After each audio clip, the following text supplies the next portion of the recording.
Side Story Chapter 5, Vita. You are listening at novelfull.audio. Side Story Chapter 5. Vita, half asleep and half awake, couldn't tell whether she was looking at a dream on the back of her eyelids or whether her eyelids were open and she was hallucinating. Though gods were not omniscient and omnipotent, she was still a goddess. But she was in this pitiful state because of her battle against Alda that had taken place 100,000 years ago. 100,000 years. Even before that. After being born in this world, Vita spread the power of the life attribute throughout it, and before she knew it, she was praised by the people as the goddess of life and love. Everything was peaceful back then. Everything was gentle and quiet. However, that peace was broken by the invasion of the Demon King. Vita had no choice but to fight alongside the other gods against the Demon King's army, the invaders from a foreign world. During that time, at Zurawarn's suggestion, it was decided that champions would be summoned from another world.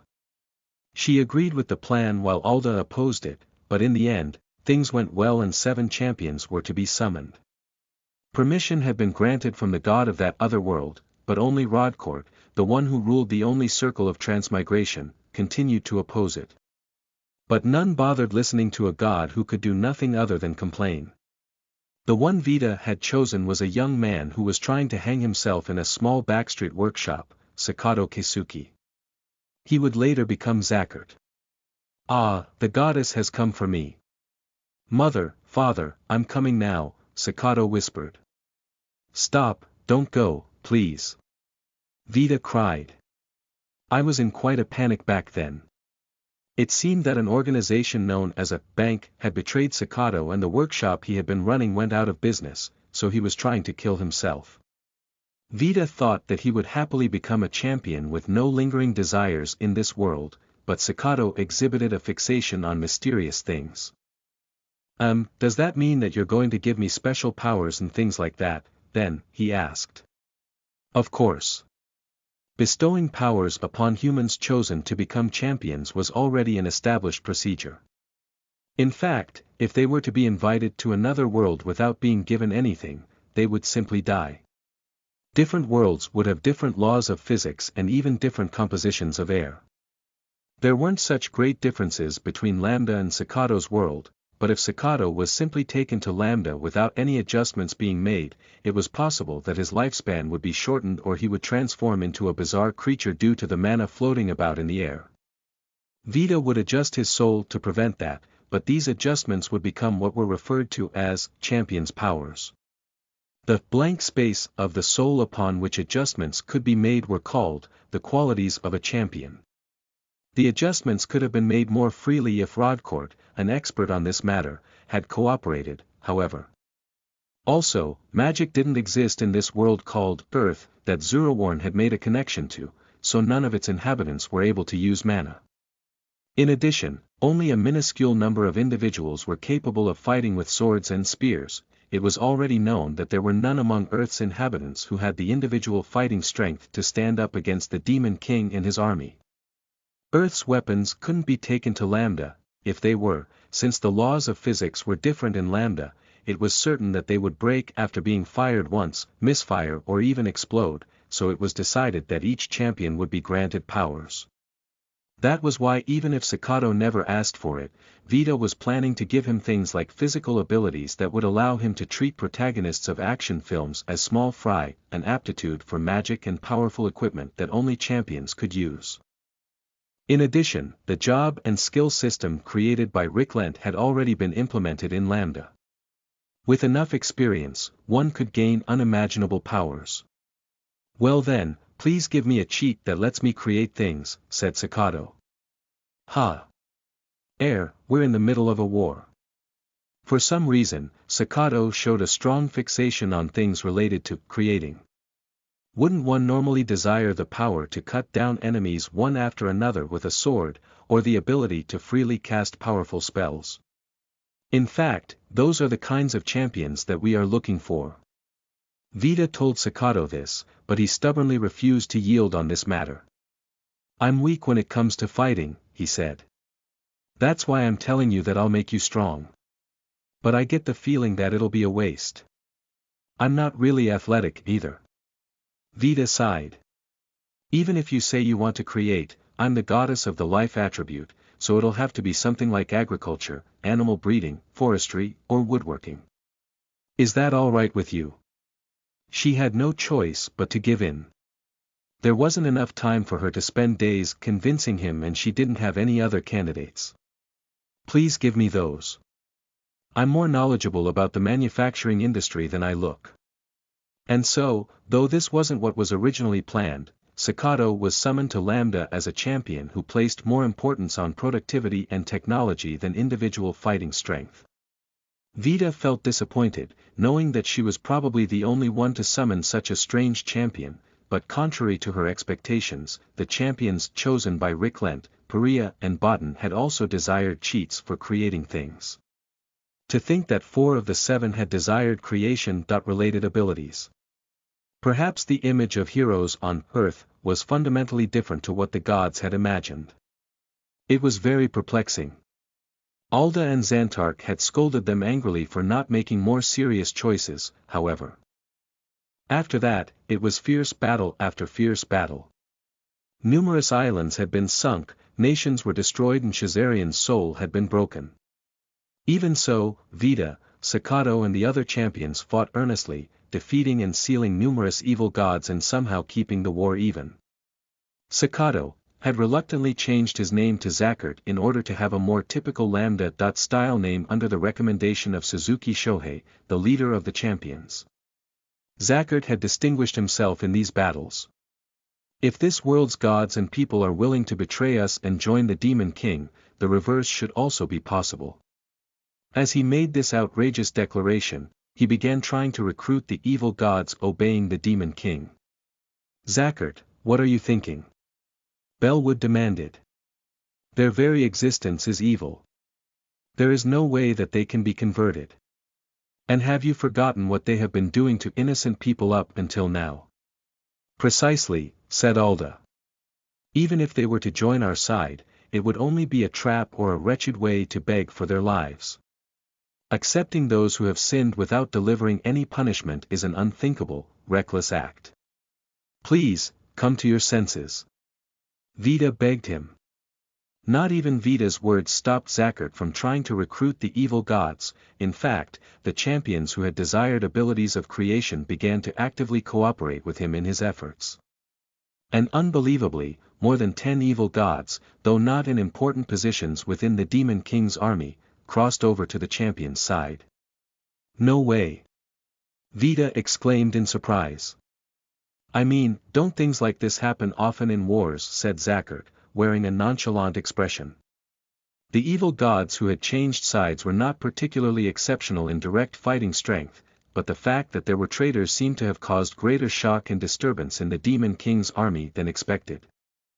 The Demon King was a being who ruled not with charisma, but through overwhelming power and his secret ability that allowed him to destroy souls. There were some who worshipped his power, but many of his subordinates feared him or were simply obeying him to serve their own purposes.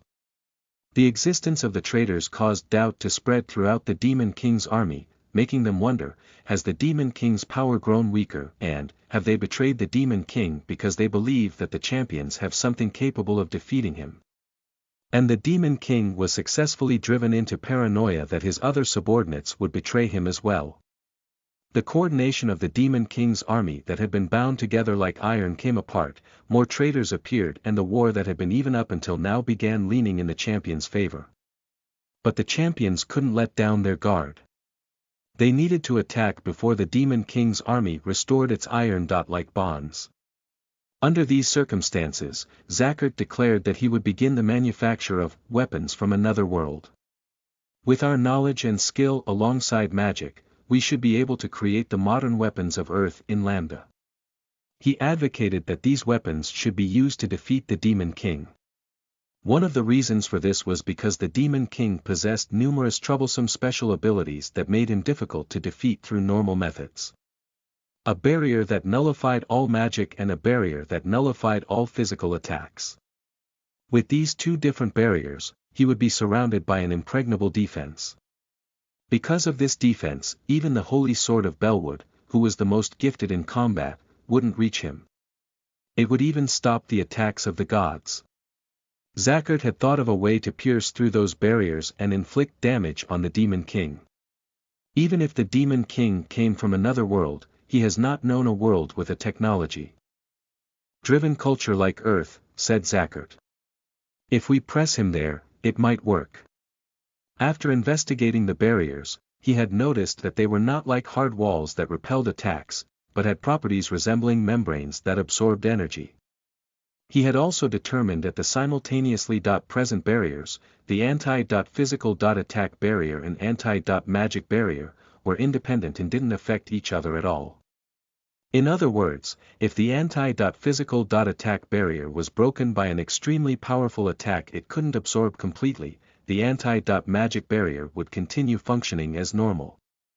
Only one of the barriers needed to be pierced to make an attack reach the Demon King. So, Belwood would use his ability to copy another champion's ability once a day to copy Zakhard's power of nullifying damage taken from a target weapon, targeting Earth's modern weapons. After that, Belwood, now impervious to the damage of those weapons, would attack alongside the weapons being fired at the Demon King. The Demon King's anti-physical attack barrier would be pierced and he would be defeated. This was the plan that Zakhard drafted. However, Belwood was vehemently opposed to this plan. The weapons that Zakhard was trying to create had proved to be problematic on Earth, causing irreversible damage on the environment when they were used. Invisible poison would be scattered across vast areas and linger for tens of thousands of years. They were terrifying weapons. Zakhard, have you gone insane? You would only create a disaster in this beautiful world of Lambda in the Demon King's place. Belwood exclaimed. Disaster. At this rate, the Demon King will take everything, said Zakhard. And unlike Earth, this world has magic, and it isn't as if the entire world is going to be contaminated. It will be only the continent the Demon King is residing in, and there's not a single person left there anyway, is there? But there are people who were evacuated from that continent. Some of them are in the volunteer army that is fighting with us. Can you say the same to them, when they are risking their lives to reclaim their homeland? Can you tell them that even if the Demon King is defeated, they will never have a homeland to return to? I do feel bad for them. I really do, but if we aren't prepared to make sacrifices, we can't win. And Suzuki, aren't you just unhappy with the fact that I want to make weapons from Earth? And so, the four creation-minded champions led by Zakhard, who were in agreement with the creation of the weapons, separated themselves from the three battle-minded champions led by Belwood. The two groups were prone to argue with one another over various things, and it was always Belwood who would calm the unyielding, dissatisfied creation-minded champions down, telling them that victory couldn't be achieved without helping each other. But it seemed that they couldn't put up with it any longer. Alda and Xantark agreed with the opinions of Belwood's group, while Vita, Zurawarn and Ricklant agreed with those of Zakhard's group. Vita was confident that if she and the other gods did everything in their power, the pollution caused by the weapons could be erased within a few thousand years, or even a few centuries if things went well.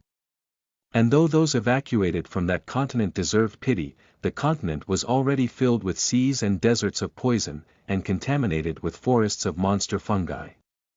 Vita believed that they had to give up on the continent to some extent. However, Alda's side wondered, was it really possible to purify a poison that had never existed in this world before? What if that poison were to combine with the mana of this world and transform into a new disaster? They advocated that victory was possible without utilizing such a dangerous plan. The fact that the war had begun leaning in the champion's favor had created room for such arguments to arise. Meanwhile, Zakhard began creating Earth's modern weapons in order to change the minds of the battle-minded champions and the gods who supported their opinion. To be more precise, he began creating the poison that those weapons would scatter. He was trying to create a far smaller amount of diluted poison to determine whether it would be possible to purify it with this world's magic and the power of the gods, and if so, how long it would take to do so. The other creation-minded champions cooperated in this task, while Vita and her companions continued to try and persuade Alda's side to accept this plan. At this time, the Demon King's army suddenly went on the offensive. The Demon King separated his army in two and began a large offensive movement with no hesitation to make sacrifices. One of them was a large force that charged at the volunteer army's camp where Bellwood and his companions were, commanded directly by the Demon King himself. The other was a smaller army that closed in on the weapons manufacture workshop where Zackert and his companions were, led by the Demon King's close aide. Bellwood and his companions, alongside the volunteer army, accepted the challenge of defeating the Demon King that was approaching them. Vita tried to leave in order to help Zackert and his companions, but Alda and the other gods stopped her. Zackert and the others are champions as well. They will be able to deal with a small army on their own. In fact, they should kill all of the enemies and come here to support us. And shouldn't we prioritize defeating the Demon King above all else? At the time, I thought Alda's words were right. That's why, but Bellwood and his companions drove away the large army. However, the army had been composed of large numbers of sturdy small fry and monsters specialized in stamina and defense, designed to hinder the champions. The Demon King leading them was a fake. Zackert and his companions had their souls broken by the Demon King who had been disguising himself as a low-rank monster, and the workshop was destroyed. With this, the champions capable of defeating me have perished. The Demon King Guduranis was said to have made this loud declaration after breaking Zackert's soul. The Demon King had considered Zackert's group more powerful than Bellwood's, and feared them more. He had been worried that the plan that they had made would one day threaten his life. That was why he had been fixated on defeating Zackert's group, despite having to make large sacrifices to do so. He had even destroyed their souls so that they could never be revived. Vita, Zurawarn and Ricklent desperately tried to revive them. They planned to piece together the broken fragments of their souls in an attempt to resurrect them. But Rodcourt had already retrieved the fragments of their souls by then. Reviving souls not part of my circle of transmigration system without permission, souls pieced together from broken fragments at that. There is no telling what kind of flaws doing such a thing would cause in the system. If possible, I wanted to return them to their original world, but I do not have the power to interfere with worlds outside of my jurisdiction. For this reason, I have restored 4 souls worth of fragments into a single soul and placed it in my system. This needed a considerable amount of effort, but not as much as fixing unexpected errors and bugs. The souls of Zackert and his companions had already gone to a place where Vita couldn't reach them. What happened to them is a pity. But for their sake, we will defeat the Demon King Guduranis with our own power and save the world. Bellwood declared, holding his holy sword high. After that, events that I don't even want to remember kept happening one after another, didn't they? In terms of results, Bellwood was victorious. Lambda was saved. But too many sacrifices had been made. Bellwood and the other 2 battle-minded champions survived. However, all of the 11 gods other than Alda and Vita had lost so much power that they had essentially died. Not a single member of the volunteer army led by Bellwood had survived. There were numerous regions that remained contaminated, including the continent that the Demon King had made his domain. Many of them remained unpurified even 100,000 years later, spreading and becoming known as Devil's Nests. The surviving people, all of the humans, elves and dwarves, numbered less than 3,000. Our losses were indeed great. But we're still alive. We have to continue forward. Please cooperate with us, for the sake of the future, said Bellwood, extending his hand. But Vita rejected him. Time cannot be rewound, no matter how much I regret, what has been lost will never come back. To make up for our losses, I should have taken his hand. Alda wasn't wrong when he said that. But I could no longer trust them. Wasn't there supposed to be no sacrifices made? It was true that there was no guarantee that the Demon King would have been defeated if Zackert's plan had been put into practice. But shouldn't Bellwood have listened to his opinions? Gunpowder and matchlock weapons, land mines and steam engines. Bellwood had opposed Zackert at every turn, stopping all of his ideas. It was true that what Zackert had in mind was dangerous and would spell disaster for this world if misused. After hearing it, even Vida had countless discussions with him about it, thinking that it would be dangerous to put the plan into practice exactly as he had suggested it. But even so, she had discussed it with him. She hadn't denied him without hearing what he had to say. And no matter what she did, she couldn't let go of her doubts surrounding the events when the Demon King had closed in. Didn't Bellwood and Alda abandon Zackert and his companions on purpose? Wasn't it possible that they had intentionally allowed themselves to be deceived by the Demon King's trap? There was no evidence. If someone told her that she was delusional, that would be the end of the discussion. And even Vida thought that it would be ungrateful of her to accuse Bellwood of such a thing, when he had come to Lambda from a completely unrelated world, risked his life and finally defeated the Demon King. However, she couldn't trust him. But she distrusted Rodcourt even more.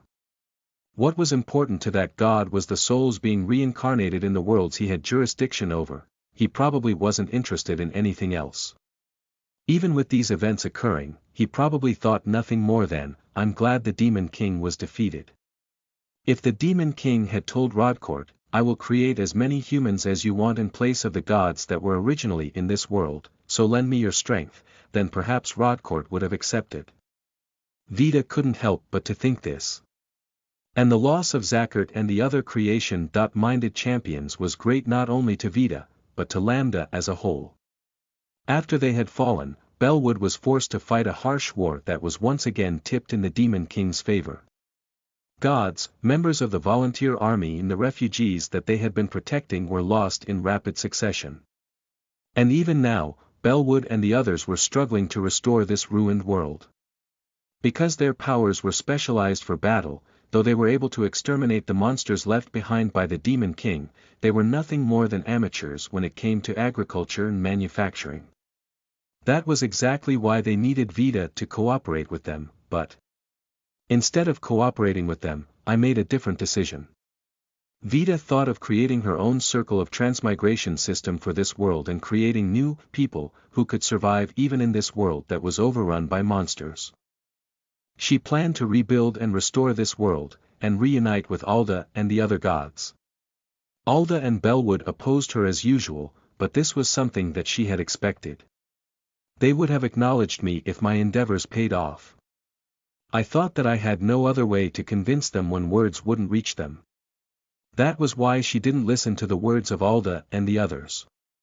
If one asked her whether she wanted to get back at them, she wouldn't have denied it, however. And then Vida gave birth to numerous new races. She poured vitality into Zackert's remains and successfully turned him into an undead. She had wanted to fully resurrect him, but her attempts failed thoroughly. It seemed that without the soul at hand or someone who could control death itself, reversing life and death was impossible. That was why she was only able to create a puppet with fragments of Zackert's memories and knowledge, that moved based on the few residual thoughts remaining in his body. But I don't think he would be angry. He was always saying that whatever can be used should be used, as if it was his favorite phrase. And so, with the help of the former evil gods who had joined her as subordinate gods, she imitated the circle of reincarnation system left behind by the Demon King, creating her own original system. Though it did work, it was nothing more than an imitation of the Demon King's system that was itself an imitation of Rodcourt's system, so bugs would constantly appear. It was a dangerous product that she couldn't take her eyes off. Vida was forced to realize that no matter how unpleasant Rodcourt was, he was a specialist when it came to this field. But I didn't want to give up. I looked for more help. I created new races with those who cooperated with me, and loaded the souls of the new children onto my system. Vida thought that the system needed experience to improve. Though it would cause them discomfort at first, it was necessary for the children she had created to turn the wheels of the system and be born anew. But fortunately, at this point in time, the incomplete system was working well, considering that it was incomplete. The number of children given birth to by Vida was steadily increasing as well. Maybe it's because I imitated the Demon King system, but my children are stronger and live longer than I expected, and some of them undergo large changes in appearance when their rank increases.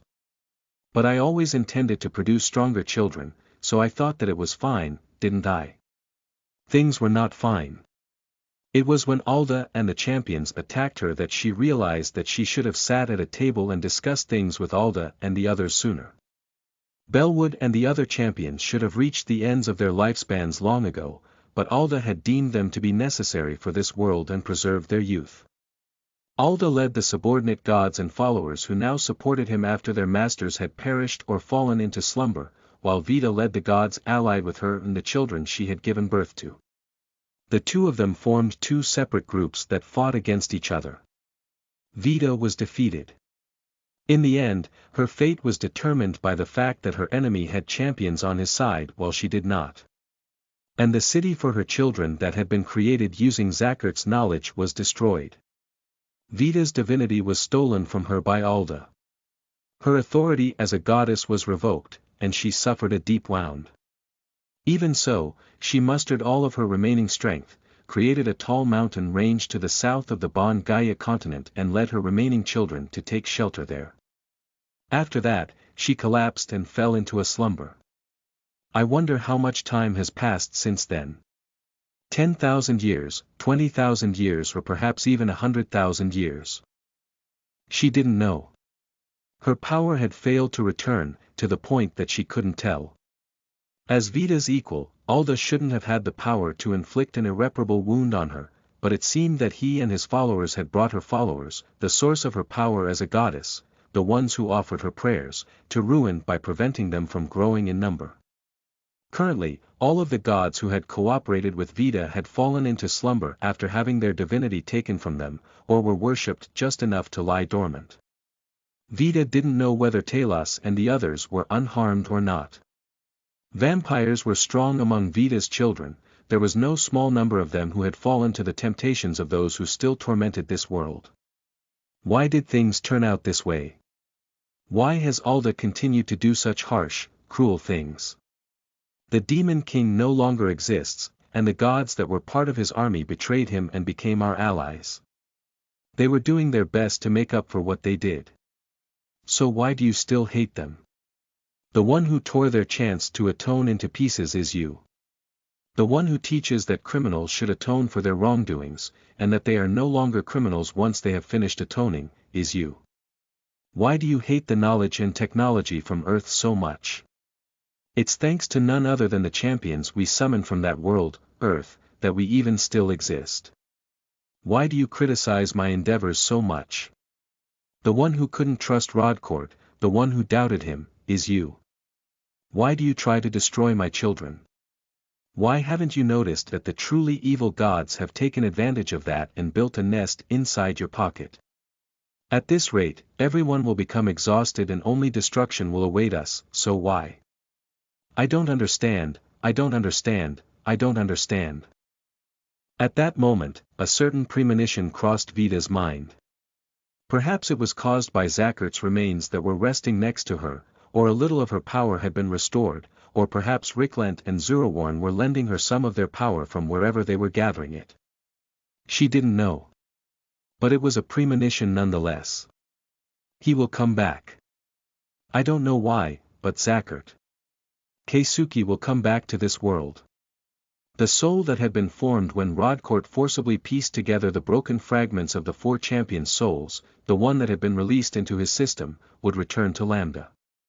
But in her premonition, Vida could see that he would be reincarnated into tragic circumstances and that he would end his own life, tormented by his own powerlessness.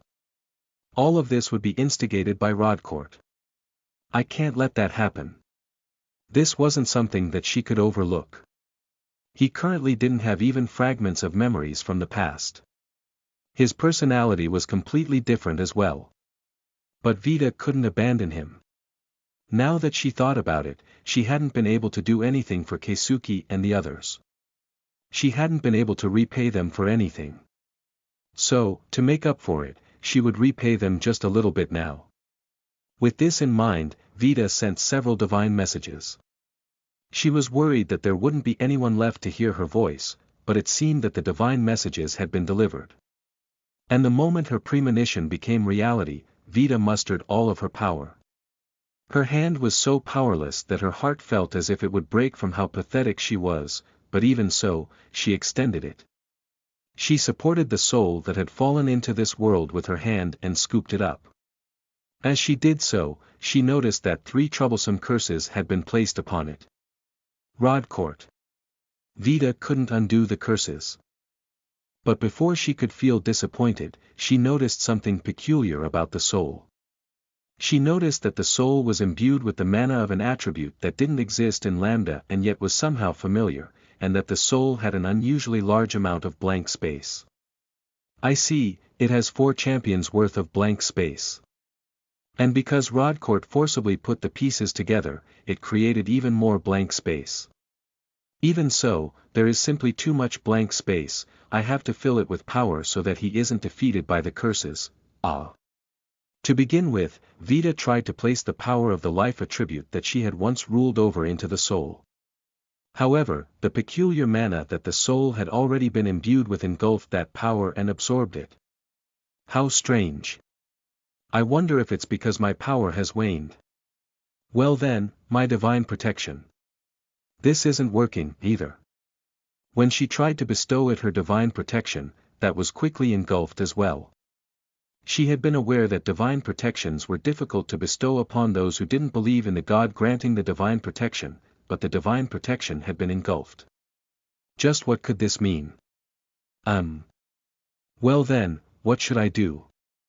There were few things Vida was capable of doing now.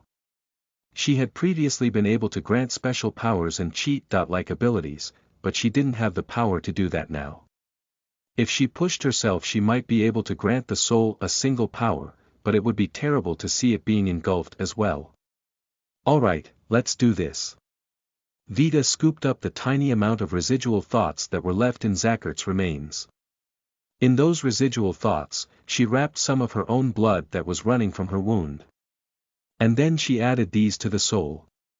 Perhaps because they had once been a part of the same soul, this time, they unified with the soul without any interference from the mana. With this soul has received my blessing. Its unhappy destiny should become a little better. And though his growth may face walls, it won't face any limits. It will become easier for new jobs to appear, and it should affect the people around him, too. Well, the bad luck in his future will get stronger, though. But this mana, I've felt it somewhere before. No, it can't be. And then Vida released the soul into the system that she had created herself.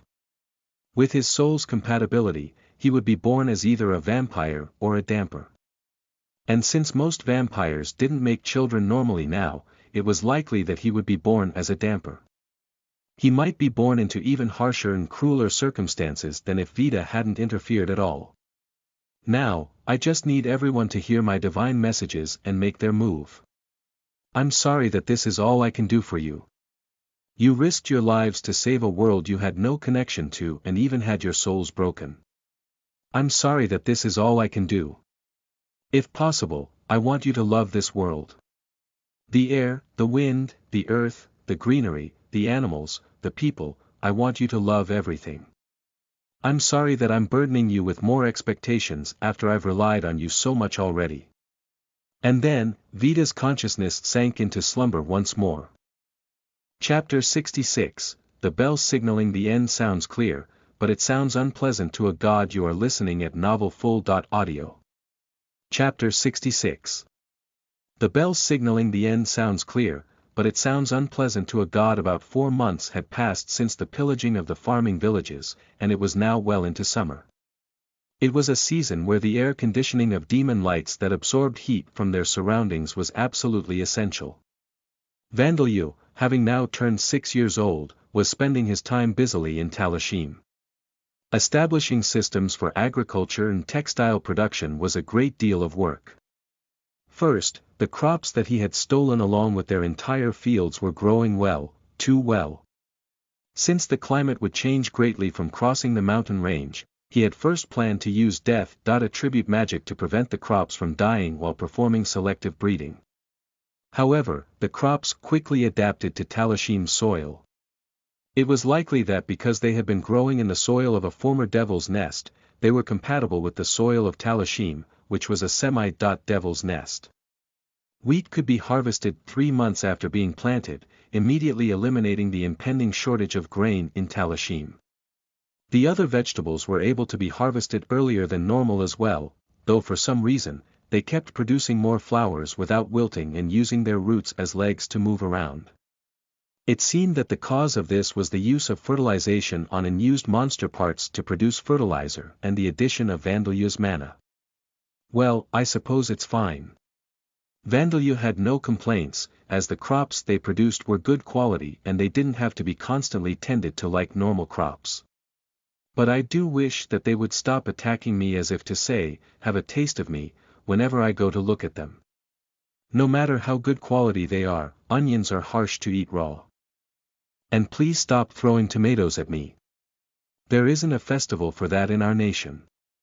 Stopping them all is quite difficult, Vandalyu complained as he used his arms that had been branched and extended with spirit form transformation to catch and collect the produce that the monster plants were picking off themselves and throwing at him. This repeated itself numerous times before they finally stopped. It seemed that plants that threw their own fruits were dangerous. The wheat, root crops and potatoes hadn't turned into monsters yet. On the other hand, the production of textiles had gone well up to a certain point. Get up. With the same principle that he applied in creating wood golems, Vandalyu was able to manipulate the raw materials with golem transmutation. Of course, he hadn't been able to produce textiles straight from the plant, but he had successfully extracted fibers and created threads after boiling and softening them. He had been able to create linen with plants from Borkus's sub-dragon dungeon. He had also produced fluffy, warm wool similar to sheep's wool from the belly fur of needle wolves and something similar to silk from cemetery bees. Cemetery bees didn't make cocoons that completely surrounded their pupae as the bees and hornets of Earth did. However, when larvae turned into pupae, they placed lids over the chambers containing the pupae. The cemetery bees created those lids with threads. They were lids large enough to cover chambers containing pupae that would become 30 cm long adults. He was able to harvest slightly more silk than silkworm cocoons would yield. Of course, the lids would be broken once the cemetery bees emerged from the chambers.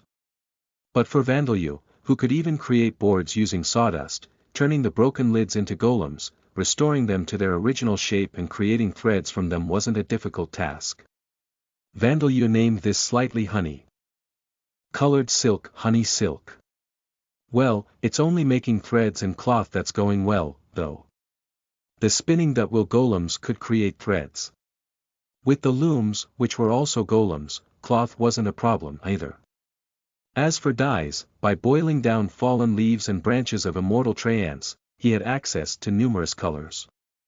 The resulting cloth was of excellent quality even in Eleonora's eyes. If it were to be taken to the Commerce Guild, the merchants would be flooding in to buy it, but in the end, it was just cloth, nothing more.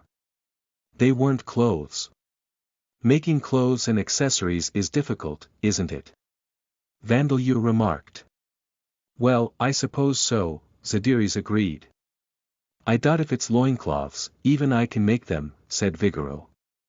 No, those don't need to be sewed, do they? Saria pointed out. If my wife was here, she would be able to tailor simple clothes, said Sam. Your daughters might somehow manage, said Borkus. Everyone lacked the experience and knowledge to tailor clothes from cloth. Cloth was a valuable item that they almost never got their hands on, so most of their clothes were made from leather and fur. The undead titans of Talashim hadn't had contact with the outside world for a long time.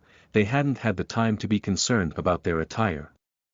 Though there were some who could do basic sewing, like Rita and Saria, there were no needles or craftsmen capable of making clothes from scratch. Vandalyu wasn't much better, the only knowledge he had was what he had learned in home economics classes at school.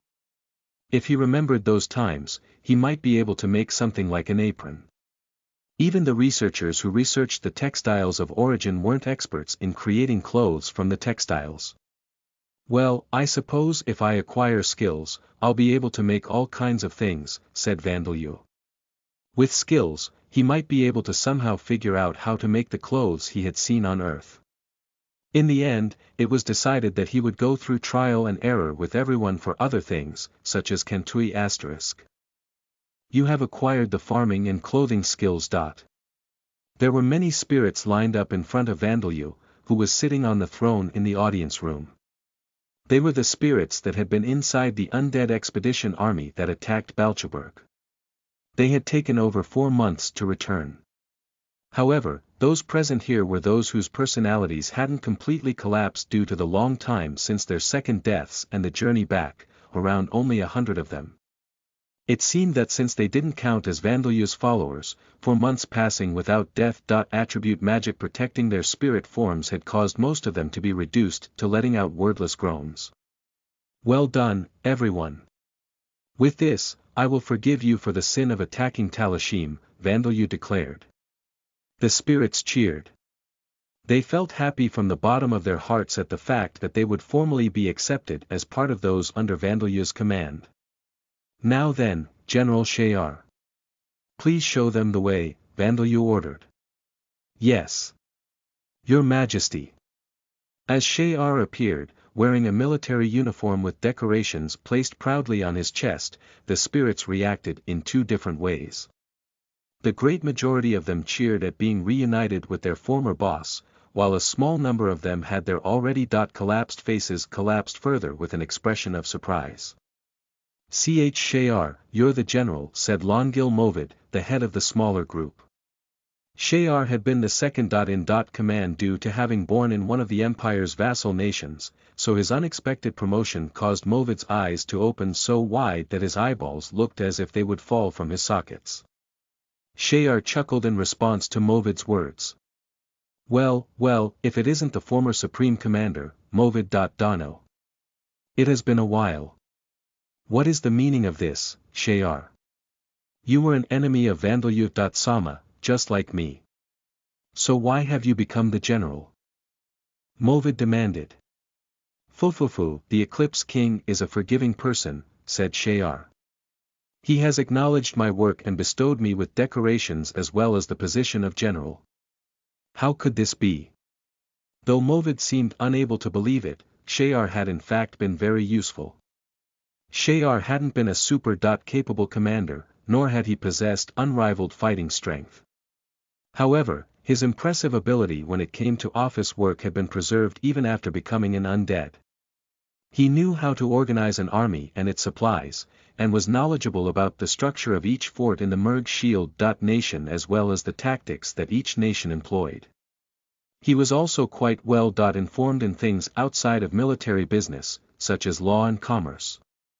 He would be an important capable person, dead person * for Vandeleur from now on.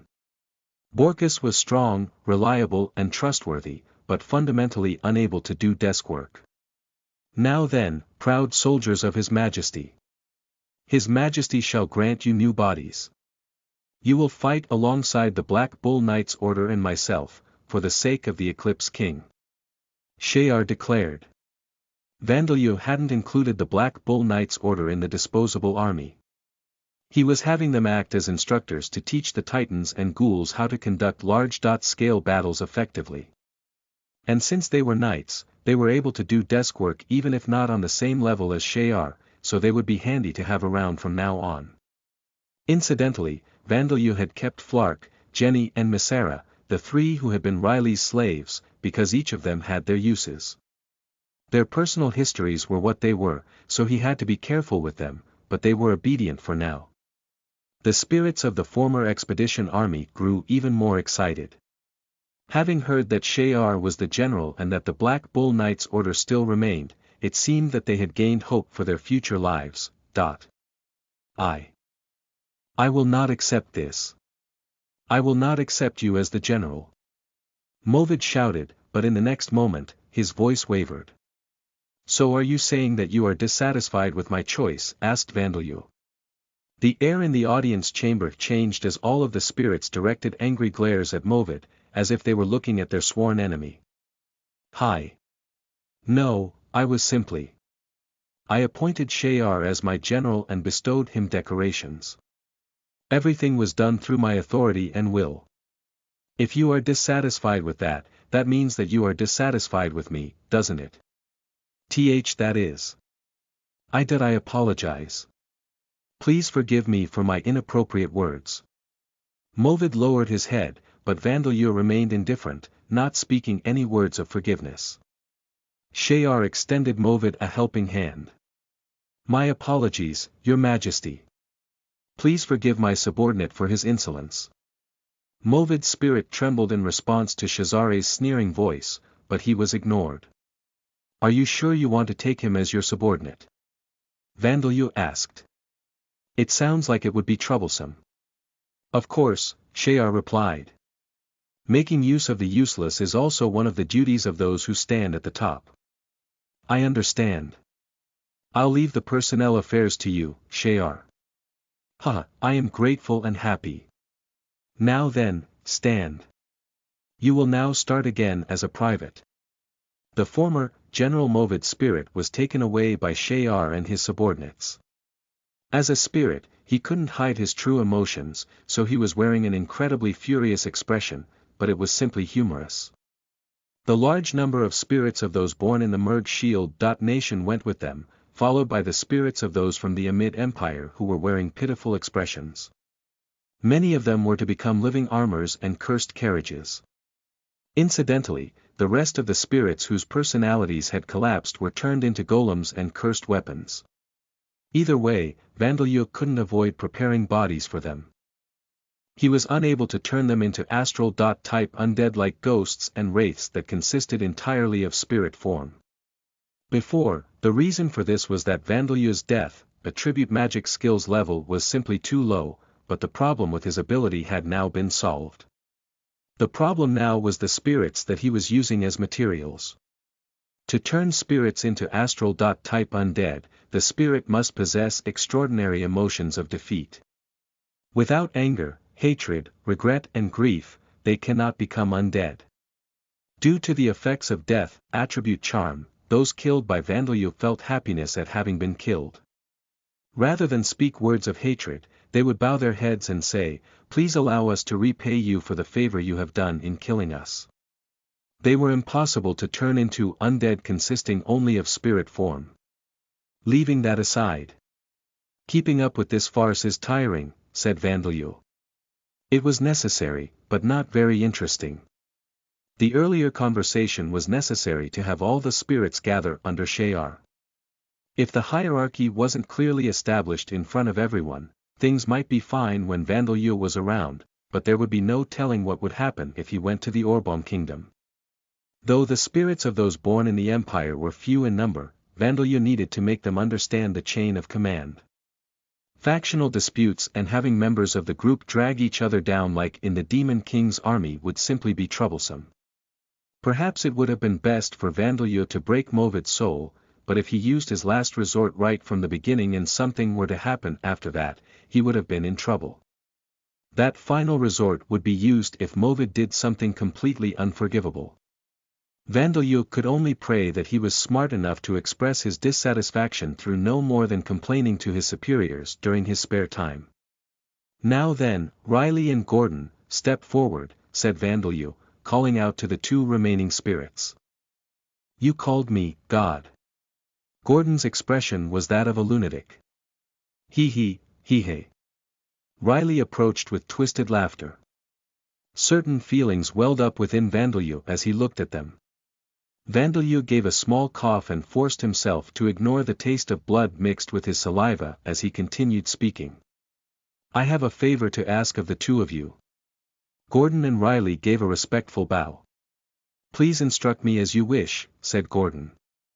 I offer you all that I have. Tell me to do whatever you want. Hi, my spear, as long as I have my spear, I can kill anyone, said Riley. Ah, it was really impossible. Be destroyed.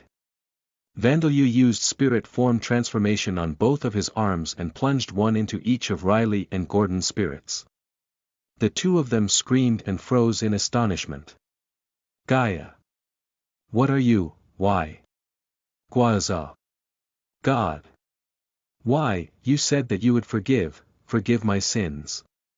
Ogigaga. Yes, I did forgive you for your sins this time. But I haven't forgiven you for what you did to my mother. As their faces twisted in despair and agony, Vandeleur swallowed the mixture of saliva and blood in his mouth as he continued speaking. I did consider it. I thought about enduring it. I did my best. But in the end, it's impossible. It wasn't my fault. Riley screamed. I simply obeyed my teachings. Gordon gasped. I understand that, said Vandeleur. I've known for a long time that you aren't to blame. Riley wasn't at fault. He was simply an adventurer. Joining the extermination force to wipe out the ghouls in the Devil's Nest forest, joining this expedition army, using his criminal slaves as shields, capturing and handing over a woman who had given birth to a damper to religious fanatics, none of it was his fault. None of them were crimes in the society that he had lived in. They were deeds that were not punishable by law. The fact that he made deals with vampires was the one serious crime that would be worthy of capital punishment, but it wasn't as if Vandeleur was obligated to execute him in place of the Empire and Merge Shield. Nation. Gordon wasn't at fault either. He had simply followed Alda's doctrine and exterminated vampires and those obeying them. Trying to kill a damper, using whips and brands to inflict gruesome torture on a woman who had given birth to that damper and making a show of burning her alive in public, he couldn't be blamed for any of these. In fact, these were good acts that deserved praise from the people of the Empire and its vassal nations. Indeed, the society he had belonged in and his position had simply been different to Vandeleur's. An undead Gordon and Riley would be useful. They didn't have bodies, but if Vandeleur provided them with new ones, they would become capable fighters. That was why he had thought about various things and tried to endure his emotions for 4 months, but it was impossible. It's so impossible that my status effect resistance skills level has increased because of the stress it's caused me, said Vandeleur. Just by thinking about forgiving you, a hole opened in my stomach and I even threw up a little blood earlier. It cannot be. Agagagagagaga. When Vandeleur stopped to think about it, it was only natural that the perception of good and evil would differ in different societies and positions. He remembered that even on Earth and in Origin, those in different societies and positions killing each other was something that happened every day. So then, was there a need for Vandeleur to try to endure? Perhaps if he was planning to enlighten the people of Lambda with some kind of knowledge, then enduring it might be best. He should forgive these two. But what Vandeleur wanted to do was pursue his own happiness. He had no intention of going through the trouble of enlightening the world in a self-sacrificing way. If forgiving them and accepting them was impossible, there were other options such as using them as golems, burying them somewhere or releasing them. But the more Vandeleur thought about these options, the more they became out of the question. Riley and Gordon were far more dangerous than Orby, the hunter who had ratted out Darcia, whose spirit Vandeleur had abandoned underground in the forest near Evbegia. If he abandoned their souls in random places and they were recovered by Rodcourt, Alda, Yupion or Hiryashukika, it was possible that Vandeleur would have to face them again. That would still be fine, but it was also possible that they would cause harm to everyone from some faraway place where Vandeleur couldn't see them. Vandeleur didn't know what gods were capable of. However, he believed that gods were malicious. He knew how cruel and vicious they were. As Gordon had used the skill called Familiar Spirit Descent, a skill that allowed what would be called an angel on earth to possess his body, there was no doubt that Alda had taken notice of him. That was why Vandeleur couldn't take that risk. And most importantly, I hate you, he said. Gaia. Gordon and Riley's unpleasant screams that sounded like shards of glass grinding against each other stopped with a clear, cracking sound. Their spirits collapsed, and the fragments of their souls that resembled particles of light began to fade away.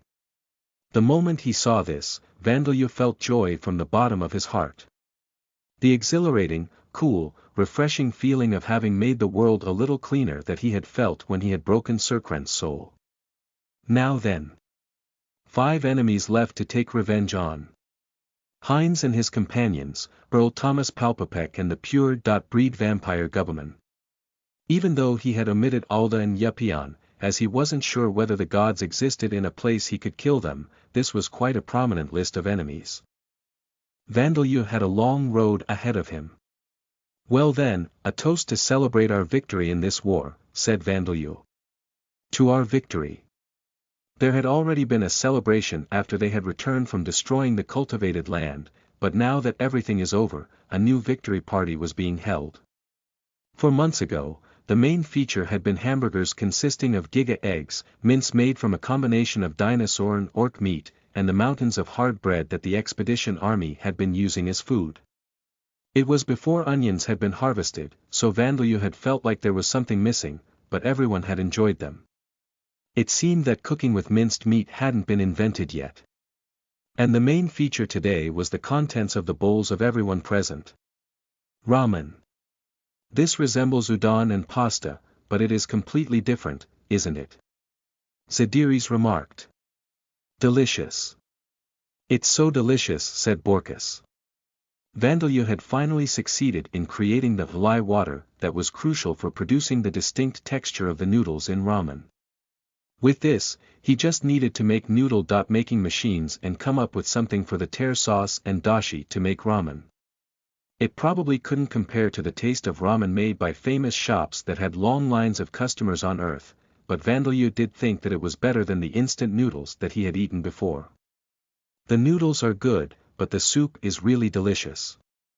Van, how did you make this? Asked Bodya. I took the time to slowly produce dashi from dinosaur bones, said Vandeleur.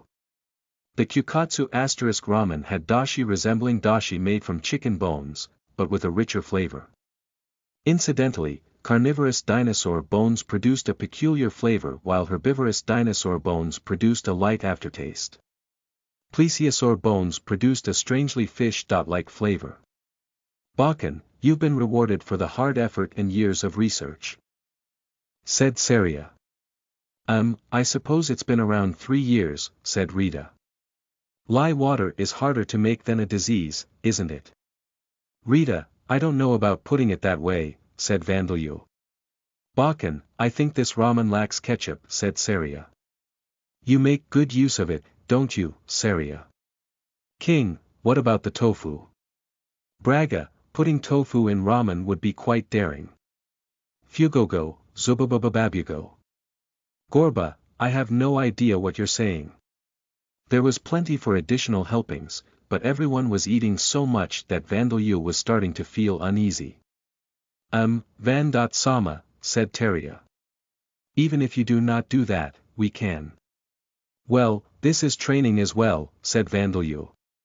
In the kitchen, there were several Vandalias floating in the air, busily making ramen. Vandeleur's spirit, which had left his body without body experience, had split into multiple. With materialization used on both arms, as well as the use of the parallel thought processing and long-distance control skills, he was doing multiple people's worth of cooking. The preparations have all been done, so all that's really left to do is cooking the noodles, isn't there? And then they just need to be served in bowls. The sherbet for dessert is ready to be served as well. It would be helpful if you could use only one person to talk, said Eleonora. Eleonora, I'm just one person, you know, said all 3 Vandalias at once. Vandeleur then realized that when he was working like this, to others, it appeared that there were many of him. For him, it didn't feel much different from increasing his number of heads, however. Each Vandeleur was Vandeleur, and their memories and consciousness was unified. They didn't possess independent wills and egos, nor did they have conversations among themselves. There are so many Van.Samus. Since there are so many, it should alright for me to take one away, isn't it? No, there are limits on the distance they can be separated from me, so please don't do that, Teria. Currently, a few dozen meters was the limit at which Vandalu's clones could be maintained away from the main body containing his soul. This distance would probably increase if his long-distance control skill leveled up. It would be perfect for creating alibis in murder cases. Though Vandalu could only imagine a future where a fierce-looking detective would say, "Since you can do this, it would have been possible for you to commit the crime." Perhaps he was just too pessimistic. "I suppose it's time to hand out the sherbet," said Vandalu. "Yay, sherbet. Yay." The youngsters, Paulina, Bilda's daughter Varbi and Bastia's daughter Jadal, showed excitement as the dessert arrived. Rapi.Age showed her excitement as well, though it was a little questionable as to whether she could be put in the same group as the others. In any case, time passed by peacefully in Talashim during Vandalu's sixth summer. The levels of the status effect resistance, strengthen followers, soul break, God Slayer, cooking, long-distance control, spirit form, parallel thought processing and materialization skills have increased. In Rodcourt's personal divine realm, Rodcourt had just finished maintenance on the Circle of Transmigration system. Though he called it maintenance, he was actually just having a look to see whether any problems had occurred. His system was so perfect that even if there were some small problems, the system would solve them on its own. Suddenly, it happened, just as he was wondering whether one of the people reincarnated on Origin had died yet, and whether he should check if someone had made contact with Vandalu in Lambda just in case. An alarm started ringing in the Circle of Transmigration system. What? Impossible, it was working without any problems until a moment ago. A soul has been extinguished. Astonished at this major incident that hadn't occurred in over 100,000 years, Rodcourt quickly adjusted the system. The extinguishing of even a single soul would have large effects on the system. If nothing was done, the extinguishing of a soul that is supposed to be reincarnated would cause a baby to be born without a soul. It would be different from a mere stillbirth. Without a soul, the baby's brain would still function as normal and its heart would still beat. It would develop, but in the process, a soul not passing through the circle of transmigration would enter it and fuse with the body, being reincarnated on its own and causing unexpected problems. The system would place another soul to replace the extinguished soul in the now empty space where it was supposed to be reincarnated. However, doing that would produce another soulless baby. This would occur repeatedly, causing a serious system error. If left alone, there would be frequent cases of babies with memories of their previous lives or people born with special abilities. There are two extinguished souls. Rodcourt investigated the souls while taking emergency measures. The soul of the human called Bormac Gordon wasn't a problem. Alda had sent a request to turn him into a heroic spirit after his death, so his soul had already been removed from the system. Alda would grieve over it, but the extinguishing of this soul would have no direct effect on the system. However, the extinguishing of the human called Riley had already caused damage to the system. Just what has happened? Has the Demon King been resurrected? Because their souls had been extinguished, Rodcourt couldn't look at the records of Riley and Gordon. With no other options, he looked at the records from those close to them. The records from the soldiers and the priest-warriors led by Gordon before they became undead, as well as from the soldiers and adventurers in Balchaburg. And then Rodcourt arrived at an astonishing truth. They became undead. And that Amamiya Hiroto, Vandalu, was the cause of it. Rodcourt had been aware that undead could be made with death. Attribute magic, but what he saw was on a larger scale than he had hypothesized would be possible. That alone wasn't surprising, but what is the meaning of this? How does he possess such power while under the effects of my curses? He is not as powerful as when he turned into an undead in Origin, but at this rate, he might come close to it. And this amount of mana exceeds the limit that mortals are allowed to possess. Leaving his experience points aside, Rodcourt had expected that Vandalu wouldn't be able to gain any jobs, but now he realized that there were large loopholes in the curses he had made. They were holes caused by Rodcourt's lack of interest in Lambda's system of jobs and skills. On top of this, the curses were large negatives that produced even more blank space in Vandalya's soul, an even greater empty frame. Vandalya possessed even more mana than he had in origin. But what was an even greater problem than his jobs and mana was the fact that he had broken souls. To think that Vandalya would possess powers with the same properties as the Demon Kings. This is not good. If Vandalya kept breaking dozens, hundreds of souls, this alone could inflict massive damage upon the system. It wouldn't collapse, but it would likely produce too many defects to count. If Vandalya fell into a state of despair and broke tens of thousands of souls within a short time period, reincarnation would no longer happen in Lambda. New infants wouldn't be born, and it would become a world of the dead. This requires swift action, but the actions Rodcourt could take were limited. He couldn't do something as dangerous as descending onto the world himself. Even if he asked Alda to descend himself, considering the current state of the world, he was very unsure as to whether Alda could be relied on. And letting him know about his current endeavor of reincarnating more people in Lambda from origin would be unwise. Even if he wanted to interfere with the system directly and create familiar spirits directly under his control from exceptional souls, such exceptional souls were not readily available. Was there no choice but to wait for one of those reincarnated in origin to die? There is no other choice. Fortunately, either there is a limit to how many souls he can break, or he has imposed some rules upon himself. If that were not the case, he would have broken more souls than 2 by now. I shall wait until someone comes from origin. Mom, Messera told me that I can do a lot of things if I make contracts with the evil god of bone fangs, the evil god of obscene skin, the evil god of degenerate flesh and the evil god of entrails, said Vandalya. Vandalya. I think it might be dangerous to make contracts with gods like that. You're right. I don't have any leads on gods that are in charge of blood either. Well then, shall we go with a forbidden spell to create a homunculus? I'd need to search the forbidden archives of a mage's guild, so it's still out of my reach, though. But it said that those who do that receive Alda's divine punishment, so it comes down to the resurrection device after all. But I can't fix it yet. Around the same time, Vandalya was making an attempt to make straw paper while discussing Darshia's resurrection with her. You have acquired the taboo name *, title. What's this? Vandalya got something new, but he didn't know what it meant, so he left it alone. Name. Vandalya race. Damper, dark elf, age. 6 years old title. Ghoul King, Eclipse King, taboo name, new.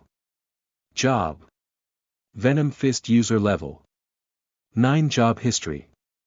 Death, attribute Mage, Golem Transmuter, Undead Tamer, Soul Breaker attributes. Vitality. 168 mana.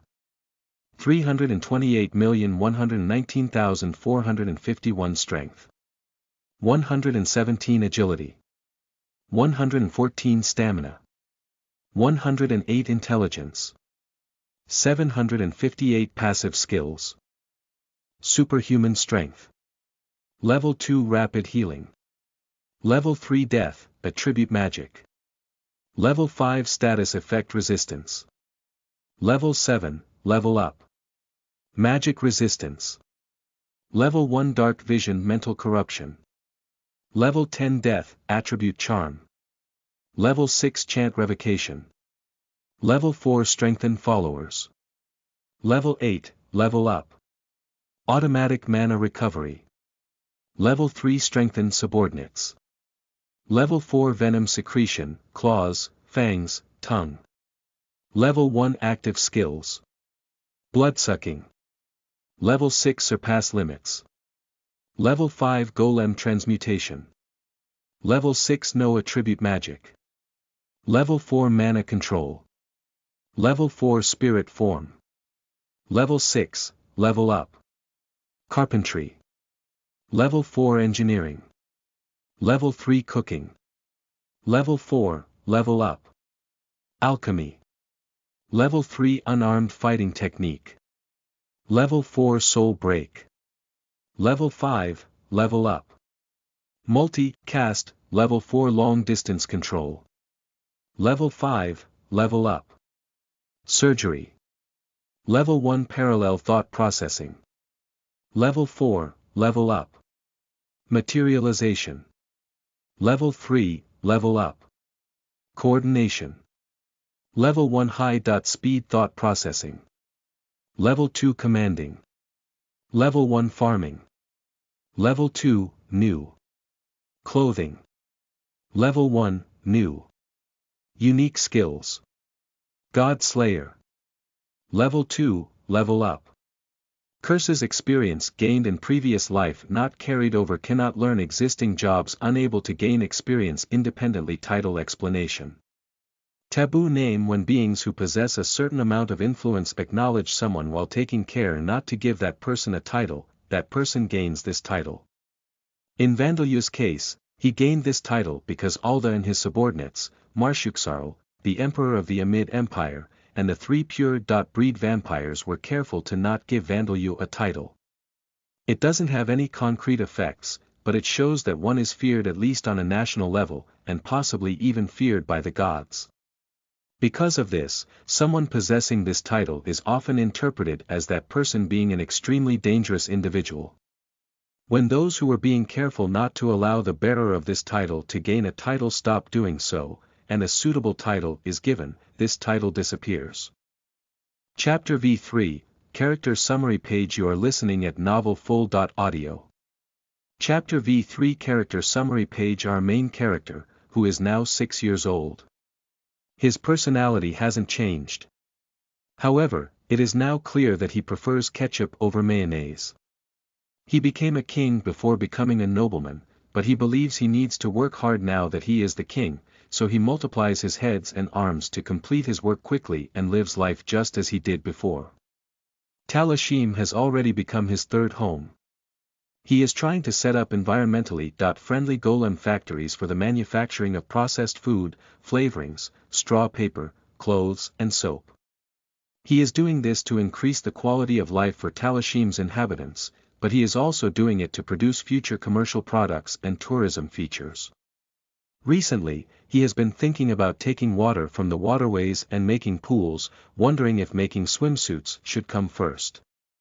Shayar, who has recently become his subordinate, presses him to create a currency and a national flag. His days are fulfilling.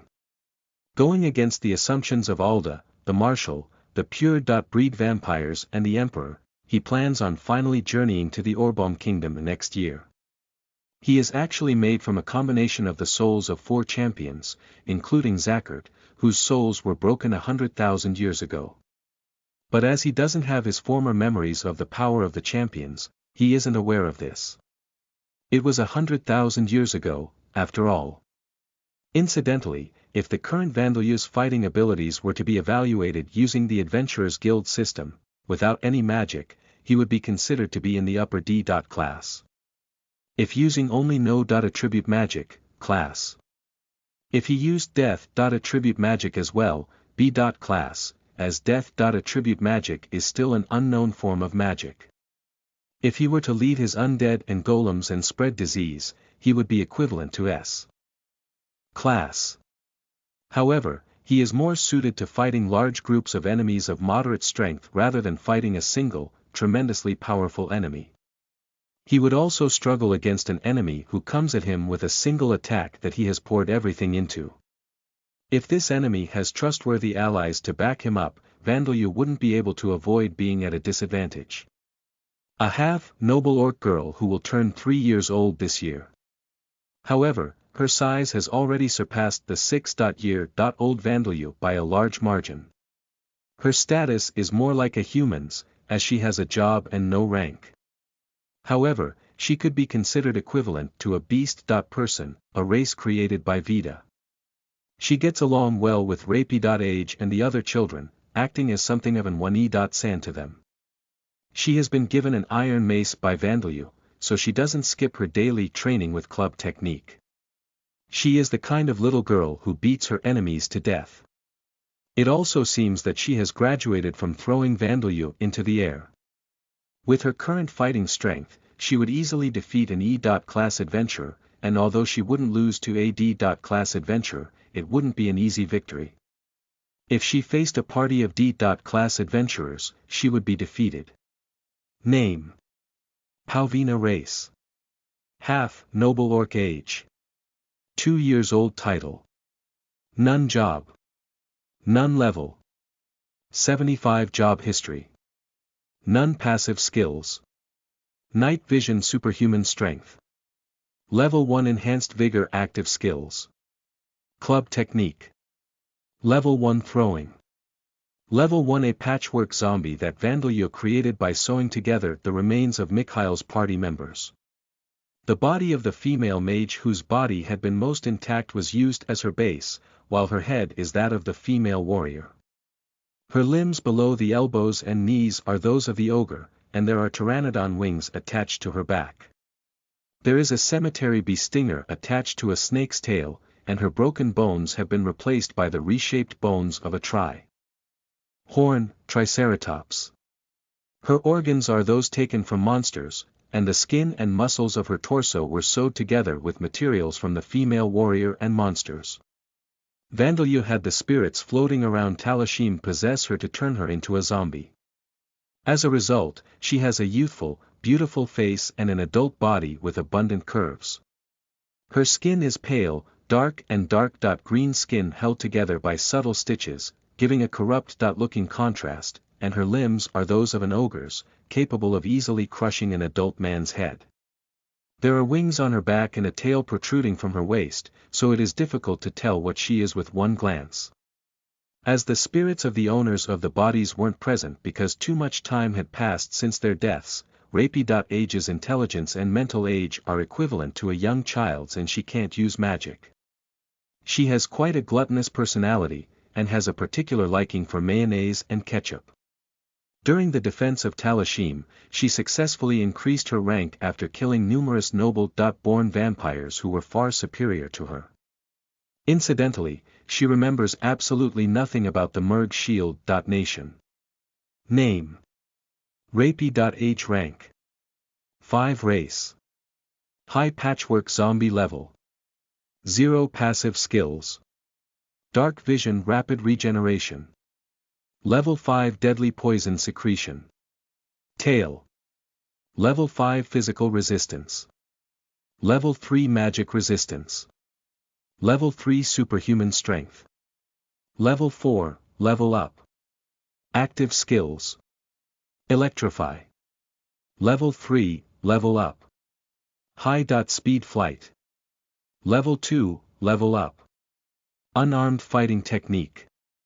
Level 2, new. Whip technique. Level 1, new. Likely the world's only carriage undead that possesses an orichalcum spear. Due to orichalcum's special properties, it can easily break through barriers that aren't cast by first-rate mages with exceptional intelligence, spurring on Sam's rampages even further. Among those he ran over, there was someone who had a connection to the noble family that he served when he was alive, but he doesn't care.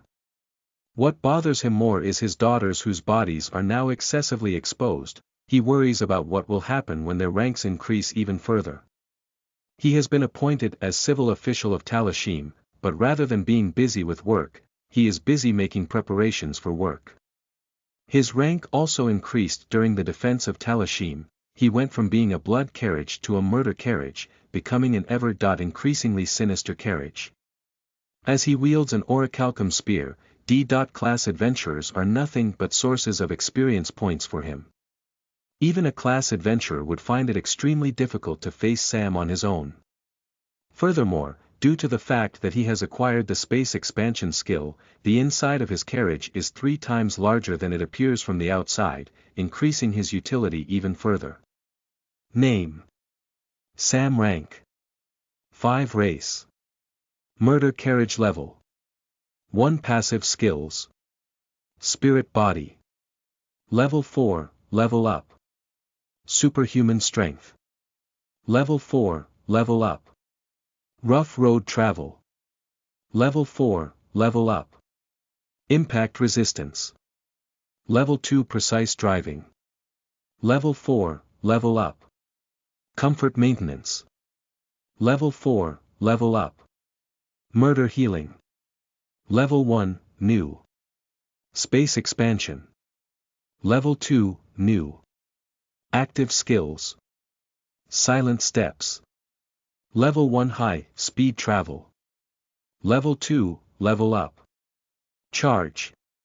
Level 5, level up. Size alteration. Level 2, new. Spear technique. Level 1, new. The sisters who have regained, sexy bodies fitting their high, leg armor and bikini armor due to the leveling of their spirit form skill. At first glance, they look like young human women, but on closer inspection, their skin is so white it appears as if they are covered in thick candle wax, and no signs of blood vessels are visible, let alone blood. However, other features would draw the eyes of men before they could inspect them that closely. But the sisters appear to feel no embarrassment, as they consider their armor their main bodies. Their appearances have changed, but as spirit form is something that replaces the loss of their body's flesh and functions, their overall strength has increased remarkably. As Vandalyu has made them wear capes to hide their stimulating backsides, their physical and magical defenses have increased as well. They have acquired bodies that cannot grow fat, so the sisters are obsessed with the foods and flavorings that Vandalyu has reproduced in Lambda. However, they have realized that their original occupation of being maids has been neglected because they have only been training in martial skills recently, so they have begun practicing housework and sewing. If these two are faced together, even a class adventurer party would have a high chance of being defeated. As she is raising her daughter Jadal, she has stopped progressing and remains a ghoul amazoness. However, due to Vandalyu's mana boot. Camp, her mana has increased and she has acquired several magic-related skills. Jadal has been weaned, so Badya has started learning how to cook recently. Her current specialty dishes are roasted meat and roasted skewered meat. Incidentally, she is the only opponent that Vandalyu is currently able to defeat in shogi. Her ability is above that of an average class adventurer, but below that of a B.class adventurer. After the defense of Talashim, she has been busy leveling with Borkus, Vigoro and Vandalyu by visiting the B.class dungeon, Barajan's Fall Life Mountain, once a month. However, because her rank is high, it seems that her leveling is quite slow. However, she spends fulfilling days in Talashim playing with her granddaughter, unconcerned with the fact that they look like sisters with a large age difference. Although she has been appointed as Talashim's court mage, there isn't really any additional work for her. Most of her work is work that she has been doing since before she became court mage. Her rank has increased and she has become a ghoul elder mage and her field of vision has increased due to the third eye that has appeared on her forehead, but apparently it doesn't provide much use for vision. If only fighting battles of magic, her ability is close to a B.class adventurer. His rank has increased and he has become a ghoul tyrant, a status that is legendary among ghouls. He has become so prominent that if he were to be seen in an area inhabited by humans, the Adventurers Guild would gather every adventurer around to take him down. However, he himself isn't aware of anything other than the fact that he has become strong. The person he is dating now will soon give birth to a child, so he is living life with enthusiasm. The gap between him and Borkus has grown wider as Borkus's rank has increased, so he is fired up about battle as well. Incidentally, he is the one who taught Vandalyu the unarmed fighting technique of the ghouls. However, he has already been surpassed in proficiency with the unarmed fighting technique itself. Bothered by this, he has started training in unarmed fighting technique in addition to his training with his axe. He has become one of Talashim's military officers, but he simply thinks, I just have to hunt some monsters, right? His life isn't any different from before. In a 1.1 battle, he would defeat the average B.class adventurer. Name. Vigoro rank. 7 race. Ghoul tyrant level. 39 job. Axe master job level. 11 job history. Apprentice Warrior, Axeman Age. 171 years old. Passive skills. Night Vision, Superhuman Strength. Level 5 Pain Resistance. Level 4 Paralyzing Venom Secretion, Claws. Level 3 Strengthened Attribute Values when equipped with an axe, medium, active skills. Axe Technique. Level 8, Level Up. Hand-to-hand Fighting Technique. Level 3, Level Up. Commanding. Level 4 Coordination. Level 3, Level Up. Deforestation. Level 2 Dismantling. Level 1 Shield Technique. Level 2, New. In his battle against Riley, he remembered a technique and even turned it into a superior skill. Though his race title hasn't changed, his rank has increased. He has dealt with the ghosts of his past a little, so he feels greatly satisfied with his own achievements. He has mostly regained the ability he had while alive, and his stamina has surpassed what it was back then. A rank 10 monster would be enough to cause panic in a city of tens of thousands if spotted. But in Borkus's case, as he has the appearance of a Titan zombie, he can pass for a rank 3 or 4 monster unless he demonstrates his strength himself or an insightful individual sees his true power. Because of this, he is thinking of pretending to be a zombie, but his zombie friends tell him that it's impossible and he is terrible at acting like a zombie. Like Vigoro, he was appointed as one of Talashim's military officers, but he has now thrown all of his work onto Shayar, who is supposed to be in a higher position than him. But as he takes the undead of the former expedition army with him when he hunts, it can be said that he works by training the new members. His favorite foods are mayonnaise and soups containing dashi. He has become the leader of the Church of Vita in Talashim. He protested to this, telling Vandalya that he is not worthy. But Vandalya's retort was to say that he wasn't fit to be king either, so that ended the argument. However, since Mwaza has basically been managing the church on his own, nothing has really changed even after he assumed this position. He is preaching Vita's teachings to the new undead of the expedition army, but there are living armors with no physical bodies among them, so he is having a little difficulty in communicating with them. His race title is Lich, but because he received an Orichalcum mace from Vandalya and was proficient in hand-to-hand combat to begin with, his magic has completely become something of a trump card at this point. Because of this, though he has reached level 100, his rank has not increased for him to become a high lich. Perhaps due to this imbalance, his strength in battle seems strangely close to that of a class adventurer, but not quite. His rank has increased for him to become a viscount, and his appearance now sets him apart from normal skeletons. His presence is so impressive that Vandalya would be overshadowed if he stood next to Bone Man. He has recently acquired the mount skill, fitting for a knight, but riding Nochin seems like it would cause Bone Man to become incorporated into Nochin, so he is unable to make use of it. That is why he is requesting Vandalya to create a dragon zombie or a bone dragon, but as it is more effective to turn these into materials for equipment to be distributed to everyone rather than creating a single creature that would take time to grow strong, this has been postponed. But as victory was achieved in the defense of Talashim, Vandalya has decided to turn the next hunted dragon into a bone dragon, though he is now facing the harsh reality of the world as dragons have stopped appearing.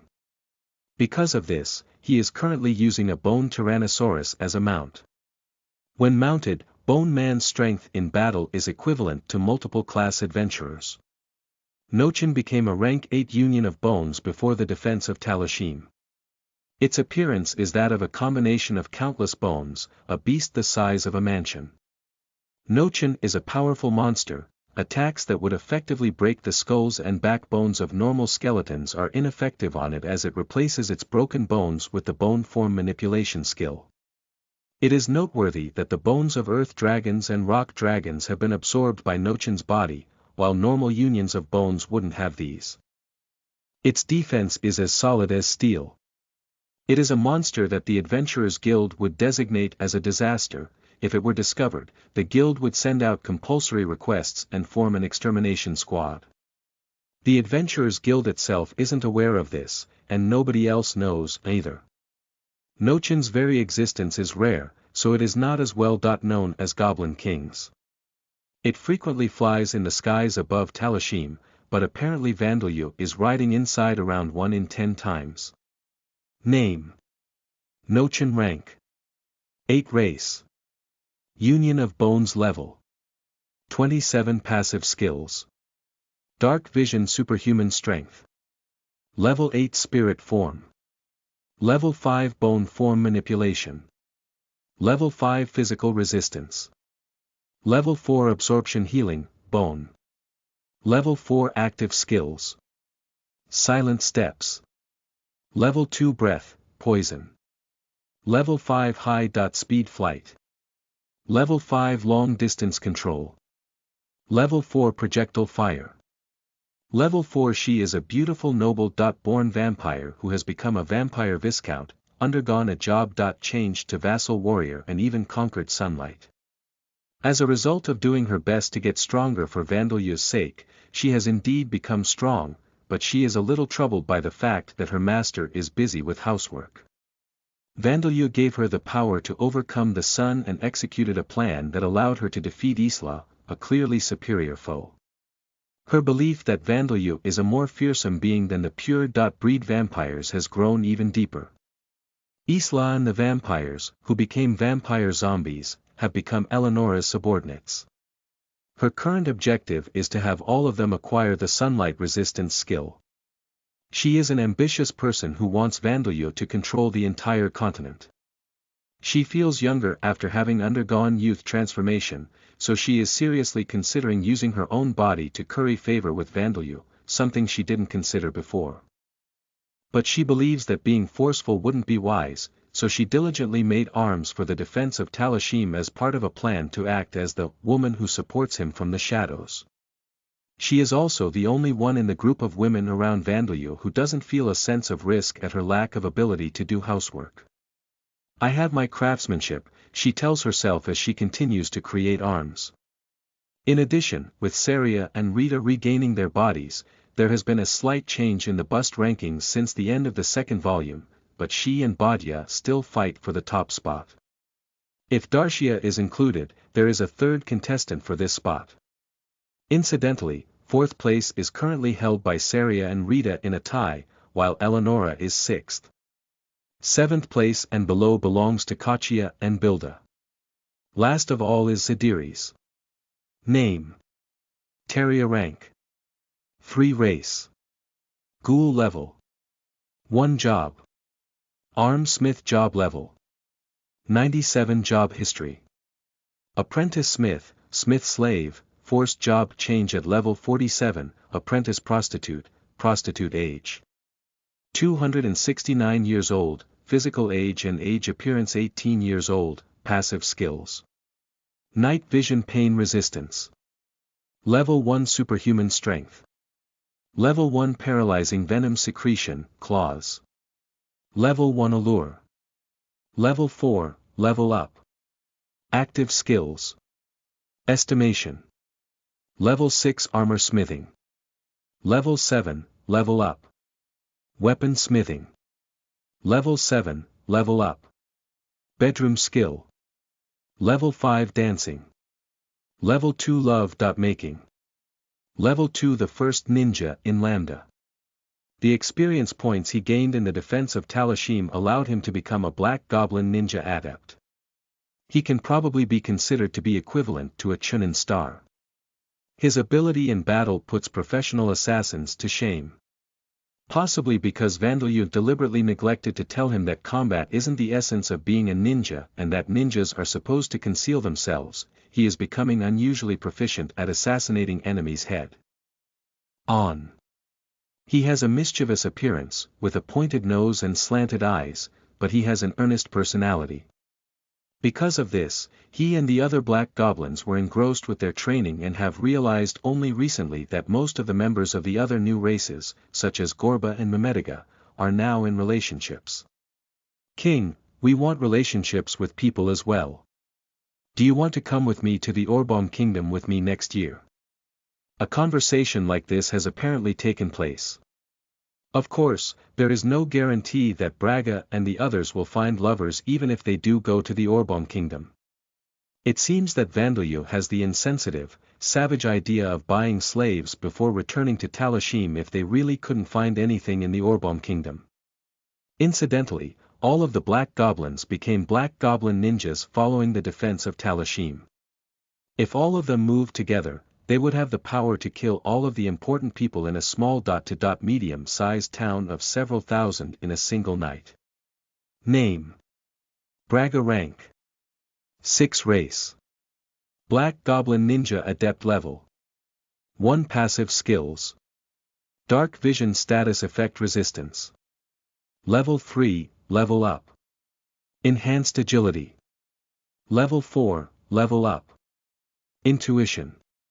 Level 3, level up. Detect presence. Level 5, level up. Strengthened attribute values when equipped with ninja equipment, medium, new. Active skills: Short sword technique. Level 5, level up. Throwing. Level 3, level up. Silent steps. Level 6, level up. Trap. Level 2, level up, dismantling. Level 3, level up. Unlocking. Level 2, level up. Unique skills: Human Slayer. Level 1, new. He was originally the god of the light attribute, but because he took Vita's divinity, something that is necessary for gods to manage and rule over the world, he now also rules over the life attribute and is known as the god of law and fate. His personality is conservative, and his principles are old-fashioned. He hates change, and believes that people should live each day as they did the day before, under the order that he has created. He believes that this is happiness. That was why he chose Bellwood as his champion, as Alda thought that he shared the same beliefs. Considering the losses leading up to the Demon King's defeat, the loss of over 90.9% of the population and the incapacitation of all of the gods except for him and Vita, Alda believes that the destruction of the souls of Zackert and the other 3 creation-minded heroes was something that should have been avoided at all costs. But at the same time, considering Vita's reckless behavior, at least, reckless from Alda's point of view, he wonders if the fall of Zackert and his companions was a good thing, or perhaps Vita wouldn't have acted so rashly if it hadn't happened. As a result of all of this thinking, he has decided that there is no use in worrying about events of the past, so he has sealed this away in the depths of his memories. His objective is to destroy Vita's races just like the evil gods, but he doesn't not truly believe that Vita's races are evil. He is simply destroying them because it is necessary to protect the order in the circle of transmigration. This is why he feels no remorse over it. He believes that this is something that must be completed for the sake of those who have been sacrificed, including members of Vita's races who have been exterminated, so he has no intention of changing his mind. His information regarding Vandalyu was interrupted by Gordon and the others becoming undead, and Rodcourt has not shared any information with him either, so he is unaware that Vandalyu is able to break souls. However, he does know that Vandalyu commands undead and golems, turns even saints into zombie servants and creates diseases, so he is already beginning to prepare measures to deal with these. But as there are currently none who can accurately understand his divine messages accurately, he is starting with things like, raise people who can withstand disease. People who can understand divine messages accurately are rare. Nwaza is a genius in this regard. He has subordinate gods such as Kiratos, the god of records, and Niltark, the god of judgment. The champion chosen by Alda. In his original world, Earth, he was a university student who participated in environmental protection activities. He had a handsome face and a charisma that attracted people, was successful in his studies and possessed athletic ability. He was a person blessed with many things, but after he began focusing on radical nature conservation activities, people drifted away from him. Things changed for him completely when he was summoned to Lambda, and as Lambda was an ideal world for him in which an industrial revolution hadn't yet taken place, he made efforts in various areas. Things were going well at first, but as his conflicts with Zackert and his companions grew fiercer, the rift between them grew, causing them to part ways in the end. The Demon King took advantage of this, and Zackert and his companions were lost. The Demon King was eventually defeated despite this, but it was a narrow victory with over 90.9% of the population at the time being lost. After that, he fought against Vita alongside Alda with righteous indignation because she turned the soulless Zackert into an undead and gave birth to vampires and ghouls, races that have a bad image on Earth. In his eyes, she was toying with the dead and with life itself. There is some truth to his claims, but he has the kind of personality to not listen to others. He would say words like, "Let's discuss things," and "We'll understand each other if we talk about it," but if one actually argued with him, he would shout his points and interrupt the points of others, especially those disagreeing with him, so that proper discussion was never reached. Because he simply says things that are comforting to hear, he seems like a good-natured person to those who think like him. His ideal is a self-sufficient lifestyle with no electricity or steam engines. He believes that this is the true form of man. As magic does not pollute the environment, at least, Bellwood did not think that it does, he does not restrict its use. Incidentally, most of the things written in the picture book Vandeleur read in the past are true, and all of the women that Bellwood loved survived the battle against the Demon King. After death, he attained divinity and became one of Alda's subordinate gods, but he and the evil god of sinful chains struck each other down. The goddess who originally ruled over the life attribute. 100,000 years ago, she created her own circle of transmigration system for this world and new races to aid in the world's recovery, and build a city using Zackert's knowledge. However, Alda, Bellwood and the others assaulted her, leaving her with a deep wound and robbing her of her divinity. That wound still has not healed to this day. She regains her consciousness from time to time, but she spends most of her time in a helpless state of slumber. Her personality is the complete opposite of Alda's, not caring about formalities and rules. Her teachings are simple, she does not impose complicated ceremonies and harsh training on her believers. She has a broad-minded personality and doesn't care about the small details. As a goddess, she rules over love and life. But as she also governs the evolution of life and the struggle for existence, she also encourages competition in society. Victors should be praised, while the defeated should be loved so that they can stand up once more. That is what she teaches. As one might imagine from the fact that she gave birth to numerous new races within a short period of time, she is quite a wild goddess.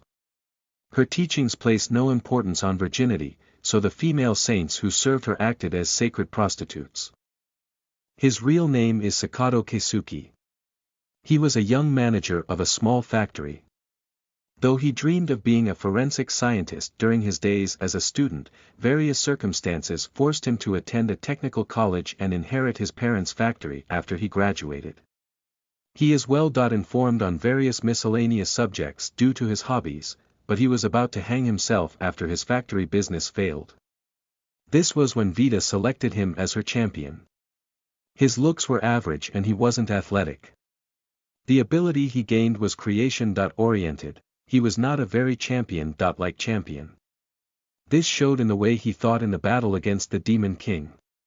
Bellwood and his companions said that it was a holy war to protect the world, but Zackert was the only one who thought of it as a war between invaders and the world's native people from the very beginning.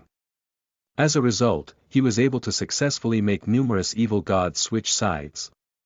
However, this achievement caused a distance to form between him and the battle-minded champions, and also attracted the Demon King's attention. He had the type of personality that treasured harmony within a team. Before he knew it, he had become the peacemaker among the creation-minded champions and clashed often with Bellwood, the leader of the battle-minded champions. Though Bellwood shouted his own opinions without listening to those of others and tried to overcome holes in his plans with sheer strength, Zackert knew that the champions must not be divided. He continued to pacify his companions and support Bellwood. However, unable to endure it in the end, he began following his own path. He had some radical thoughts as well, creating a plan to develop and make use of the most powerful, most environmentally harmful weapon among the chemical weapons of Earth. He and his fellow creation-minded champions had their souls broken by the Demon King. The fragments of their souls were recovered by Rodcord, turned into a single soul and, through a 100,000-year reincarnation, became Vandalyu, the Demon King who appeared from another world and began an invasion on Lambda. His power is said to have been so great that he could have exchanged blows with every single god on his own. In addition, he was able to break and destroy souls, something that even the gods were not capable of. With this ability and fear, he ruled a multitude of evil gods. He possessed the ability to simultaneously shield himself with barriers against both physical and magical attacks, as well as plenty of other troublesome abilities. He somehow imitated Rodcord's circle of transmigration system, and using this, he created monsters that had never existed in Lambda before. Most of the monsters that exist in present times originate from the Demon King. He decided that it would be not Bellwood, who possessed exceptional ability in battle, but Zachart's knowledge that would one day drive him into a corner.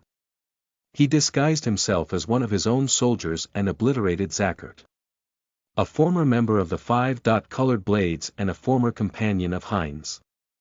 However, due to a difference in opinions, he abandoned Heinz and left the party. When he was in the Five-Colored Blades, he was obsessed with achievements and deeds, and was even vain at times. But at the same time, he was also a helpful and good-natured person. Riley tried to accept the differences between him and Heinz, but became more unrestrained after he and Heinz parted ways. He was praised for a short while, just like the protagonists of heroic folk songs that he had dreamed of, because of the deal that he made with the vampires. However, he is currently known in the Merg Shield Nation as the Fallen Hero, and it is as if he was never treated as a hero at all. Just as Palpapek thought, Riley did have talent, but this talent was something that he was only able to display for the first time because of his companions who possessed the same talent. Even up until the moment his soul was extinguished, he never realized this. Incidentally, the title of The Second Coming of the Tragic Hero was treated as XX's Jeanne d'Arc or XX's Sakamoto Ryoma**, so it didn't bestow any negative adjustments on Riley's status. Riley's three criminal slaves. Vandalyu resurrected them as undead after Borkus cut them down, but as he recognized that they were useful, he didn't include them in the disposable army and kept them in Talashim. Jenny is useful as he knows about the Merg Shield Nation's underground society, the Adventurers Guild, and can even be used as a scout, which Talashim lacks even with the ninja unit. Misera possesses enough magical skill and know how that she rose to the position of master in the Mages Guild, and Vandalyu has acknowledged her knowledge in forbidden spells. Flark has knowledge about the Mercenaries Guild, and was born in a farming family. They are being made to work in Talashim. Vandalyu has heard about their pasts from the spirits that were haunting them, so he doesn't have a particularly good impression of them, but even so, he has decided that they are better than Riley. Flark in particular has become a cheerful, talkative zombie who works hard in the fields where tomatoes are turning into monster plants one after another. He is a high priest of Alda.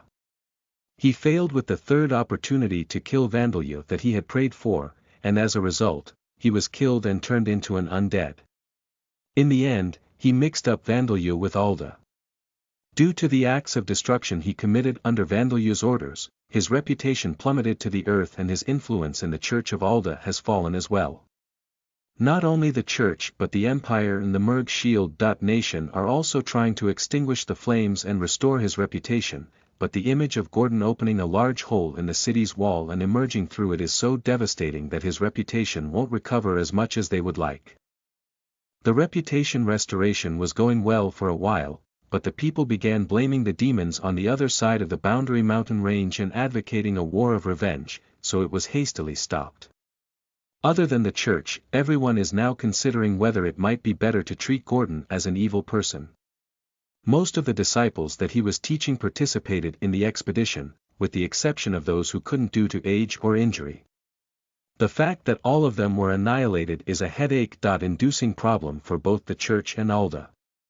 Incidentally, there are numerous priests, warriors and saints in the Church of Alda who surpass Gordon in terms of strength in battle.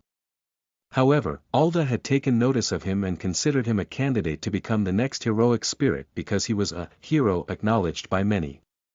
No matter how much power one possesses, if he remains unknown, he is no more than an unknown strong person and can never become a heroic spirit or a god, beings who are widely known. The person who suffered the most damage in the third volume. However, the devil's nest that he turned into cultivated land had originally been the land that the ghouls were living in, so Vandalyu simply thinks that Balches reaped what he sowed. Of course, ghouls are treated as monsters in human society, so only Vandalyu and his allies would think that way. The fact that his cultivation project has stopped caused him economic problems, but a project to construct a fort overlooking the Boundary Mountain Range has begun under the leadership of the Amid Empire, so he is somewhat able to breathe a sigh of relief with that.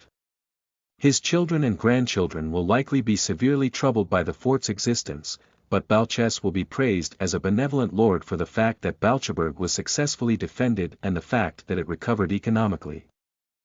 A general of the Amid Empire. He is a member of the army, but he is the political kind, so he possesses almost no individual fighting strength. He has gained many benefits through his dealings with the pure-breed vampire Tunisia. He tried to maximize his glory through this expedition, but met a cruel end.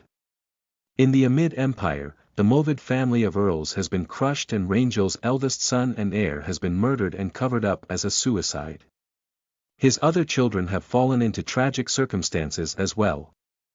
The more Viscount Balches' reputation increases, the more Movid's name becomes synonymous with corrupt nobleman in the Merg Shield nation.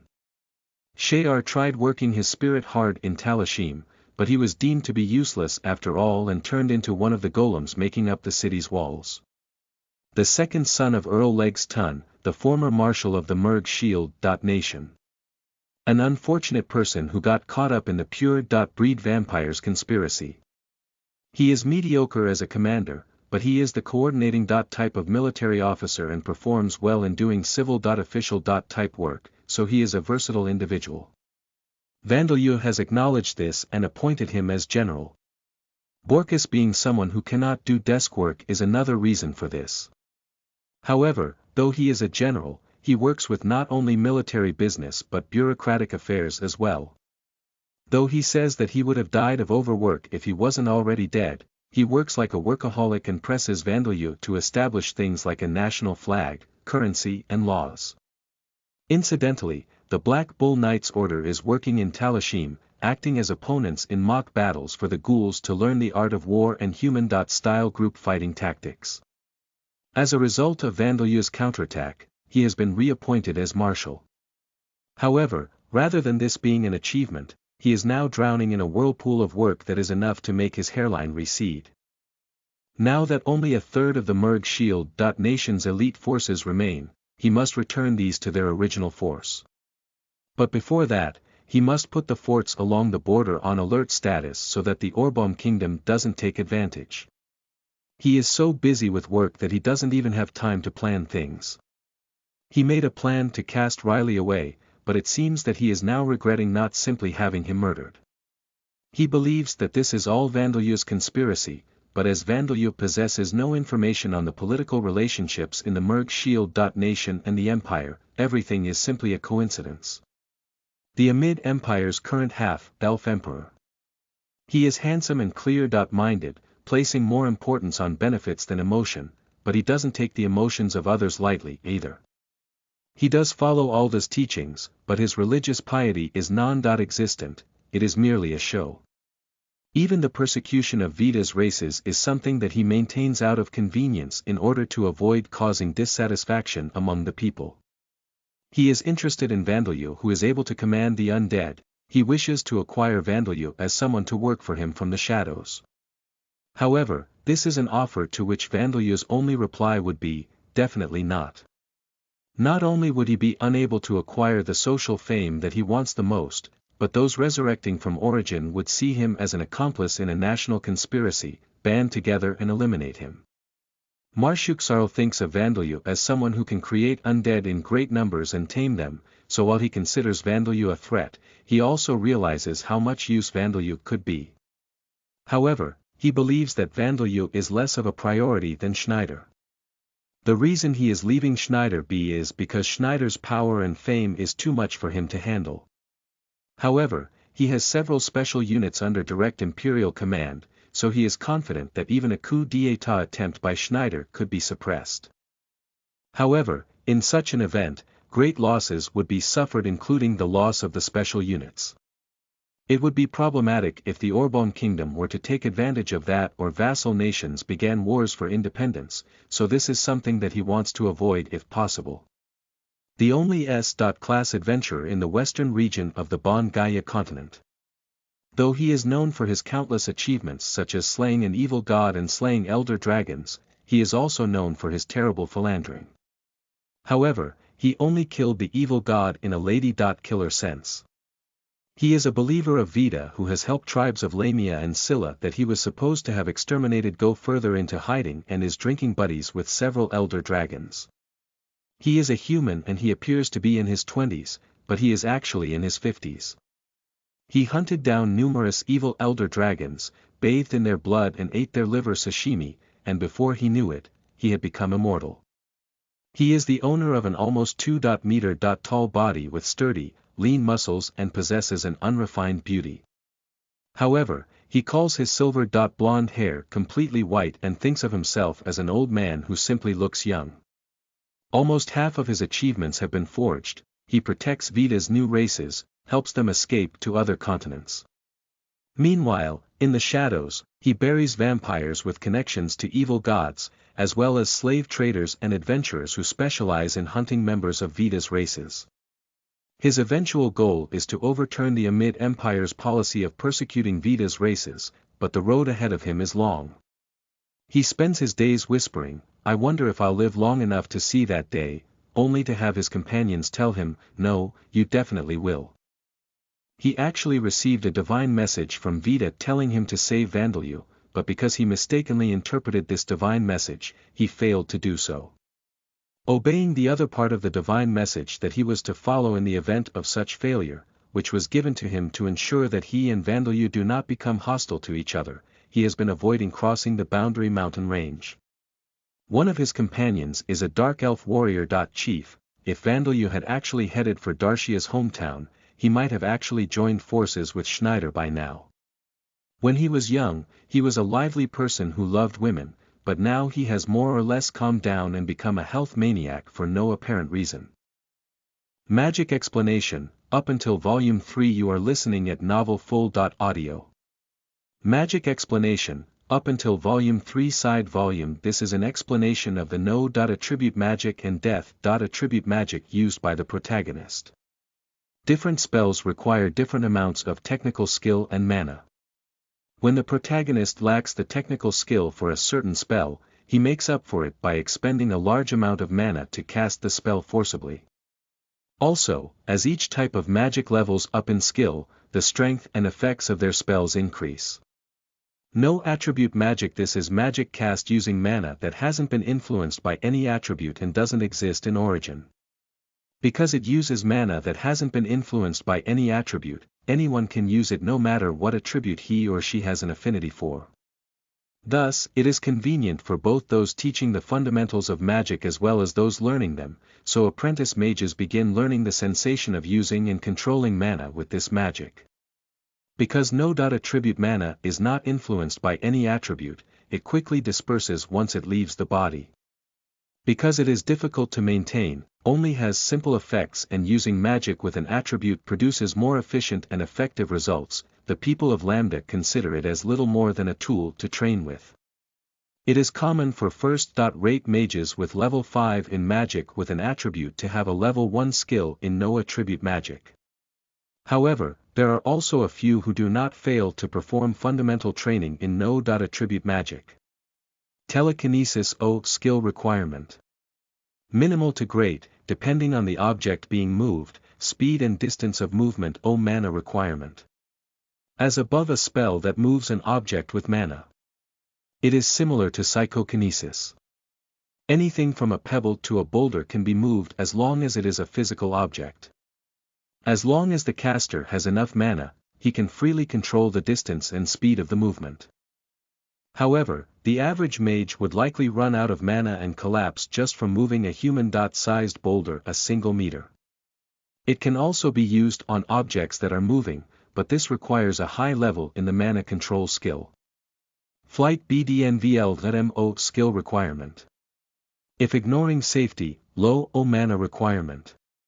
A small medium amount per second, depending on the caster's body weight. With higher speeds and complicated flight patterns, the required amount of mana increases rapidly. An application of telekinesis. As telekinesis is used to lift up and move the caster's own body, it is a fundamentally dangerous spell. Failing to control it properly would result in the caster killing himself. If the caster loses concentration, it is common that he crashes head first into the ground. Appraisal skill requirement. Low mana requirement. Low the promised all-purpose skill of Isekai works, is not this one. The appraisal spell of Lambda is a spell that produces information regarding the target by drawing conclusions from information already known to the caster. So when the caster uses appraisal on an unknown target, it simply makes conjectures from the caster's own knowledge. For example, if appraisal is used on a mushroom and the caster is not knowledgeable about mushrooms, he would only see something like a mysterious mushroom. It is a mushroom, classified as a fungus. If the caster is an expert on mushrooms, he would be able to use similar mushroom species as a reference to make conjectures as to whether the target mushroom is poisonous or not, how it tastes and how it grows.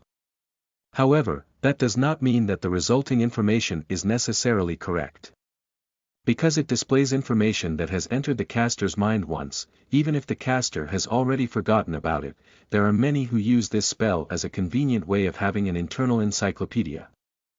Most guilds have measures to prevent cheating in exams through the use of this spell. However, if one can cast this spell in such a way that the examiners would not notice it, this would demonstrate excellence in another way. Since at the very least, this would mean that the caster possesses the chant revocation skill. Of course, this spell does not allow the caster to see the status of others, though things like slaves or familiars owned by the caster are an exception to this. Vandalya's followers are an exception to that rule as well. Mana transfer skill requirement. Low mana requirement. Low a spell that transfers mana to a target that is in contact with the caster. However, the ratio of mana transferred is, on average, around 5% of the amount of mana spent. This ratio changes depending on the caster's compatibility with the target. There are cases where twins can transfer with over 100% efficiency, as well as negative efficiency ratios for those who have poor relationships with each other. This compatibility is not something that people are born with, it can change based on the mental states of the caster and the target. Because of this, there was a period of time where mages used genders to determine compatibilities. Mana bullet skill requirement. Low mana requirement. Low great an offensive spell that compresses no attribute mana into a sphere and fires it. But because its firing distance is short and its projectile speed is slow, it is almost never used in real battles. It is only used as a last resort in cases where the enemy has a high resistance for the caster's specialty attribute. Its normal power is around the level of a solid straight punch. Because the protagonist puts 10,000 mana into a single projectile, it has a considerable firing range and has enough power to turn a rank 3 monster, around the strength of a brown bear, into a mass of dead meat. However, because its projectile speed is slow and its trajectory is predictable, some kind of trick is needed to make the projectile hit. Healing power enhancement skill requirement. Medium mana requirement. Medium grade a spell that enhances the caster's own healing power with mana. However, it is less efficient than spells with an attribute that has the same effect, so this spell normally does little more than provide temporary treatment. But as the protagonist possesses a large amount of mana, medical knowledge gained on Earth and in Origin, such as information regarding the body's structure, and his rapid regeneration skill, this spell produces a sufficient healing effect. In addition, if spirit form transformation is used at the same time, he can fuse parts of his body with another person's, allowing him to use this spell to heal the wounds of others. Physical ability enhancement O skill requirement. Low O mana requirement. Low. Grade A spell that enhances the caster's physical ability. It is mainly used for muscular power, but it is remarkably less effective than enchantment spells with an attribute. Vandalyu can cast this spell, but there aren't really any cases where he has used it. If he uses it carelessly, his body will be unable to withstand the vast amount of mana, causing his muscles to burst and his bones to break. Death. Attribute magic that can only be learned by those who inherently have no affinity for any attribute of magic. It might be more appropriate to say that such people are born without an affinity for any other attribute. It cannot be gained by those who have no inherent affinity for any attribute due to a curse. It is an attribute for which nobody in either origin or lambda possesses, other than Vandalyu, and there are no past examples either. However, it is apparently partially similar to the special abilities wielded by the demon king Guduranis. Danger sense. Death O skill requirement. Minimal O mana requirement. Minimal A spell that allows detection of danger for the caster and those near the caster. This spell not only detects malice, ill will and killing intent towards the caster, it also detects direct danger, such as poison in the caster's cup or bombs planted near the caster. The spell also reacts to indirect danger, such as the risk of a stray bullet from a professional hitman who is aiming for the person walking in front of the caster. As it detects sources of danger no matter how far away they are, it is a useful spell. However, it does not react to dangers that do not lead to death. If there was a young prankster sneaking up on the caster with the intent to throw a cream pie on his head, this spell would not react. And as for the function of detecting death for those other than the caster, it does not function perfectly unless they are near the caster. Sterilization O skill requirement. Low O mana requirement. Low A spell that kills bacteria, viruses and fungi within a target space. The area of effect can be increased by using more mana to cast the spell. It can also be used to target a certain type of microorganism, such as sterilizing only the influenza viruses in a sake brewery without affecting the Kuji asterisk. Note: mold used for fermentation. It is also possible to target microorganisms in corpses and such, but microorganisms inside the bodies of living creatures cannot be targeted. If the caster is able to somehow fuse with that organism or directly examine the inside of its body, then it becomes possible. Also, this spell does not function sufficiently to kill fungi and mold that have become monsters, it merely weakens their functions. Bug Killer O skill requirement. Low O mana requirement. Low A spell with sterilization's effects limited to bugs. It kills creatures that the caster recognizes as bugs. Vandalyu considers pill bugs and woodlice to be like crustaceans, so he cannot kill them. Like sterilization, this spell is unable to kill bugs inside living creatures.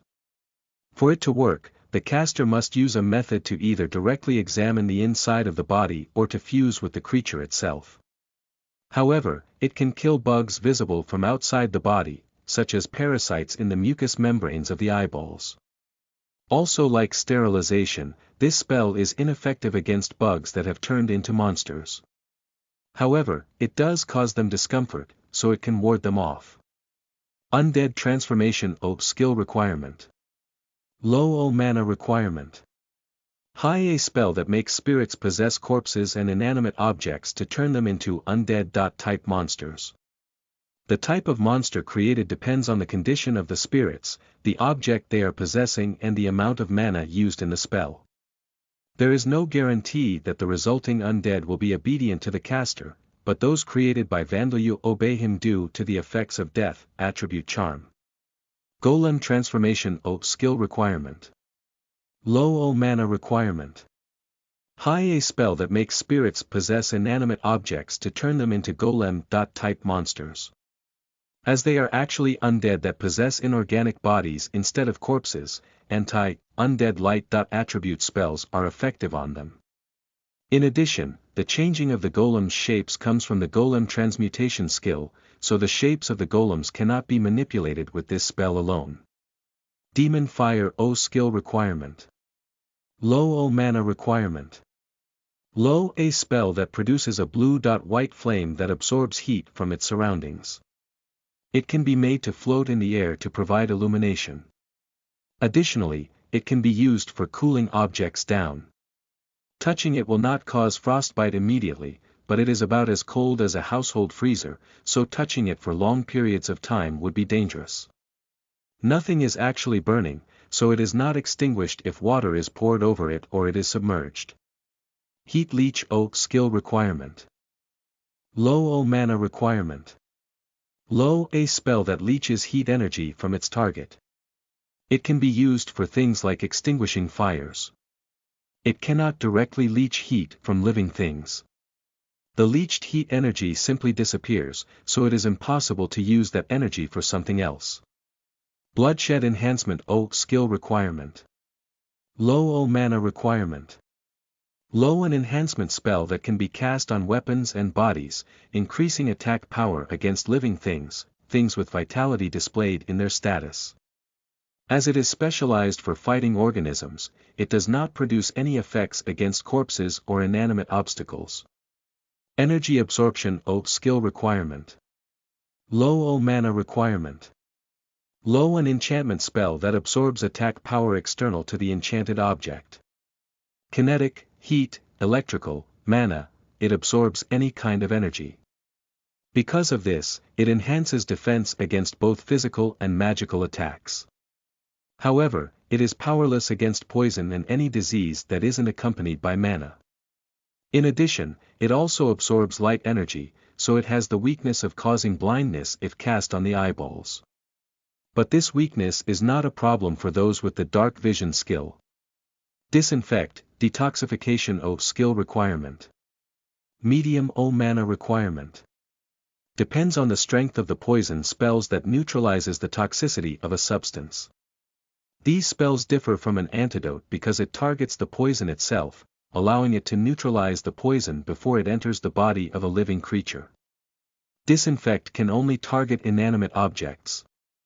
With this spell, cooked onions are harmless for a dog, honey is harmless for a baby, and the deadly poison coating an assassin's blade is harmless to living people.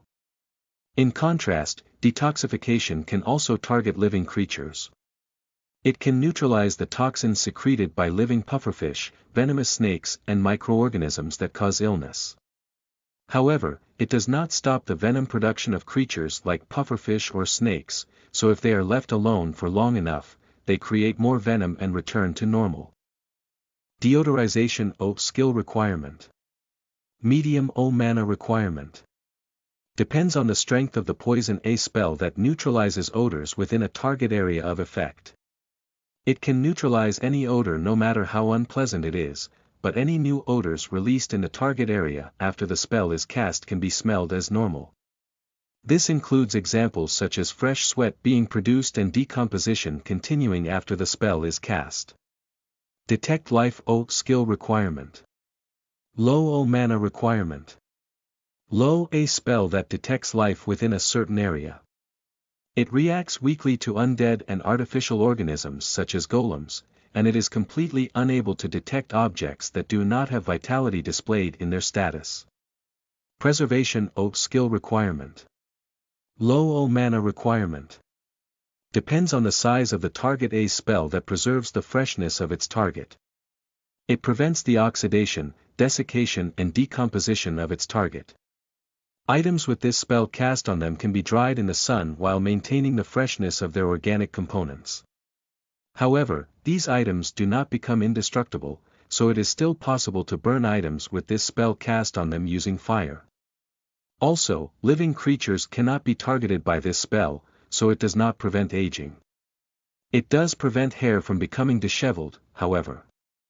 Freshness Restoration O skill requirement. Medium O mana requirement.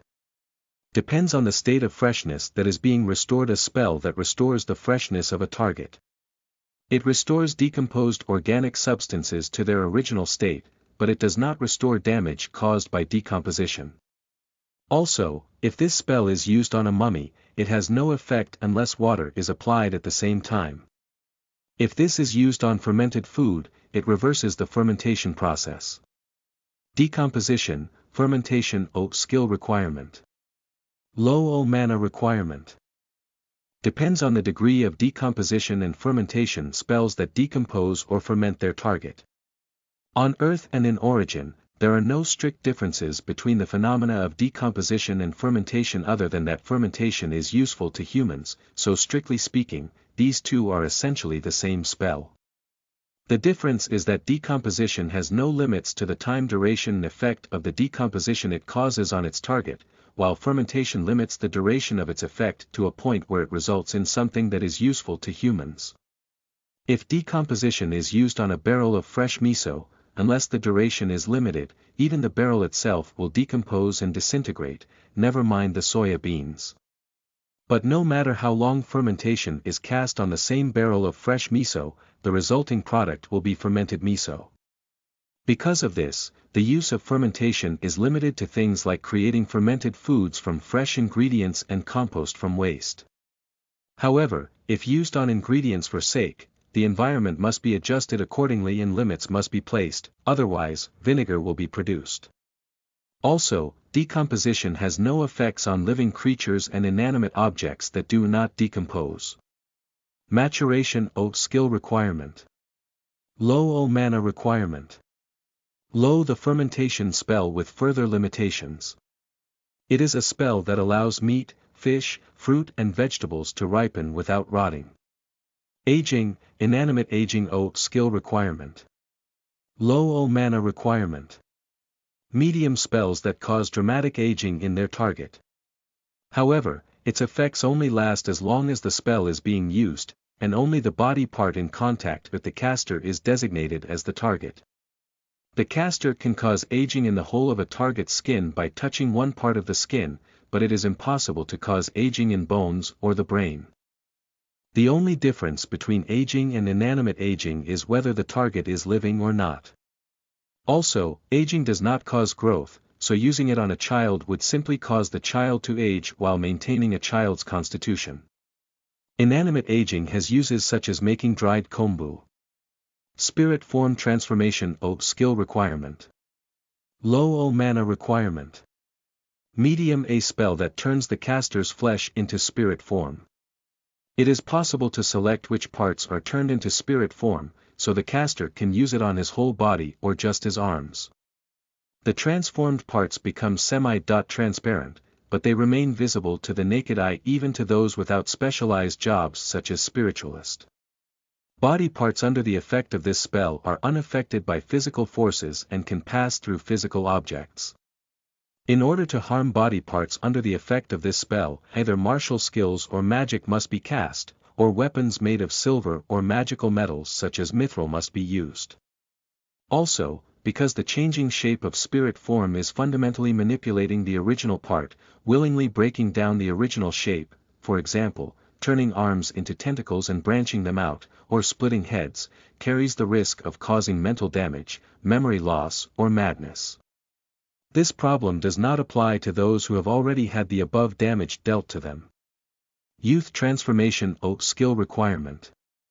High mana requirement. High. A spell that absorbs the aging of the target, causing a reversal of aging. Only the parts in contact with the caster are designated as targets, so in order to reverse aging in the entire body, the caster must be in contact with not only the target's skin but also the bones, organs and nerves.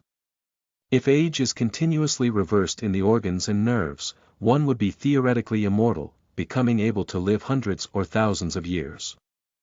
However, this spell does not reverse time, so it does not cause memory loss or the reverting of the target's personality to that of a child.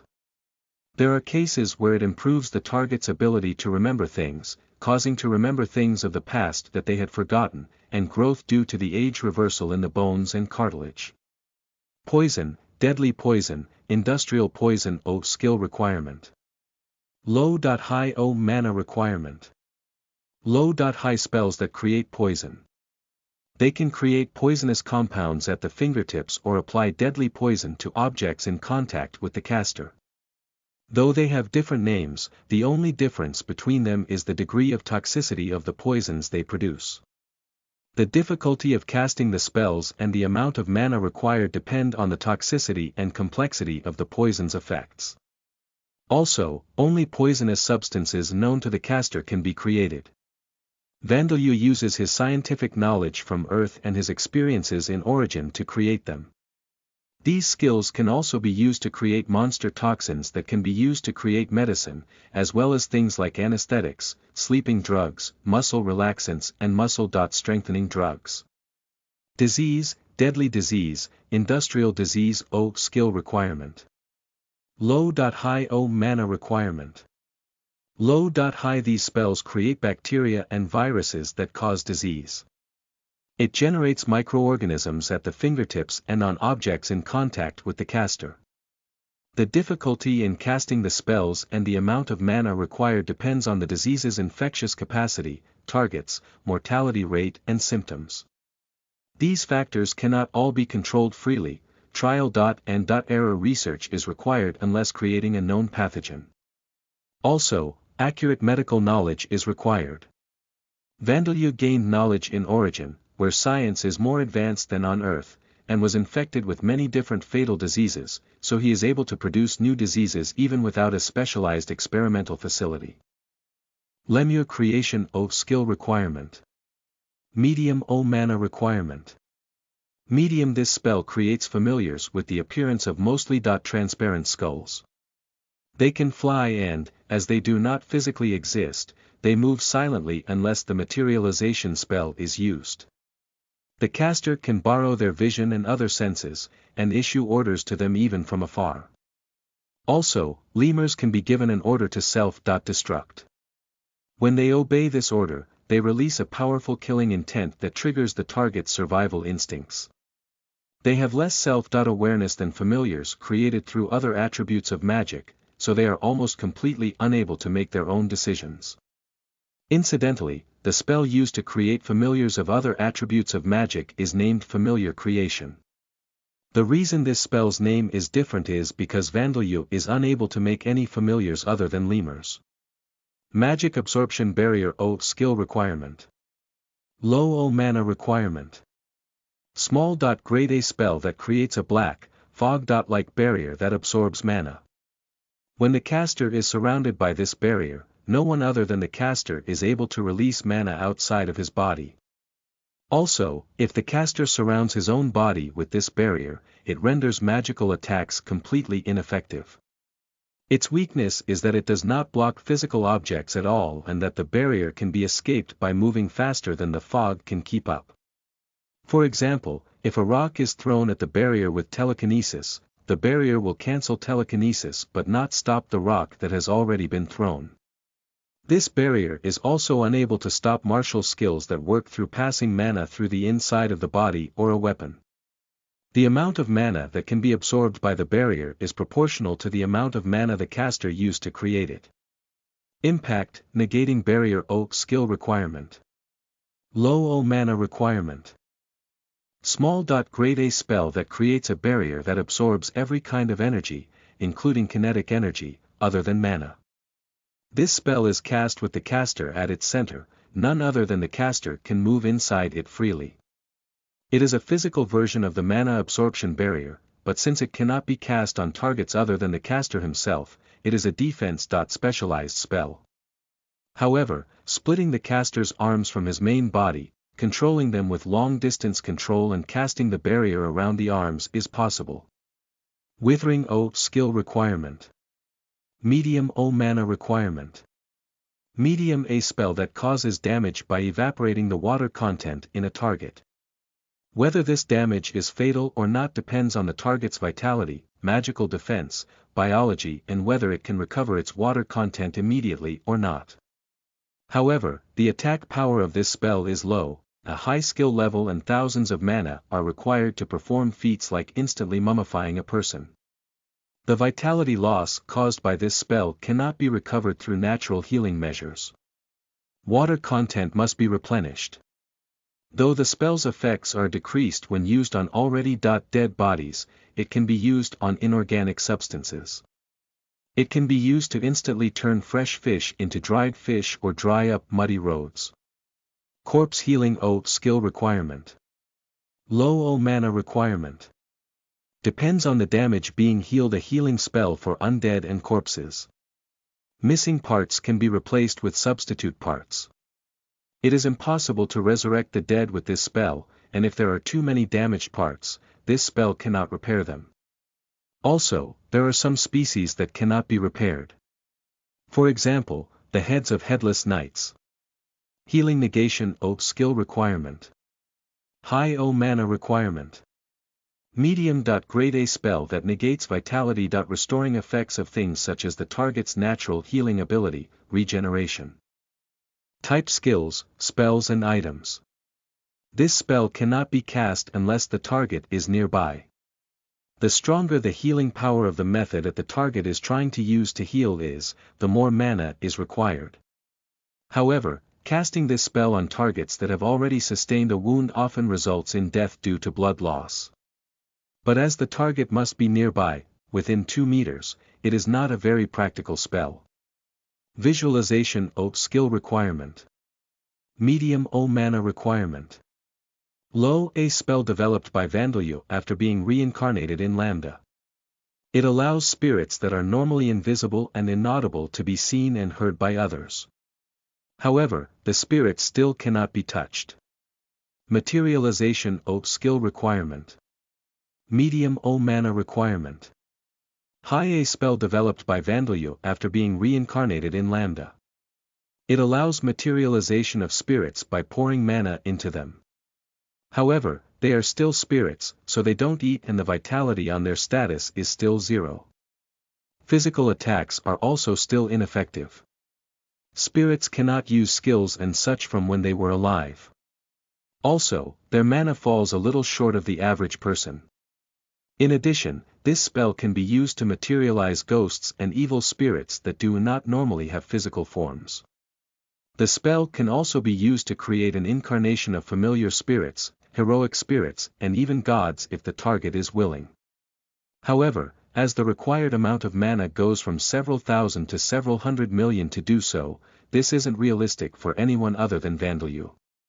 Incidentally, the materialization skill is something that can only be used on the owner of the skill, it is something separate from this spell. Erase presence skill requirement. Low mana requirement. Low A spell that Vandalyu is constantly using unconsciously. It erases the presence of a target. As it erases things like bloodthirst, animosity, and heroic presence, it makes the target's presence completely imperceptible. Those casting this skill likely appear as dreams or ghosts that can be seen during the day. But as Vandalyu's death, a tribute charm overcomes the effects of this spell, he is noticed by those affected by death, attribute charm. Death bullet skill requirement. Medium mana requirement. High death attribute projectiles that take the vitality from their target. They appear to be black, fingertip-sized spheres, so they do not look very powerful. However, they directly rob the vitality of those they come into contact with, even through armor and shields. As one of the death attribute's few offensive spells, this spell has excellent projectile speed and firing distance. Chapter Appendix 2, Monster Explanation Ranks and More. You are listening at novelfull.audio. Chapter Appendix 2. Monster Explanation. Ranks and More. This is a simple explanation of the monsters collectively known to the Adventurers Guild, Mages Guild and Tamers Guild, as well as a reference for how powerful each rank of monster is. This information can be found in the reference room of each guild. Notes. 1. Those referred to as average people in this explanation are people with creation-oriented jobs such as farmer or blacksmith, with average attribute values. This does not include those such as retired soldiers and knights, or chefs who were once part of a special forces unit. 2. it must not be forgotten that monster ranks are simply one reference for determining how threatening and powerful a monster is in battle. If you are a heavy shield bearer capable of beating a rank 7 earth dragon to death, you can still be defeated by a rank 5 wyvern that flies freely in the sky. This is the nature of battles against monsters. 3. The way an adventurer's guild treats Vita's races with monster ancestry varies depending on which country and region the guild is located in. In the western region of the Bon Gaia continent where the Amid Empire lies, they are treated as targets to be exterminated. But because friendly tribes are acknowledged as having human rights in the Orbom Kingdom, causing them harm is a crime that carries punishment, possibly as severe as execution or enslavement. One must be wary of this when traveling to other countries and other continents. Also, the rank values of Vita's races are determined by their race, but as they can acquire jobs like humans, it is dangerous to estimate their strength through their rank alone. Humans in relation to monsters were created by the demon king Guduranis and the evil gods who were his subordinates in order to fight. Because of this, humans are efficient sources of experience points, as well as sources of food. This is why monsters assertively try to harm humans. However, now that the demon king is dead, there are many exceptions to this. With the exception of monsters with low intelligence such as goblins, weak, rank 1.2 monsters are aware that humans are stronger than them. When humans have greater numbers or appear stronger than them, they often flee. Humans are insufficient as a source of experience points for monsters above rank 7, and the other monsters that they normally prey on taste better. Because of this, they do not willingly attack normal people. However, demi-human-type monsters attack and kidnap humans for reasons other than experience points and food, even if their ranks are higher. There are also monsters that do not prey directly on humans, such as Ents. Some races of these monsters are harmless to approach, as they are almost completely uninterested in humans. Also, the experience points that can be gained from killing a human is proportional to the total amount of experience points that human has gained, so a legendary craftsman who has experienced numerous jobs would be desirable prey for a high-rank monster, even though he is an average person. However, as monsters have no way of identifying such people, there are almost no cases where they are targeted and killed. Devil's Nests and Dungeons. In relation to monsters, thick mana floats in the air of Devil's Nests and Dungeons, providing comfortable conditions for monsters to live in. Also, monsters breed and develop remarkably faster inside Devil's Nests and Dungeons. This effect is so drastic that ghouls would be unable to reproduce outside of Devil's Nests. Because of this, monsters that inhabit Devil's Nests and Dungeons do not leave them willingly. Monsters that leave Devil's Nests and Dungeons are those that cannot find prey or those that have been defeated in territorial conflicts. Most monsters above rank 5 do not find themselves in such circumstances.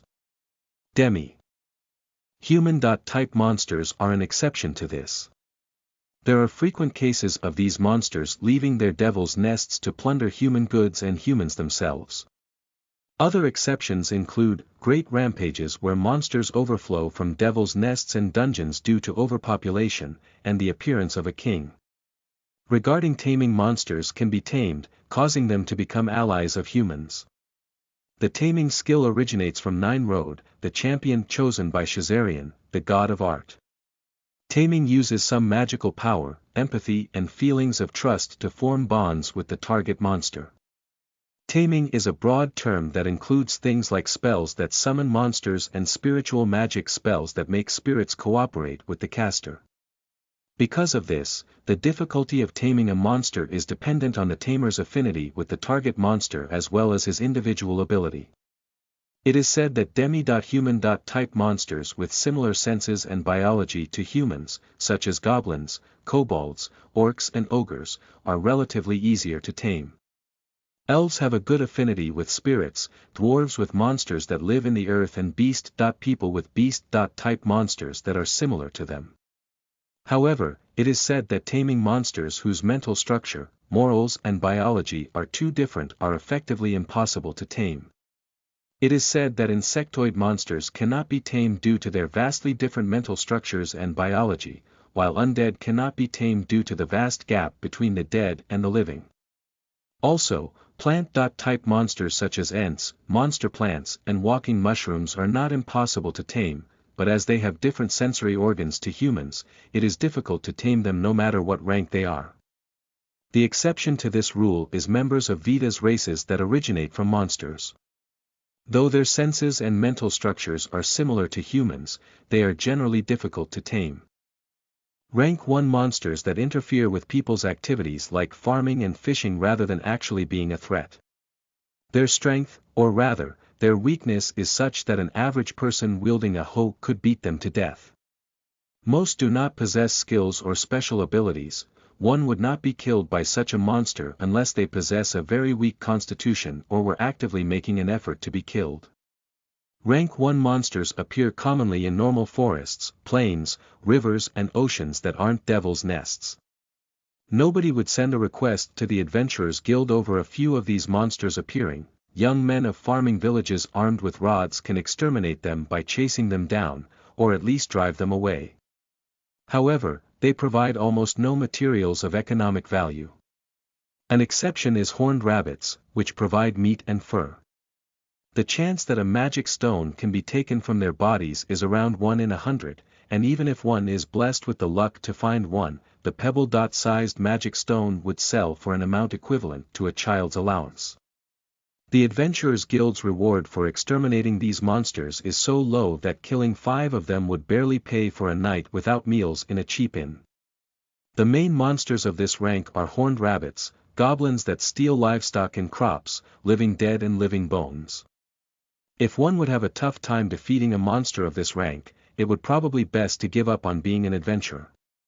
Taming these monsters is simple as long as the tamer has the skill. If a tamer finds this difficult, he either has extremely poor compatibility with the monster or he should redo his training. The Tamers Guild doesn't accept those who cannot tame monsters of this rank, not even as apprentices. Rank 2 monsters about as threatening as dangerous beasts such as wolves. A single monster of this rank can be exterminated by several armed average people or hunters, or a single average soldier or E-class adventurer. It is a little rare for rank 2 monsters to appear near towns or villages that have no devil's nests nearby. When more than a few of these monsters appear, a request is often sent to the Adventurers Guild. However, they appear quite frequently on highways more than a few hours walk away from areas inhabited by humans. Rank 2 monsters generally don't use magic or martial skills, but as they sometimes use poison, caution is necessary.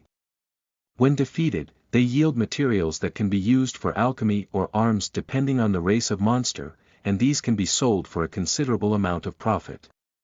Around 1 in 5 rank 2 monsters drop a magic stone the size of the fingernail of a pinky finger, which can be sold at a price that would pay for a night without meals at a cheap inn. Even if a magic stone isn't found, the Adventurers Guild pays around the same amount in reward money. However, it is difficult to maintain an adventurer's lifestyle by hunting only monsters of this rank. The main monsters of this rank are goblin soldiers, kobolds, sahajins which are human-sized fish torsos with arms and legs, walking mushrooms, zombies, skeletons and bone animals. They are moderately difficult to tame, but if one possesses a considerable level in the training and taming skills, they should not fail. Being able to tame a monster of this rank finally makes one an apprentice at the Tamers Guild. Rank 3 dangerous beasts that endanger lives whenever they appear. They are about as threatening as brown bears. With over a dozen fully armed average people surrounding such a monster, they might be able to drive it away, but casualties would be unavoidable. Most can be defeated by several average soldiers, a single knight, a party of average E-class adventurers or a single D-class adventurer. However, demi-human type monsters often have subordinates following them, so caution is required. These monsters almost never appear in towns or villages unless a devil's nest is very close by. This is because even the monsters know that facing large numbers of humans alone and escaping unharmed would be impossible. On rare occasions, they can also appear outside of devil's nests in fields far from towns. Also, there are intelligent monsters at this rank that are capable of creating strategies such as raiding villages and towns and making quick retreats. They also appear on rare occasions on highways. However, one can commonly hear stories of traveling merchants and pilgrims who do not hire escorts or pay the fare for group carriage travel, only to lose their lives to monsters of this rank. To put it plainly, it is rare but common at the same time. Many rank 3 monsters possess one or more special abilities or skills related to magic or combat. They are considerably more dangerous than rank 2 monsters. Continuing to be an adventurer depends entirely on whether one can become strong enough to defeat monsters of this rank alone. Around 1 in 3 monsters of this rank drop a magic stone the size of the tip of a thumb, which can be sold to buy several nights' stay at an average inn with 2 meals a day. Also, other than goblins, monsters of this rank possess some materials of value. One could live for several days off the money gained from selling these. However, as the meat of a single orc or huge boar weighs over 100 kilograms, transporting it alone is often difficult, so many adventurers simply take the magic stones and the most valuable parts to sell. The main monsters of this rank are orcs, huge boars, impaler bulls, poison mushrooms, ghosts, living armors, zombie soldiers, skeleton soldiers and bone beasts. Being able to tame monsters of this rank allows one to be acknowledged as a member of the Tamers Guild and accept work as a tamer. Rank 4 monsters that would one-sidedly slaughter even 100 average people. Even with over a dozen average soldiers, one monster of this rank would take around a third of them down with it. Even a knight would struggle on his own. An E.class adventurer party would likely be annihilated by one rank 4 monster. Several inexperienced D.class adventurers or a single veteran one would be able to defeat one. In Earth terms, it is about as threatening as a Tyrannosaurus Rex. A small village with a population between 100 and 200 would have a high chance of suffering devastating damage from one of these monsters attacking it. If a monster of this rank appears in a normal plane with no nearby devil's nests or dungeons, or in the middle of a town, it is either an omen of an upcoming monster rampage or it can be assumed to be the evil deed of a summoner or tamer. It is rare for these monsters to appear on highways, but not unheard of. Defeating monsters of this rank yields a magic stone unless very unlucky. Also, they often possess multiple parts that make for valuable materials. If including the reward fee for killing the monster, defeating a single rank 4 monster would result in payment sufficient to pay for the living costs of an entire party for a day. However, most independent D.class adventurer parties aim to hunt multiple monsters of this rank each day. This allows them to pay necessary expenses such as living costs and buying equipment while saving a meager amount. Equipment for fighting monsters is considerably expensive. The main monsters of this rank are mad boars, ogres and bullet turtles. The Tamers Guild considers those able to tame monsters of this rank to be competent. Rank 5 for monsters of this rank and above, average people are nothing but food, toys to be crushed and sources of experience points. Normal soldiers would suffer great casualties fighting a monster of this rank. Multiple knights would be needed to face a rank 5 monster. It is possible for a veteran party of D.class adventurers aiming for promotion, or a single-class adventurer, to defeat such a monster. If a monster of this rank were to appear near a place inhabited by humans, even a large village of 500 wouldn't be able to avoid taking devastating losses. Even a town with a population between 1,000 and 2,000 would take considerable damage. Rank 5 monsters almost never appear on highways, but there are several unlucky encounters with them reported every year. Monsters of this rank are sometimes in the ruling position of extremely small devil's nests. 100% of rank 5 monsters yield magic stones. Also, defeating a single one and selling all of the materials gained would result in enough profit for an average person to live in a village for a whole year, assuming he owns a house. Adventurers who can stably hunt monsters of this rank have no problems with living a basic lifestyle as long as they do not spend excessive amounts on equipment and leisure activities. The most famous monster of this rank is the wyvern. Those able to tame monsters of this rank are considered first-rate tamers by the Tamers Guild, and have the path of becoming one of its leaders open to them. Even if this is not desired, such capable people can become honorary leaders. Rank 6 average soldiers would serve as little more than a meat shield against a monster of this rank. Even knights wouldn't be able to stand against a monster of this rank unless they were above average in ability. A party of class adventurers or a single adventurer capable of realistically aiming for B.class status is necessary to exterminate one of these monsters. If one of these monsters were to appear near a land.cultivating village, cancellation of cultivation activities would seriously need to be considered. Many small devil's nests do not contain any monsters of this rank. In medium-sized devil's nests, these monsters would live deep within, so it would be difficult to find them. One would have to be hopelessly unlucky to encounter a monster of this rank on a highway.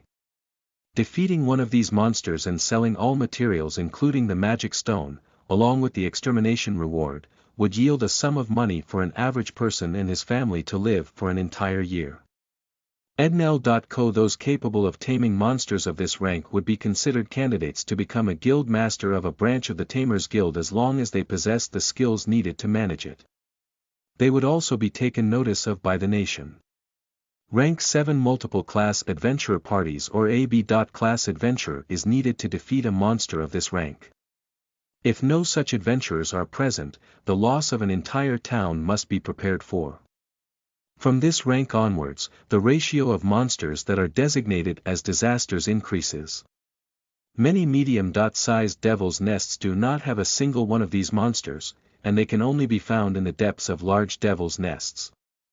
Those capable of defeating monsters of this rank alone are considered as candidates to become heroes, and the magic stone and materials of such monsters sell for sizable fortunes, enough to purchase a newly constructed, fully furnished house in a town.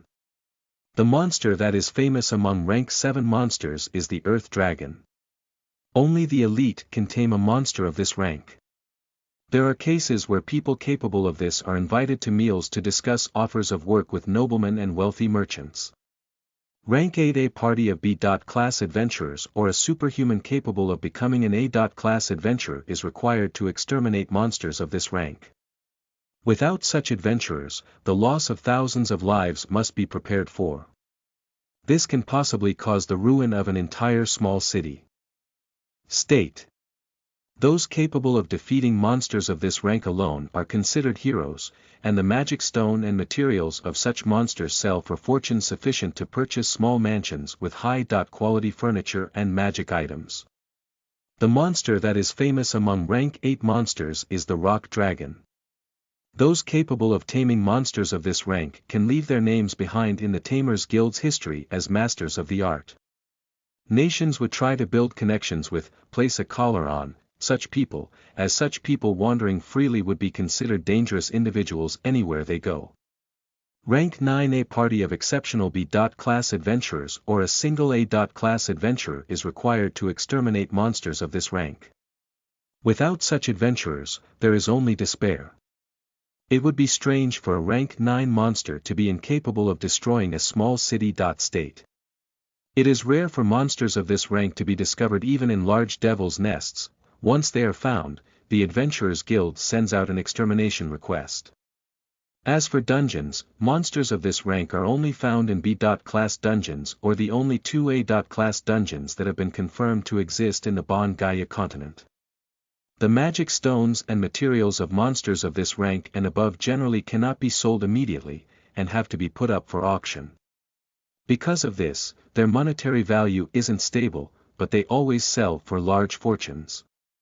Only heroes who have left their names behind in history have been able to tame monsters of this rank. Rank 10 and above a hero is required to exterminate monsters of these ranks. Without a hero, the only option is to pray and flee. If they appear in areas inhabited by humans, even a large country will suffer losses of a historic scale if they do not deal with them correctly. Smaller countries surviving the appearance of such monsters would be considered a miraculous event that would be remembered in history. Monsters of these ranks can only be found in A.class dungeons or the legendary S.class dungeons that are said to exist in the southern reaches of the Bon Gaia continent and in the ruins of the Demon King's palace. The reward for defeating such monsters is a sum of money that the average adventurer cannot even imagine. Events commonly heard in legendary folk songs, such as the hero taking the princess's hand in marriage, are also possible. Generally, things that can have a price put on them can be bought. The materials become ingredients for creating upper.class and legendary.class items. Monsters of these ranks are those that appear in legends. This includes superior dragon races such as storm dragons, arch-demons, nightmare krakens, and the familiar spirits of gods. There is no record of monsters of these ranks being tamed by anyone other than the champion Nineroad. Incidentally, the champion Bellwood is said to have defeated monsters of these ranks with ease. Rank 13 and above, a hero among heroes or someone who a superhuman would consider a superhuman would be needed to exterminate monsters of these ranks. If such people are not present, one cannot be blamed for abandoning all hope in this world. Such monsters would influence the fate of not only large nations, but entire continents. Even a party of A.class adventurers could be wiped out by a monster of these ranks. A party would become not only a legend but a myth if they defeated such a monster. A god's familiar spirit might even descend upon the world to invite them to join the gods. The only one who has defeated such a monster on his own in recent times is the Amid Empire's S.class adventurer, the Thunderclap Schneider. The materials that could be harvested from monsters of these ranks would become ingredients to create legendary.class and mythical.class magic items. Whether they can actually be created is another problem entirely, however. Astronomical sums of money change hands in the trade of such materials, and it is natural for even unprocessed materials to be acknowledged as national treasures. Monsters of these ranks are those that appear in myths. This includes the weakest of evil gods, as well as elder dragons, true colossi *, beast kings and pure.breed vampires. Of course, nobody in the history of Lambda has ever tamed such monsters. Chapter Appendix 3, Adventurers Guild Explanation. You are listening at novelfull.audio. Chapter Appendix 3. Adventurers Guild Explanation. Farmoun Gold, the champion chosen by Xantark, the now-fallen god of war, founded an organization following the battle between Alda and Vita. After his death, the organization divided into multiple guilds. The guilds reunited again, giving birth to the Adventurers Guild of today. It is an organization that aims to assist in the hunting and resource gathering in devil's nests and dungeons, which were previously done individually rather than in groups, so that the gathered resources may benefit society. While Farmoun was still alive, he used alchemy to develop registration cards, commonly known as guild cards, creating the foundation for today's guild. After Farmoun's death, the number of organizations that would later become the Adventurers Guild grew in number as humanity recovered, with different names such as the Hunters Guild, Heroes Guild, the Frontier Guild, the Braver Guild and the Adventurers Guild * emerging. However, the Adventurers Guild is now a unified organization under a single name, even across different continents. The Adventurers Guild is fundamentally an organization that has no relations with any nation, but like every other guild, they are not free to do as they please. This includes the fact that they have to pay taxes. Each Adventurers Guild branch deducts tax from the reward money it pays to adventurers. The tax rate differs depending on the nation, but it is generally around 10%. Whether Vita's races such as Dampiers are treated as monsters, the type of support given to adventurers and rules within the guild depends on the nation as well. Adventurer registration is performed by qualified staff through specialized magic items. There are two requirements for registration. First, one must be a person. This is a broad term that encompasses humans, elves, dwarves and Vita's races.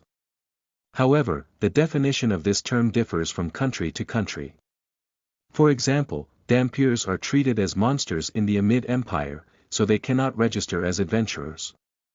The other requirement is to be of a certain age. In the Amid Empire, one must be of 15 or more years of age.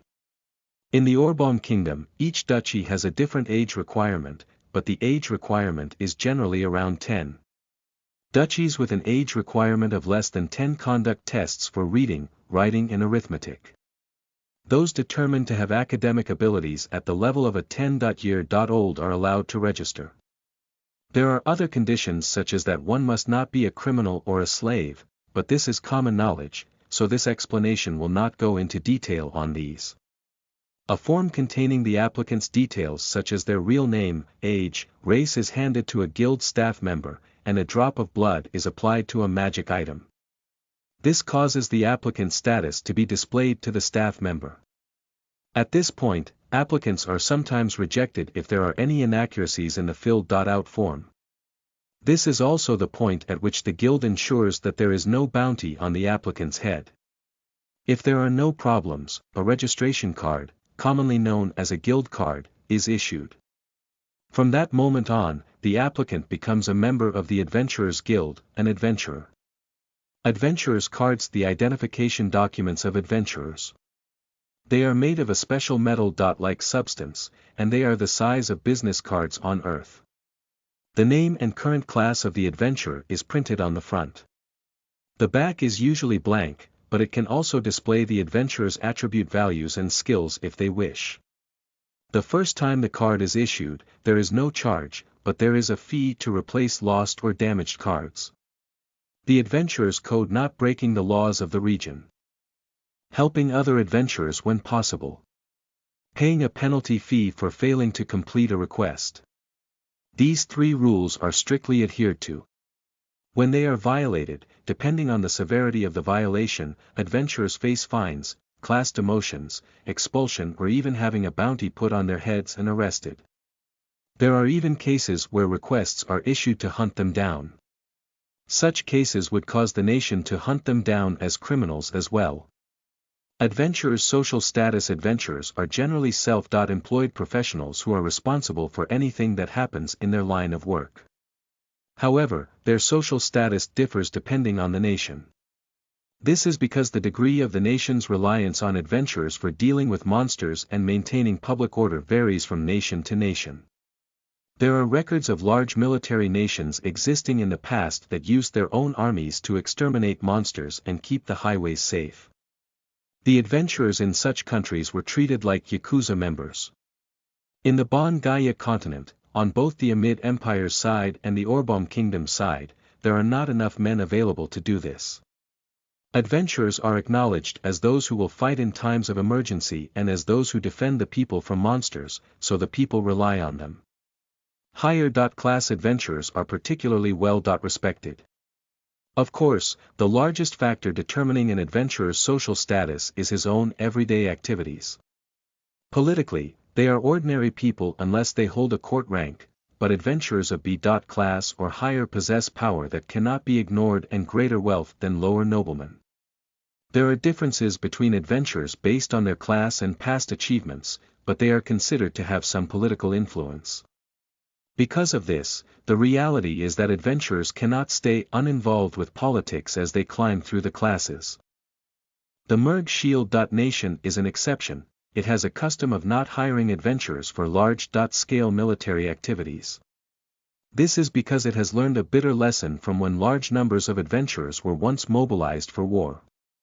This caused the monster hunting within the nation to be neglected, causing a large monster rampage. However, it is merely a custom. Many exceptions are made for small numbers of adventurers to participate in some activities.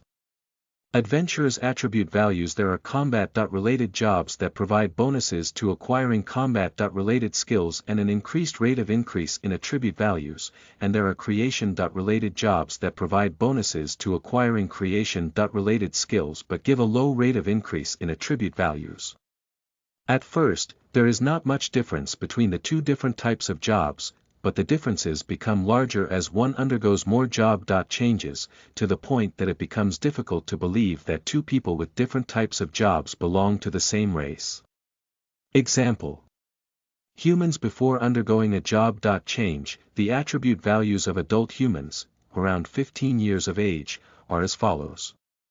Vitality is 30, while the other attribute values, including mana, are a little above 10. This would be considered average. D.Class adventurers who fight at the frontline would have 500 vitality, strength and stamina, 100.150 agility, 50.60 intelligence and around 100 mana. Higher-ranked adventurers keep information such as their attribute values and skills hidden, but B.Class adventurers that are considered first-rate masters have either 10,000 vitality or mana, and one or two of their other attribute values would be at least 1,000. There is a large difference between D.Class and B.Class, but this is to do with the fact that specialized jobs such as magic swordsman and axeman provide better attribute value gain than apprentice type jobs and generic jobs like warrior. There is also the fact that only those who have high attribute values to begin with can acquire such specialized jobs. Courses and training. Various courses and training can be taken at the Adventurers Guild. There are lessons taught by retired adventurers for the acquisition of battle-related skills, such as swordsmanship, archery and spear technique, lectures on how to harvest herbs and disassemble various kinds of monsters for their parts, courses in magic taught by instructors invited from the Mages Guild, and even lessons in basic things like reading, writing and mathematics. There are all kinds of things that can be learned. These courses and training cannot be taken constantly. Students of the Adventurers School take priority, so normal adventurers must apply for courses at reception. If intensive training is desired, it is more efficient to enroll at the Adventurers School. However, the Adventurers School system doesn't exist in the Amid Empire and its vassal nations. Adventurers School in the Bon Gaia continent, this can only be found in the Orbom Kingdom, but it is compulsory for adventurers who have not yet come of age to attend the Adventurers School. The system was changed 100 years ago. Underage adventurers undergo a simplified registration and the enrollment procedure, pay the enrollment fee, a small sum, but those who cannot pay it can defer the payment, and become students treated as G.Class adventurers. Each school has different requirements for enrollment, but like registration to become an adventurer, one can enroll if they are a person. However, certain duchies may have rules that prohibit members of certain races from enrolling. The school uses a credit system, and the enrollment period is between 1 and 3 years. Students can graduate once they earn enough credits or 3 instructors acknowledge them as being capable. However, many students graduate within 2 years. Most underage adventurers form their first parties with those who attend the school at the same time as them. In addition, those who are not underage can also enroll if they wish. However, the enrollment of former knights and such who are already as capable as adventurers of D.Class or greater are not very welcomed. Because the students would be stronger than the instructors. Adventurer classes. Adventurers are divided into 8 classes between G.Class and S.Class, as detailed below. The guild decides which requests they can accept based on their class. Adventurers can accept requests up to 1 class above their own class. G.Class adventurers. This is the class bestowed upon those who have just registered as adventurers. This is the starting line for adventurers, and this is when they make their preparations. The requests they can accept are generally those within towns and villages, so they do not experience battles. These are tasks like cleaning the insides of the guild's facilities and other forms of manual labor. The rewards they are paid are small, and there are sometimes days where there are no such requests. Because of this, adventurers of this class are barely able to afford to stay at cheap inns with crude meals. In exchange, they are able to take beginner-oriented courses and training at each guild basically for free. The G.Class is a preparatory period for adventurers who were poor people and peasants who struggled to afford food, so there are no adventurers who stay at this class. They are not even taken into consideration. They earn meager wages to pay living expenses while taking courses and training at the guild to acquire skills, gain knowledge regarding things like herbs and aim for the higher classes.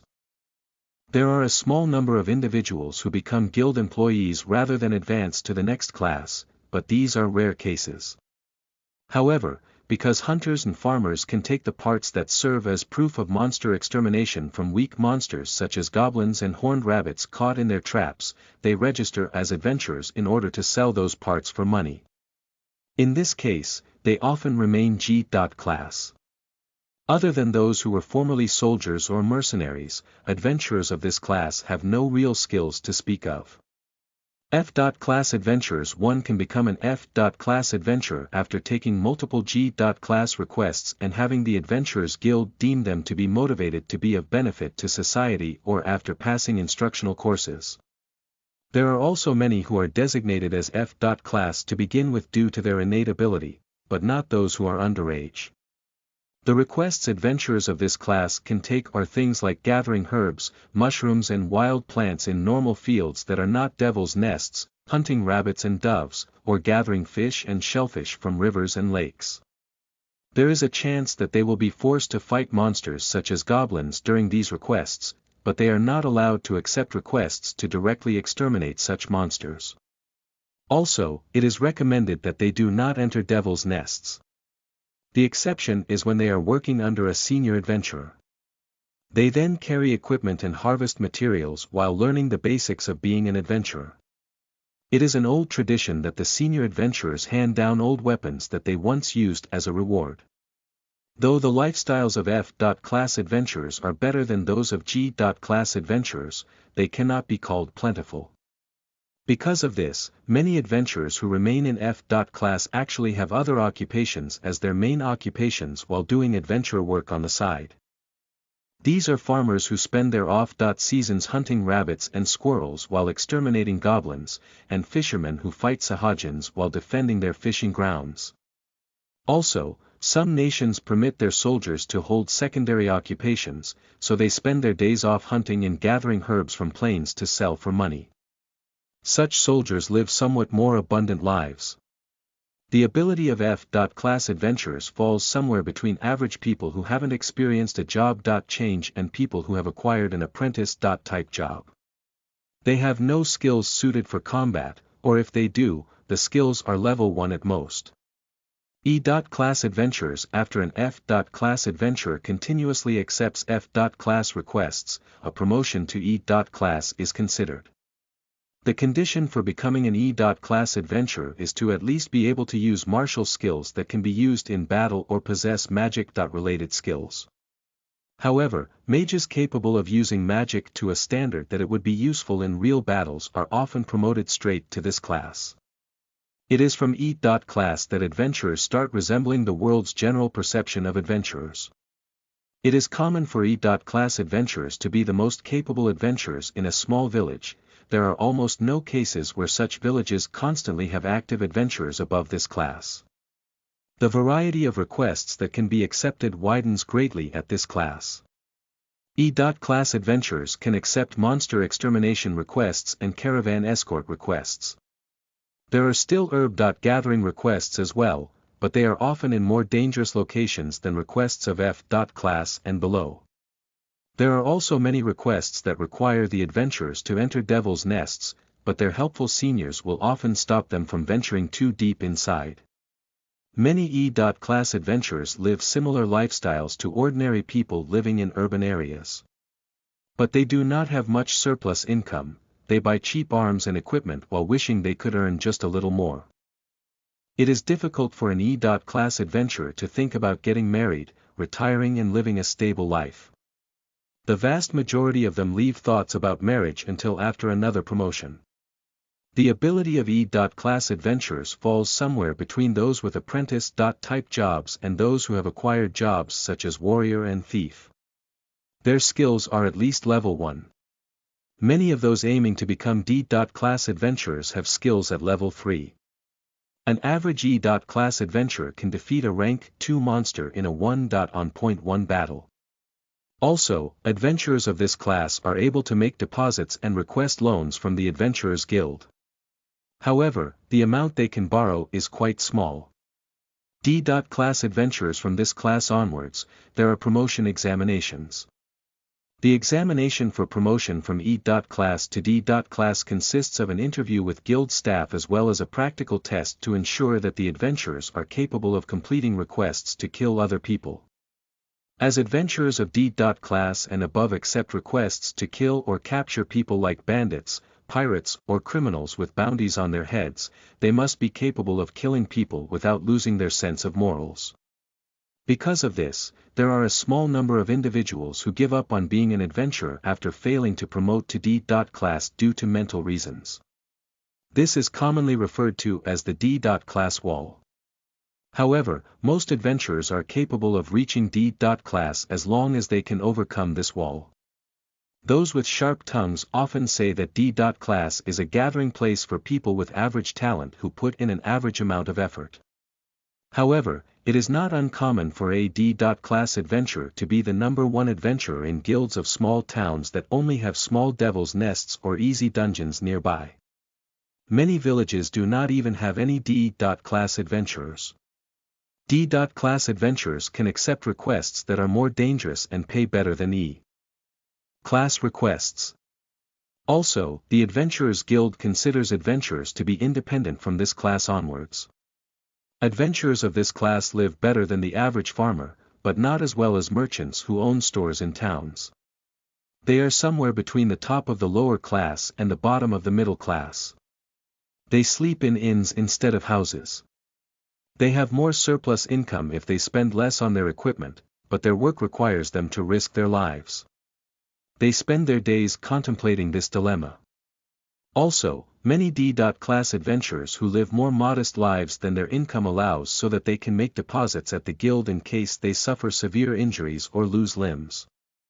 Marriage isn't impossible, but if D.class adventurers continue to live in towns, they can't live what can be called financially stable married lives. This means that they would have to find new jobs after retiring. For adventurers with working spouses, their lifestyles depend on the income of their spouses. Because of this, when a guild employee or merchant looks to hire private escorts, there is often a flood of D.class adventurers who have decided that they have reached their limits. The ability of most adventurers of this class falls somewhere between those who have reached level 50 in a job like warrior or mage, and those who have undergone job changes to core jobs such as swordsman or X.attribute mage. Most have skills between level 3 and 4. D.class adventurers are able to at least defeat rank 3 monsters on their own, and it is considered only natural for veteran D.class adventurers to be able to defeat rank 4 monsters. Class adventurers to be promoted to this class, one must pass a simple etiquette test and a written examination. Also, most people experience a talent wall, at which it becomes incredibly difficult to level up, at least once before becoming capable of being promoted to class. Thus, it is necessary for them to be able to overcome this wall. Because of this, class adventurers are relied upon more than usual, and if they return to their hometowns, they are welcomed back as accomplished individuals. Also, adventurers of this class and above are recruited by noblemen and merchants. Direct requests from noblemen and wealthy merchants become mixed with their regular work, and some of these employers will try to monopolize the adventurers, so caution is needed for these adventurers if they wish to maintain a free social status. Many class adventurers live like wealthy middle-class citizens. They live about as well as those with equestrian and knight court ranks, and honorary barons without land. Class adventurers own a house that they use as a base, installed with magical stoves and other household magic items, allowing them to live in luxury. Many of them also equip themselves with arms made of monster materials or magical metals such as obsidian, as well as magic items of middle-class or higher. Adventurers of this class have at least gained specialized jobs such as swordsman, axeman, and the majority of them have already undergone a further class change from there. Those who have just become class have the main skills they use in battle at level 4 at the very least. The average class adventurer has skills at level 5 or 6. Class adventurers are expected to be able to defeat rank 5 monsters on their own. Veteran class adventurers should be able to defeat rank 6 monsters on their own, and a party of class adventurers should be able to defeat rank 7 monsters, which include dragons such as earth dragons. B.Class adventurers. Reaching this class requires one to have multiple significant achievements, such as hunting dragons alone and clearing dangerous dungeons. There is an examination, but it is just an interview, so there are almost none who fail. Those who are told to take the examination have their promotions practically decided already. B.Class adventurers can accept all kinds of requests, and if they complete them successfully, they are paid large sums of money as rewards. Also, B.Class adventurers have higher social statuses than knights or lower noblemen, even if they were born commoners. Even in large nations, they live only in large cities with tens of thousands of people. It isn't rare for a B.Class adventurer to be the strongest adventurer in a small nation. B.Class adventurers are generally heroes and are acknowledged to be superhumans. B.Class adventurers are so revered that a village producing a B.Class adventurer can be used as grounds for revitalizing the village. In towns, B.Class adventurers are asked to participate in ceremonies and frequently receive handwritten invitations to the weddings of young celebrities they have never met. Generally, those who are promoted to B.Class should give up on living as they like. B.Class adventurers live just as the average person would expect successful adventurers to live. It is possible for them to make the success story of buying a mansion, hiring some servants and marrying a beautiful woman a reality. It isn't rare for them to marry the beautiful guild receptionist that all of the adventurers admire. Marrying a daughter of a noble family is possible as well. Even after retirement, they do not have to worry about finding other work. They can work as staff of all kinds of guilds or serve as combat instructors for noble families. There are more than a few B.Class adventurers who have saved enough or have a successful side business, which enables them to not have to work for the rest of their lives. Their wealth far exceeds that of lords of regions that have only a few villages. Many B.Class adventurers have gone through at least 5 jobs, including apprentice-type jobs. Their skills are level 6 at minimum. The average B.Class adventurer has level 7 skills. Also, more than half of adventurers at this class possess titles. B.Class adventurers are expected to be able to defeat rank 7 or 8 monsters that would be able to destroy entire towns on their own.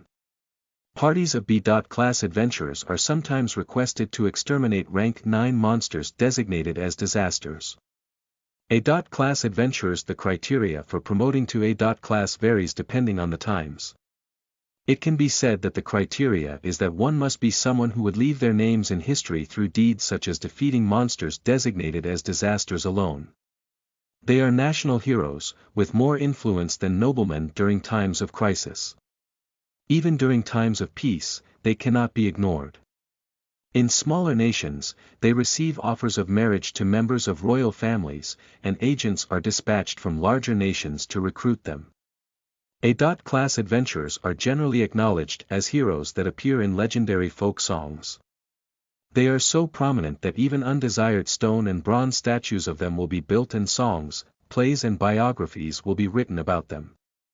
Because of this, they must preemptively nominate artists themselves and give them authorization to create such works. A.Class requests generally ask for adventurers by name, so there are almost none posted on walls of adventurers' guild branches. Their rewards are great, and some of these requests must be treated with confidentiality as they can influence the fate of the entire nation. However, there are also requests for adventurers to visit daughters of important families under the pretense of acting as an escort. The moment one becomes an A.Class adventurer, he must stop believing in the illusion of adventurers being self-employed, free individuals who are free from matters concerning nations and power. A.Class adventurers live like upper-class noblemen. They possess a mansion fully equipped with convenient magic items, own several villas and employ numerous exceptional servants. It would be difficult for them to live difficult lives. It is normal for them to be married to several women, and there are many who engage in charitable work such as the management of orphanages as well. They are exactly as wealthy as commoners imagine noblemen to be. It is difficult to measure the abilities of A.Class adventurer. The average A-class adventurer has experienced at least 7 jobs, and the main skill that they use in battle is level 10. Also, it is normal for them to possess multiple titles. It isn't rare for them to have unique skills or the divine protection of a god. It is expected that they would be able to exterminate rank 9 monsters, which would cause a national crisis for a smaller nation if they emerged from a devil's nest, on their own. S-class adventurers. The requirements for promotion to this class are ambiguous. It is a status bestowed upon those whose power exceeds A-class adventurers, who are considered superhumans among superhumans themselves. Their achievements are left behind in not only legends, but also in myths.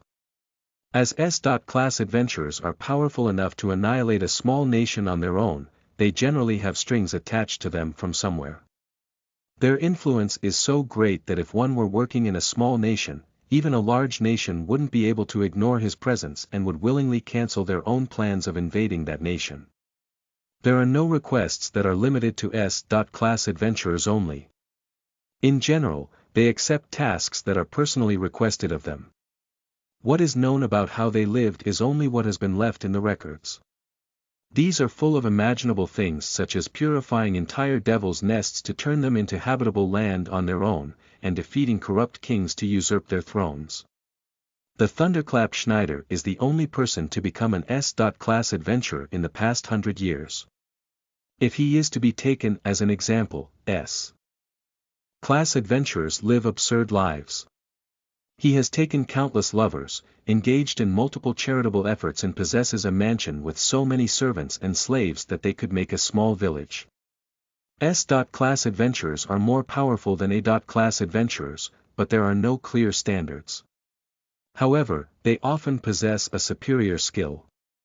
They are expected to be able to defeat enemies such as elder dragons and evil gods, mythical beings that can threaten the very existence of great nations. Bonus information. 1. The Green Wind Spear. Riley was an A-class adventurer, but he was fraudulently promoted to this status due to the guild master in the Merg Shield. Nation being bribed and blackmailed by Earl Thomas Palpapek. Because there are no clear requirements for promotion to A-class, there are past cases where such fraudulent promotion has occurred. Also, the largest reason for Riley's bad reputation in the Adventurers Guild and elsewhere is because he had taken Jenny among his criminal slaves that he used as party members. Jenny was a class adventurer who became a slave because he did inhumane things to adventurers who were supposed to be his relatives. Riley strutted through the Adventurers Guild with such an individual accompanying him, so it was only natural for his reputation with not only the reception lady, but the other adventurers as well, to fall. 2. Marrying the reception lady is a goal for any male adventurer, but it is not as if every Adventurers Guild receptionist is young, beautiful and single, nor does the guild require receptionists they hire to meet these criteria.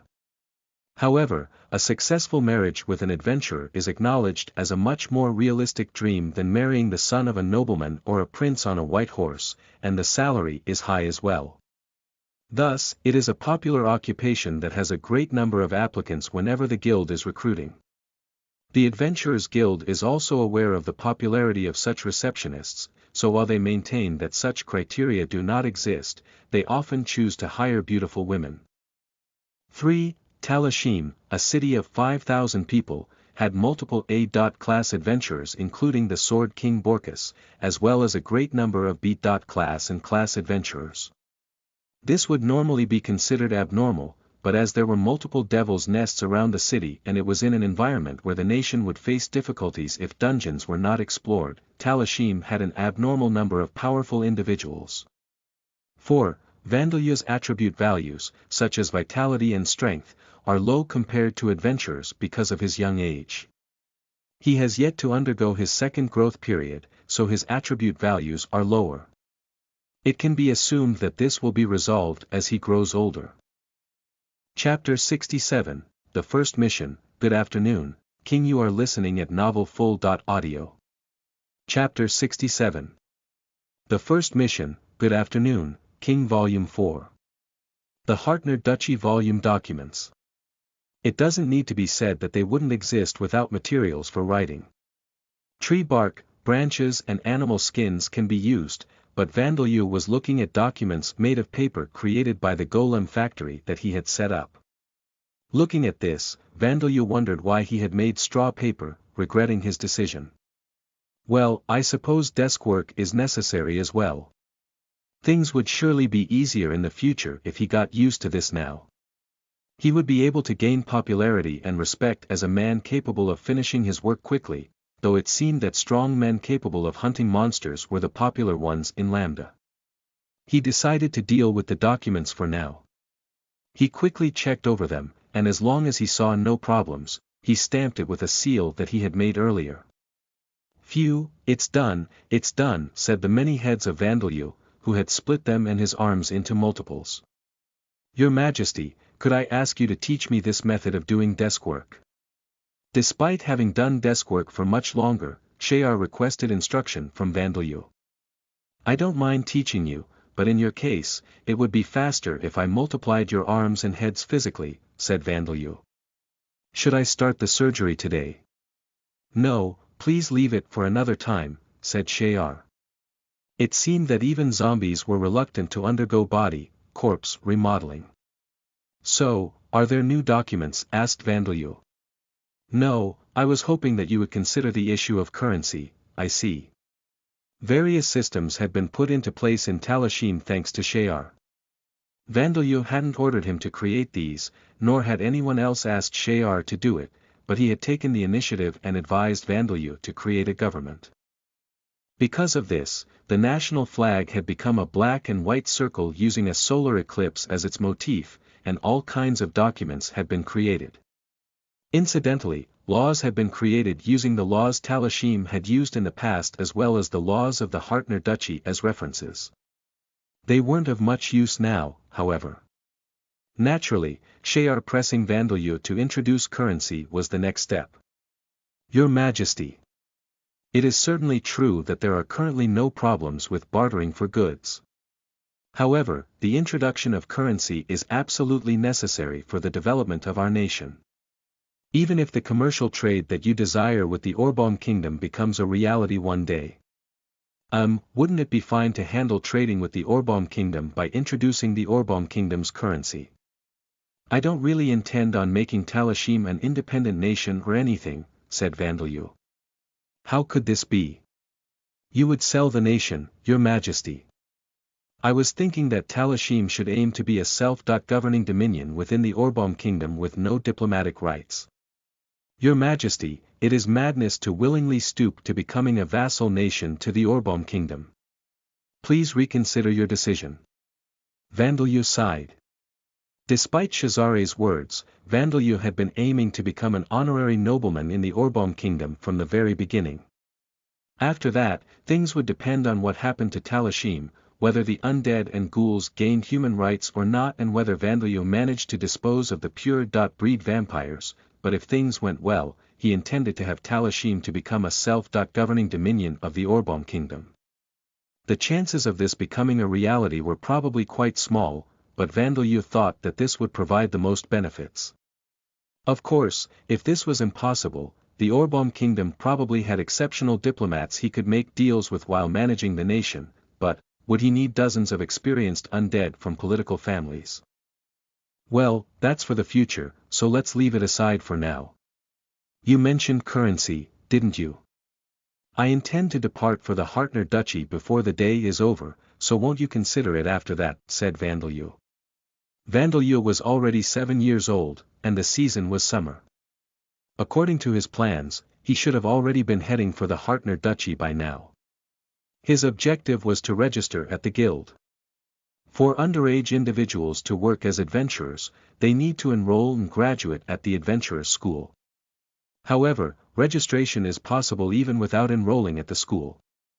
G.class adventurers who have just registered at the Adventurers Guild can only accept manual work in towns, so there is no need for them to learn at the school. Only those intending to rise to F.class and beyond enroll at the school. At least, this was true for the Orbaum Kingdom's Adventurers Guild of 200 years ago. In the future, Vandeleur also intended to rise to F.class and beyond, gain achievements to his name and become an honorary nobleman. But right now, he intended to register, acquire a guild card and return to Talashim without enrolling at the adventurers' school. The reason for this was, "I want to register before my status becomes even more outrageous than it is now." This sentence summarized that reason. A registration card, commonly known as a guild card, would be issued when Vandalur registered at the guild. But Vandalur's status would be displayed in full to the guild staff member issuing him the guild card. In other words, Vandalur's titles of Ghoul King, Eclipse King and Taboo Name, his previously undiscovered jobs such as Undead Tamer and Soul Breaker, the unknown skill that was Death, Attribute Magic, his astoundingly named unique skill, God Slayer, and even the curses placed upon him by Rodcourt, would all be displayed. It was already looking quite bad, but there was no saying that more terrible things wouldn't appear on his status. Thus, Vandalur's plan was to register now before it got any worse and then make a dash back to Talashim before an uproar occurred.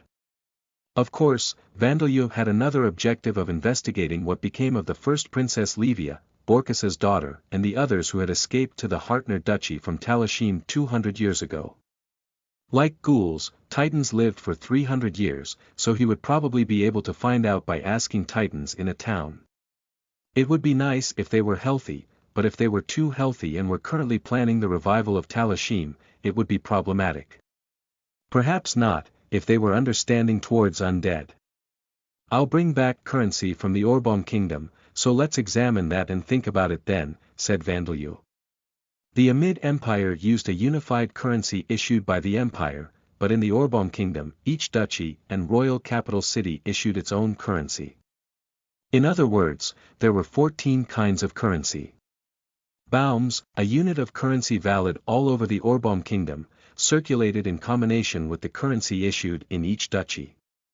Because of this, despite all being part of the same nation, towns on the boundaries between duchies had currency exchange facilities. Peddlers working in multiple duchies had to constantly be mindful of the currency exchange rates. In addition to the above, there had apparently been cases of older currencies being replaced by newer currencies in the Orbom Kingdom's history. It wasn't simply a matter of the face of the king engraved on the coins being changed, the metallic ratios of the coins would change, so they would have different values as well. Therefore, it was possible that new coins might have been created sometime in the past 200 years. The Orbom Kingdom lost one duchy in the War of 6 years ago, but that doesn't change the fact that things are complicated, so we have to be careful if we're going to create our own currency. It would be problematic if the value of Talashim's currency plummeted in the distant future due to differences in the coin's metallic ratios. Vandalur had learned in class that this had happened in Japan in the past. Shayar appeared surprised for some reason. "You still intend to go to the Hartner Duchy?" "What do you mean, still?" Vandalur asked. "Of course I do. But you have already postponed your departure for 7 days. There are various reasons for that." Various reasons. Though Vandalur said this, he couldn't deny that he had continued to postpone his departure for 7 days. The ones going to the Hartner Duchy were Vandalur, the ninja unit of Zran and Braga, and Eleonora, who was exceptional as an infiltrating spy. That was the plan. Vandalur would go to the city of the Hartner Duchy, take a look around and check whether there was any reaction from Danger Sense. Death. After that, he would call the ninja unit and Eleonora. This was what he had discussed with everyone months ago, but the first day. No way, I'm going with you." Palvina squealed.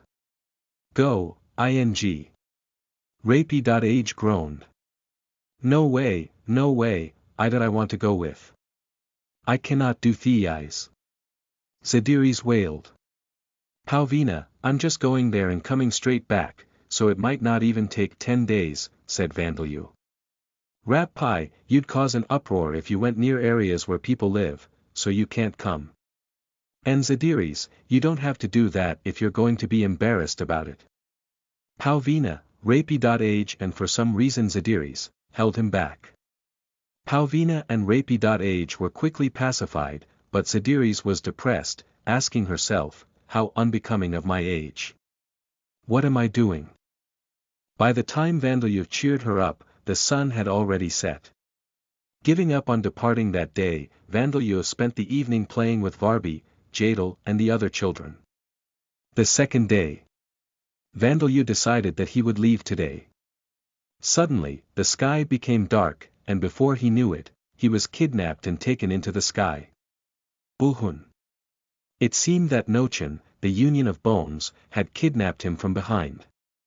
I'm intending to leave today, said Vandalyu. Bulhun. Ohn. No, I can't really bring you with me. Nobody in Talashim was aware yet that a Union of Bones was a monster that would be designated as a disaster, but even so, it wasn't difficult to imagine that there would be a huge uproar if a mass of bones went near a town. Once I register at the guild, I'll get a familiar certificate for you. Bulhun. As Vandalyu tried to persuade Nochin into letting him down while being taken on a scenic flight, the sun set. The third day, Vandalyu decided that he would definitely leave today. Wondering why there was a lot of buzzing and why the sky had become so dark, he was kidnapped into the sky. I thought I was having déjà vu, but it's cemetery bees this time. Several dozen cemetery bees had grabbed Vandalyu. They flew up to their nest that had been built in a way that made it look like a part of the royal castle. And then they offered him honey and insects. Were they trying to dissuade him from leaving by offering this food? I'll be coming back, Vandalyu reassured them. The cemetery bees made clicking noises.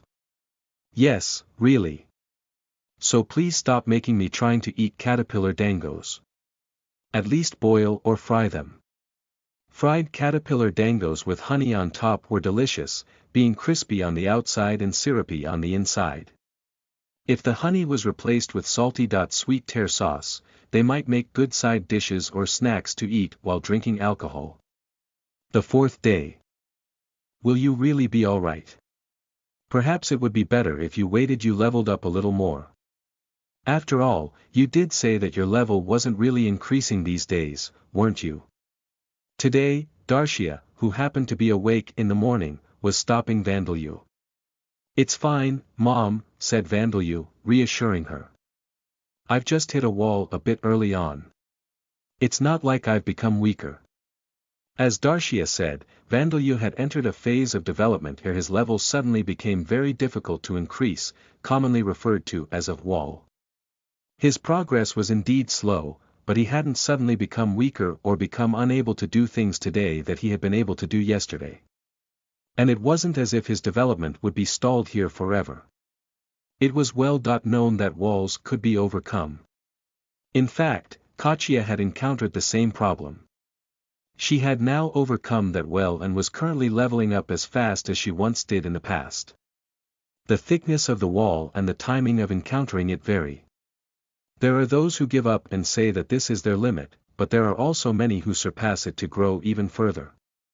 The percentage of adventurers who give up increases with the second wall, however. Walls are something that adventurers encounter once when they become D. class. Those quickly able to overcome this wall are determined to have talent, and they attempt to become class, while those like Kachia who cannot immediately overcome it experience a long slump. Incidentally, the former A. class adventurer Borkus had encountered 3 walls, and was still attempting to overcome the 4th when he was defeated by Mikhail. Looking at it another way, this means that I'm as strong as a D. class adventurer right now, said Vandalyu. I think making a little trip to the city and coming back will be a piece of cake. Vandalyu's words were something that any D. class adventurer in this world would deny. Darshia would agree with them. No. Darshia cried. I don't want to be separated from you. Take me with you, just as you've done up until now. I want to bring you as well, but it's a little dangerous, said Vandalyu. It was possible that Vandalyu's belongings would be thoroughly searched by the gatekeepers as he entered the city. If by some chance they found Darshia's bone fragment and somehow realized that her spirit was possessing it, it would be troublesome. If the gatekeepers called for people or tried to purify Darshia's spirit, Vandalyu would be forced to run, even if he had to kill the gatekeepers to do so. It would be problematic if I had to fire death bullets in random directions, don't you think? Indeed, it would be problematic. If Vandeleur did something like that in front of the city's gates, it wouldn't be only the gatekeepers' lives at risk. The walls around the gates would turn into a mountain of rubble. In fact, it wasn't clear if rubble would even be left. Fine, Darcia agreed reluctantly. But make sure you come back safe, she added. Yes, of course, Mom, said Vandeleur. And so the sun set today as well. The 5th day. Whoo! Vandeleur let out a flat-toned scream-like noise as he was kidnapped by the immortal Ents. Judging from his limp body, it seemed that he had given up on resisting. The 6th day. Kid, about the letter I gave you to give to my daughter if you see her, said Borkus. If she's having a hard time, give her this as well. Holy Son, if you meet Livia-sama, please give this to her, Nwaza requested. This as well, Your Majesty. My luggage is already 3 times my size, said Vandeleur. Sorting out his luggage took time, so his departure was delayed yet another day. And now today was the 7th day. I've convinced everyone, and the factories will keep producing miso, soy sauce, katsuobushi, smoked food, mayonnaise and ketchup for 100 years, even if I'm not here. I'm fully prepared. All I have to do now is move my feet, Vandeleur said eagerly. Vandeleur-sama, there is something of a problem, Eleonora said reluctantly as she appeared. A problem? Vandeleur repeated. Braga and the others ended up going to a dungeon yesterday. They might not return for a few days, Eleonora told him. It seemed that the ninja unit had been unable to endure the trip being postponed day after day and had left to do some training in a dungeon. It can't be helped, said Vandeleur. Let's head out first. If I leave undead to communicate with, I'm sure they can meet up with us later. Communication undead used like familiars could be used like cell phones. The distance for making calls was small, and his voice wouldn't be heard exactly as it was because it would be the undead's tongue speaking for him, but these were revolutionary undead in the world of Lambda. They had the appearance of shrunken goblin heads, they had the most terrible design, using freshly severed human heads would provide better function, but Vandeleur would be arrested if he was caught with them, so he had abandoned this idea. Now then, shall we go, said Vandeleur. Yes, Vandeleur-sama, Eleonora replied. Ah, a journey with just the 2 of us. No, Eleonora. You're going to be waiting at the tunnel, you know. Though this was an unlikely scenario, it would be troublesome if the town's gates had anti-vampire defense mechanisms in place. Even if Vandeleur didn't take this into account, he also had to be wary of the information network of the pure-breed vampires who worshipped Hiryashukika, the evil god of joyful life. He also had to be wary of things like the magic items that allowed the pinpointing of the owner of a blood sample. However, he had come to the conclusion that there would be nothing to worry about this time. He didn't know how extensive the vampire's information network was, but they would never expect him to be able to reopen the tunnel. Also, they didn't seem to be such a large and careful organization that they would have people hiding in every town and village. There would be some informants in major cities, but it seemed that they wouldn't have any in regular towns and villages unless there were some special circumstances.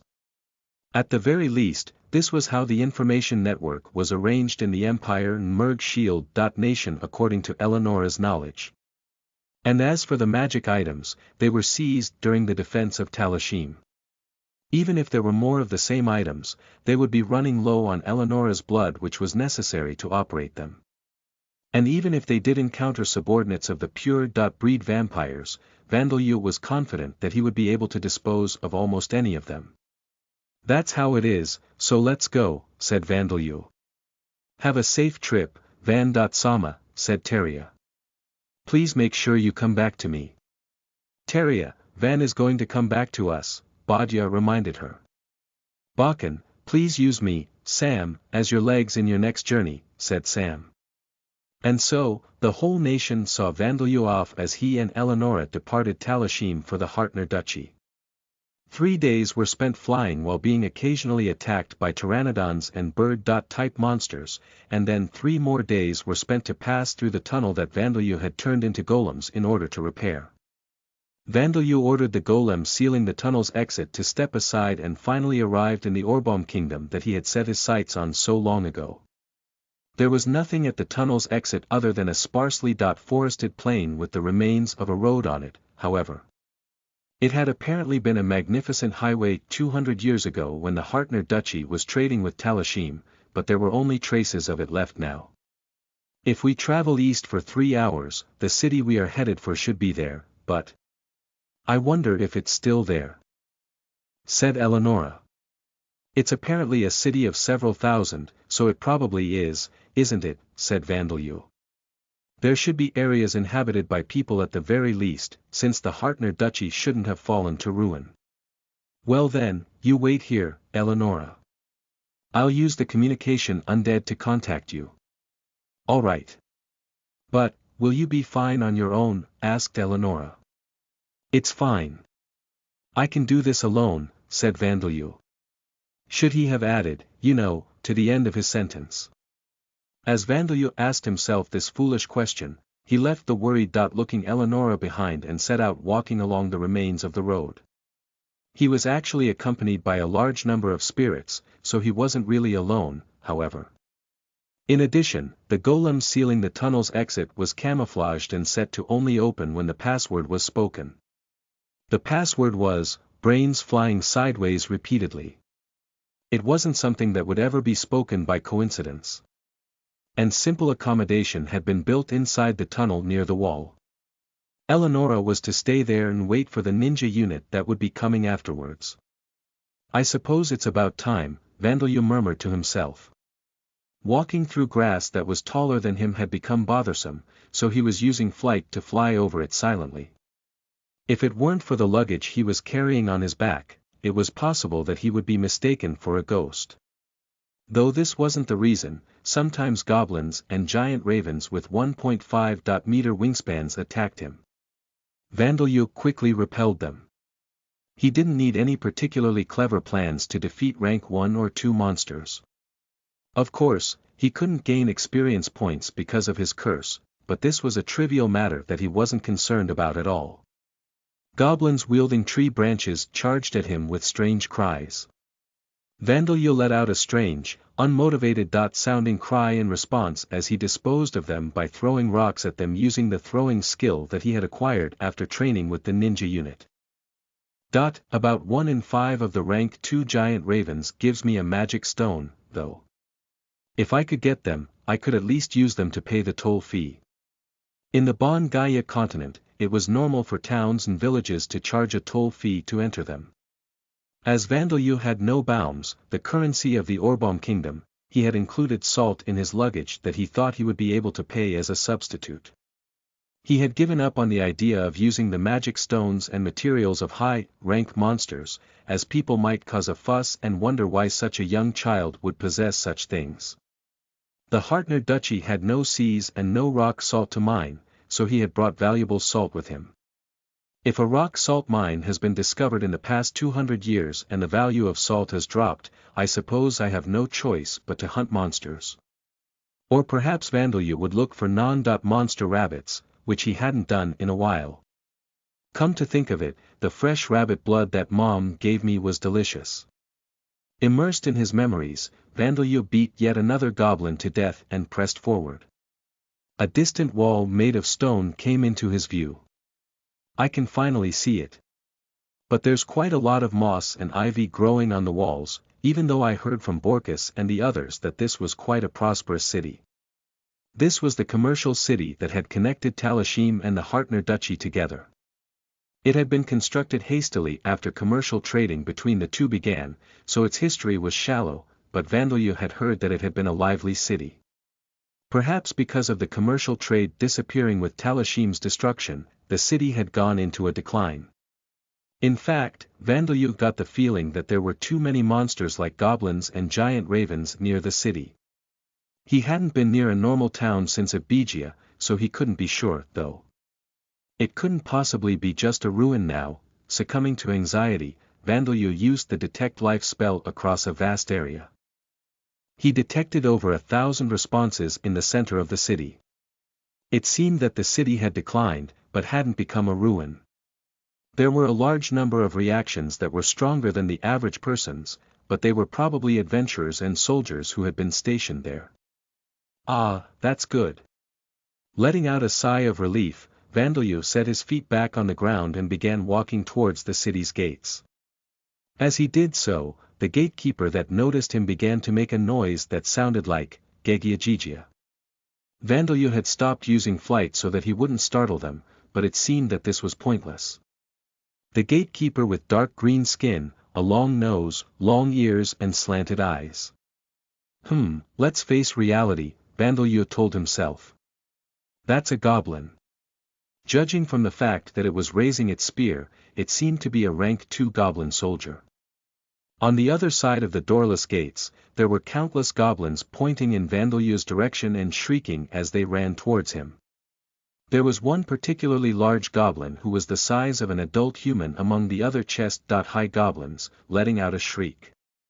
Unlike the other crudely armed goblins, it was equipped with proper armor, a shield and a halberd. It seemed that this was a goblin king. Wow, this is the first time I've met a king other than myself, said Vandalyu in a monotonous tone as he released death bullets.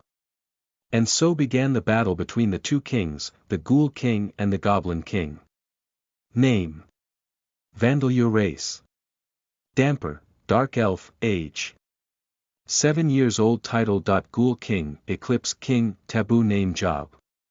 Venom Fist. User level 20. Job history: Death, attribute Mage, Golem Transmuter, Undead Tamer, Soul Breaker. Attributes: Vitality 184 mana, 328,120,344 strength, 128 agility, 130 stamina, 119 intelligence, 761 passive skills, superhuman strength, level 2 rapid healing, level 4, level up, death, attribute magic, level 6, level up, status effect resistance, level 7 magic resistance, level 1 dark vision mental corruption, level 10 death, attribute charm, level 6 chant revocation, level 4 strengthen followers,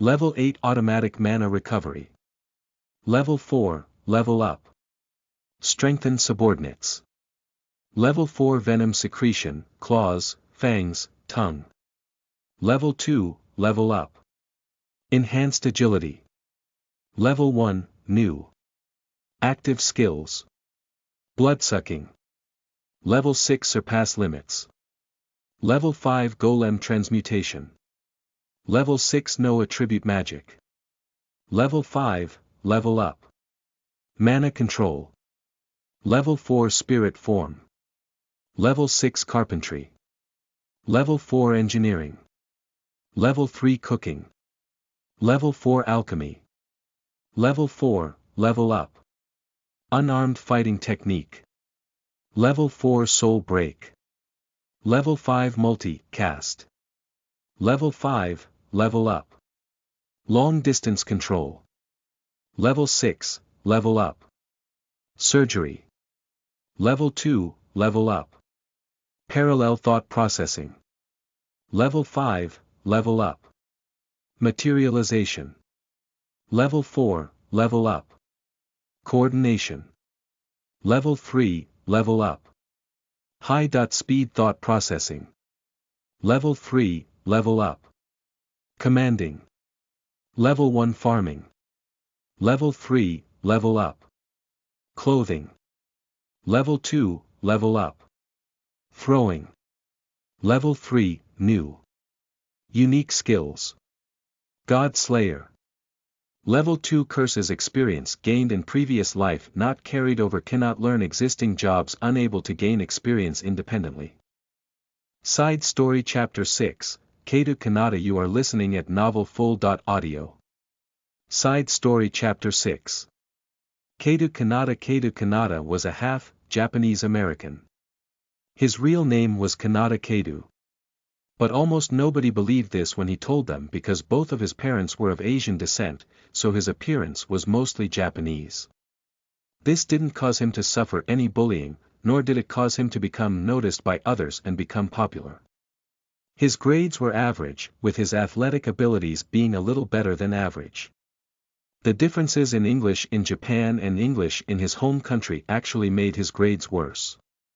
And, he lost his life in a terrorist bombing attack during a school field trip. Kanata, we're reaching the drop point soon. Kanata, who had been reminiscing about the past, came to his senses as the pilot called out to him. Got it, he responded as he checked over his parachute equipment one more time. In the past, he had once gotten full of himself and made a mistake that almost cost him his life during drop training, so he was sure to be particularly careful when it came to inspecting his parachute. Magic and cheat-like abilities. People in Origin would call these gifts. During the 20.8 years that had passed since Kanata was reincarnated in this world, he understood that these gifts wouldn't prevent him from dying no matter what. Now then, let's hurry up and sterilize these terrorists, he said. Oi, Kanata, the mission is to rescue the captured daughter of the president, the pilot reminded him. Don't forget that. I know, said Kanata. By the way, do you think the president would be angry if I asked his daughter for her contact details? No comment. Also, Lady Hannah is only 15 years old. She's half your age, old man. I'm still in my 20s. I'm not an old man. Kanata protested. If including his previous life, he would be in his 40s, however. Is that right? Well then, hurry up and get going, Gungnir asterisk. I hate that code. Name. Giving an exaggerated sigh in embarrassment over his code. Name, Kanata jumped out of the helicopter that was camouflaged with light. Attribute magic. When Keidu Kanata was reincarnated in Origin and awakened to his memories of Earth as well as his new powers, he became Kanata Smith. Though his last name was different, he had thought that the god had made unnecessary effort in allowing him to keep the same first name. He began adapting to his new environment. Origin resembled Earth other than the fact that magic coexisted with science. The number and shapes of the continents were similar and even the international situation was the same. This helped him to adapt more quickly. Though Kanata did his best not to use his cheat-like ability in order to keep them hidden, he didn't hide the aptitude for magic that he had been given. Unlike in his previous life, he spent an enjoyable, bright childhood as a prodigy. His parents were wealthier than his parents on Earth, and soft on their genius son, buying him anything that he wanted. He was always the center of attention at school, and by the time he entered his teenage years, there was never a period of time where he didn't have a girlfriend. It was truly smooth sailing. A dream. Like Second Life. It seemed like he would have a hard time with his studies from university onwards, but if he kept extending his ability magic, he would easily continue being a famous person. That was what he had thought. However, as he approached his late teenage years, he was reunited with the others who had been reincarnated in this world with him. Even the fact that I'm skydiving towards a house of terrorists with an assault rifle and combat knife, it's all because of that guy. Amamiya Hiroto. The world's hero, the leader of the 100 people who had been reincarnated here. Though Kanata possessed only one cheat-like ability, Amamiya Hiroto possessed multiple. He was a man with an overwhelming amount of power. He had been finding and gathering the other reincarnated individuals. He was a bastard straight out of American comics, with the ideal of using their powers for world peace. With great power comes great responsibility. It's the first time I've heard something like that outside of a movie. Come to think of it, how had that movie's sequel gone? For some reason, the Green Giant was more popular in Origin, so that hero hadn't been turned into a movie yet. Was it possible that using power alone to scatter your wizard enemies was more popular? There had been backlash from critics who complained that there was too much emphasis on ancient magic, however. Thinking about such things, Kanata opened his parachute and cast his magic whose incantation he had recited in advance. He manipulated the heat and atmosphere while refracting the light around him, making him appear transparent to the terrorists on the ground. He was essentially a mirage. Now then, this should fool them. Or not. Holes appeared in Kanata's parachute one after another. Realizing that his parachute was being shot at from the ground, he cut himself free from it and fell near the suburb ruins that the terrorists had holed themselves up in. Amamiya Hiroto and the others who were reincarnated in origin were, in Kanata's eyes, the worst. Hiroto insisted that the cheat-like abilities granted to them by the god were gifts and organized a rescue team that operated internationally. A team of heroes, so to speak. They dealt with natural disasters and fought mysterious undead monsters that appeared out of nowhere, made appearances in charity parties to sign autographs for children and went on television to give interviews. Even Kanata acknowledged that they had the ability to do this. He worked so hard that it would be impossible to believe that he had been a NEET on Earth, kicked out by his parents and was riding that ferry in order to go and live and work in a relative's factory. But Kanata wished that they wouldn't get him involved. He hadn't admired the protagonists of adventure or action movies, nor did he want to perform hard work and become covered in sweat and dirt for the sake of people whose names and faces he didn't know. He would have been satisfied with simply relaxing, being pampered by those around him and living an enjoyable life. The thing that he found difficult to understand was that many of his school friends from his previous life supported Amamiya Hiroto. Everyone was overjoyed at becoming superheroes. They happily traveled west to provide disaster relief and east to assist in criminal investigations. They rejoiced in their lives as they were hugely popular in the media. Of course, not all of them were happy. There were more than a few of them who found it troublesome to be exposed to the media. However, even they still supported Hiroto. They said that it was better to stay in a single organization so that the world's nations wouldn't use and exploit their special, non-magical powers in undesirable ways. Now that the organization had been created, being widely acknowledged and trusted by those outside the organization, the common people in particular, was more important than anything. That was what they said. Because the great majority of those resurrected here supported Amamiya, making objections would require courage, and apparently the governments of each nation had already been aware that Kanata possessed a special ability even before he reunited with the others. His name, face and mana seal, origins equivalent of Earth's fingerprints and retina patterns, were all already known. If he hadn't reunited with Amamiya and the others, it would probably have been people from the government appearing in front of Kanata instead. Amamiya said that gathering into a single organization and appearing before the media was to intentionally keep all information open so that intelligence agencies and criminal organizations wouldn't take advantage of them. But Kanata felt that his well-being was none of Amamiya's concern.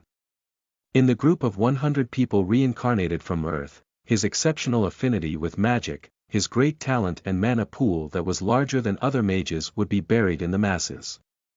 He would go from being a genius to just another person. The only affinities with magic that Kanata had been given were his high aptitude for the fire attribute and an average aptitude for the wind attribute. The cheat-like ability that he had been granted was quite well suited for being used in the field.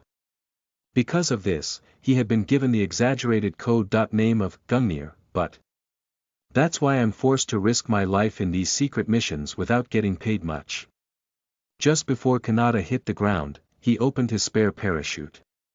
Normally, it wouldn't have opened in time, but he used wind attribute magic to force it to open and reduce the impact of his fall. He somehow made a successful landing and rolled across the ground. Light, heat, mana, he whispered as he remembered the map in his mind. In the next moment, Kanata vanished. Well, I've only become transparent. With his field of vision surrounded in complete darkness, Kanata pressed forward, relying only on his memory of the terrain. Those damn terrorists. Did they get their hands on the latest mana sensors? Kanata suspected that his parachute descent had been noticed because the spell that he had cast triggered a sensor. That was why he had turned himself transparent to the naked eye, to heat sensors and to mana sensors. This was Kanata's cheat-like ability. Incidentally, he hadn't used this ability during his parachute descent because it required mana to use, and he had wanted to conserve as much as he could. The other reason was because he was rendered blind in this state, meaning that he could have collided with obstacles during his landing without being able to see them. He soon reached the building in which the terrorists were holding this nation's president's daughter captive. Detect organism heat. Undoing his ability and regaining his vision, Kanata used a spell that only detected the heat of living creatures to search the entire building. It also reacted to the small animals living in the surrounding wasteland, but he ignored all of them. There were 7 human-sized heat sources. 4 of them were moving around hurriedly. They were probably the ones who had noticed Kanata and fired their guns at him. The other 3 were all close to each other. However, 2 of them seemed to be sitting down. The other one was standing tall. There's no way that there are 2 terrorist guards sitting in chairs in front of a president's daughter who's bigger than me, is there? Kanata had seen a photograph. Lady Hannah was a small, 15-year-old girl. Even if she was in her growth period, this was impossible. Well, for now, I guess I'll get rid of those 4. Because he was unable to tell which of the 2 seated people was Lady Hannah, he decided to dispose of the 4 that were moving first. Structure, he whispered as he pointed his assault rifle in the direction of the heat sources and squeezed the trigger. There was a roar of gunfire, and the bullets passed straight through the walls of the building without making any impact sounds or leaving any traces. The terrorists, having noticed Kanata's detection spell, had already started to make a move, but then they suddenly collapsed and lay still. They had been shot by bullets that had appeared through the walls and floors without warning. This gunfire was truly Gungnir. No matter what obstacles were in Kanata's way, his bullets would easily pierce the vitals of their target. It really is an exaggeration, though, Kanata muttered. And what's the idea behind making a code name associated with my ability? Building, metal. Kanata passed smoothly through the wall and floor to enter the building. In the next moment, he tightly grasped his resin-handled knife and charged through a wall into the room where the reactions of the other 3 had come from. Gungnir, the large terrorist screamed, but the knife made short work of him. And then Kanata quickly checked the remaining 2 people. One of them was a female terrorist firing a gun freely at Kanata's back. Even in Origin, where magic existed, guns and knives were still the best options for making sudden counterattacks. Because magic needed incantations, they took time. The metal bullets passed straight through Kanata's body and pierced the large man, however. "You're such a pretty woman, too." "What a shame," Kanata said as he used his knife to return the favor to the Caucasian terrorist woman, whose face had turned pale upon realizing that bullets wouldn't work on her enemy. "If the president's daughter wasn't here, I would have stayed in invincible mode and given them a punch." No, the second was a pretty woman who hadn't done anything. What a waste. Even though this was one of the few benefits of being made to engage in fights to the death. "Who are you? Are you all right?" "I am Gungnir of the Bravers. I have come to rescue you." Kanata made his identity clear, hiding his inner thoughts and adopting a gentlemanly manner. Bravers was the name that had been given to the team of people reincarnated from Earth after a certain incident. Their official name was the 100 Bravers. The 100 Heroes would be a terribly embarrassing name, wouldn't it? Now that I think about it, that was the cause for us to start accepting work that involves killing like this in addition to the rescue and support work, wasn't it? That was when they had gone to a secret research laboratory in a European military nation to exterminate one of the experimental subjects who had become an undead and gone on a rampage. They had accepted missions to exterminate the undead that occasionally appeared in Origin, as well as animals and people who had been turned into monsters by the influence of mana, on multiple occasions before that. But this incident was particularly memorable in various ways. First, the Oracle Indokuya *, who provided predictions on what methods should be used to complete requests, had provided a very strange method of defeating this undead. They had to wait, completely defenseless, for the undead to come out of the laboratory. They had to avoid showing hostility towards it at all costs. Once the undead let its guard down, they would take it down with a combined, simultaneous attack. They had questioned the oracle's sanity after being told to be defenseless before a dangerous enemy, but when they actually executed this plan, the undead let its guard down and was defeated in a one-sided fashion. Kanata had been truly bewildered, wondering what it was thinking, but things began to progress rapidly from there. That undead, or to be more specific, the mana of the person who had become that undead, had been the secret behind the new pharmaceutical products and medical treatments that the military nation had been exporting. Death. Attribute mana which had never been discovered before. Kanata and the other bravers had obliterated the only source of this mana from the face of the planet, leaving not even a single fragment of flesh behind. Of course, the export stopped. New pharmaceutical products and magic items were impossible to create, and the entire world began competing to do so. And in the shadows, with the information extracted from the remaining data and the few survivors of the laboratory as a basis, each nation desperately tried to search for, or create, a second death. Attribute mage.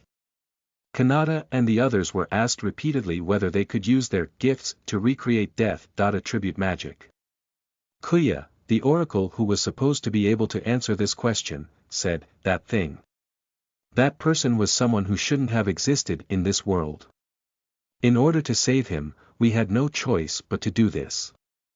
And then he remained silent on the matter. Feeling sympathy for a single guinea pig. This is why I can't deal with amateurs, Kanata had thought, but as more of the illegal research facility and its investigation on death. Attribute magic was exposed, he realized just how abnormal that undead's existence had been. If they hadn't killed it, it might have been them who would have been killed. At the very least, over half of those who had gone to the laboratory would have died. As Kanata attended Mass at the church every week, he could sympathize with the undead a little. If death. Attribute magic was mastered, immortality would apparently become possible, but things had become a mess because of the powerful people who wanted to obtain that immortality and the religious people who refused to accept it. That was why the president's daughter had been kidnapped by terrorists, and that was why Kanata had come to rescue her. Why am I remembering this kind of stuff? Actually. Giha. As Kanata suddenly turned around, blood came out of his mouth. How do you know, my weakness? You're not the president's daughter, Hannah, who had been clinging on to Kanata, had plunged her arm deep into his solar plexus.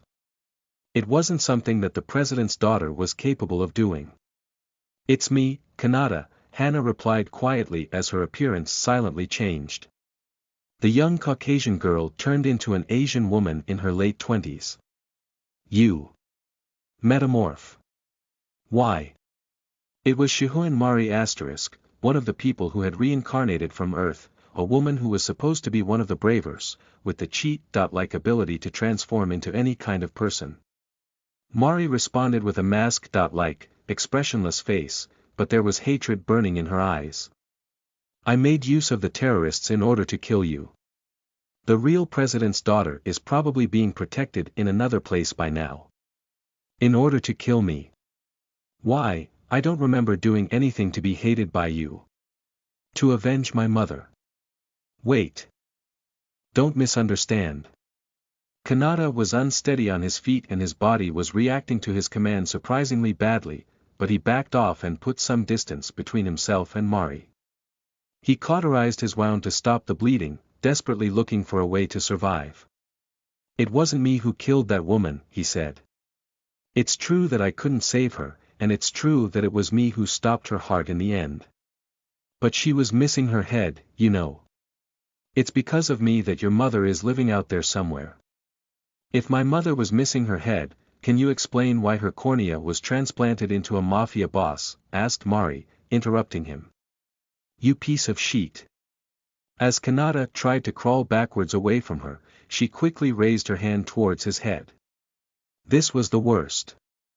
Mari's metamorph ability was a terrible opponent for Kanata's Gungnir ability.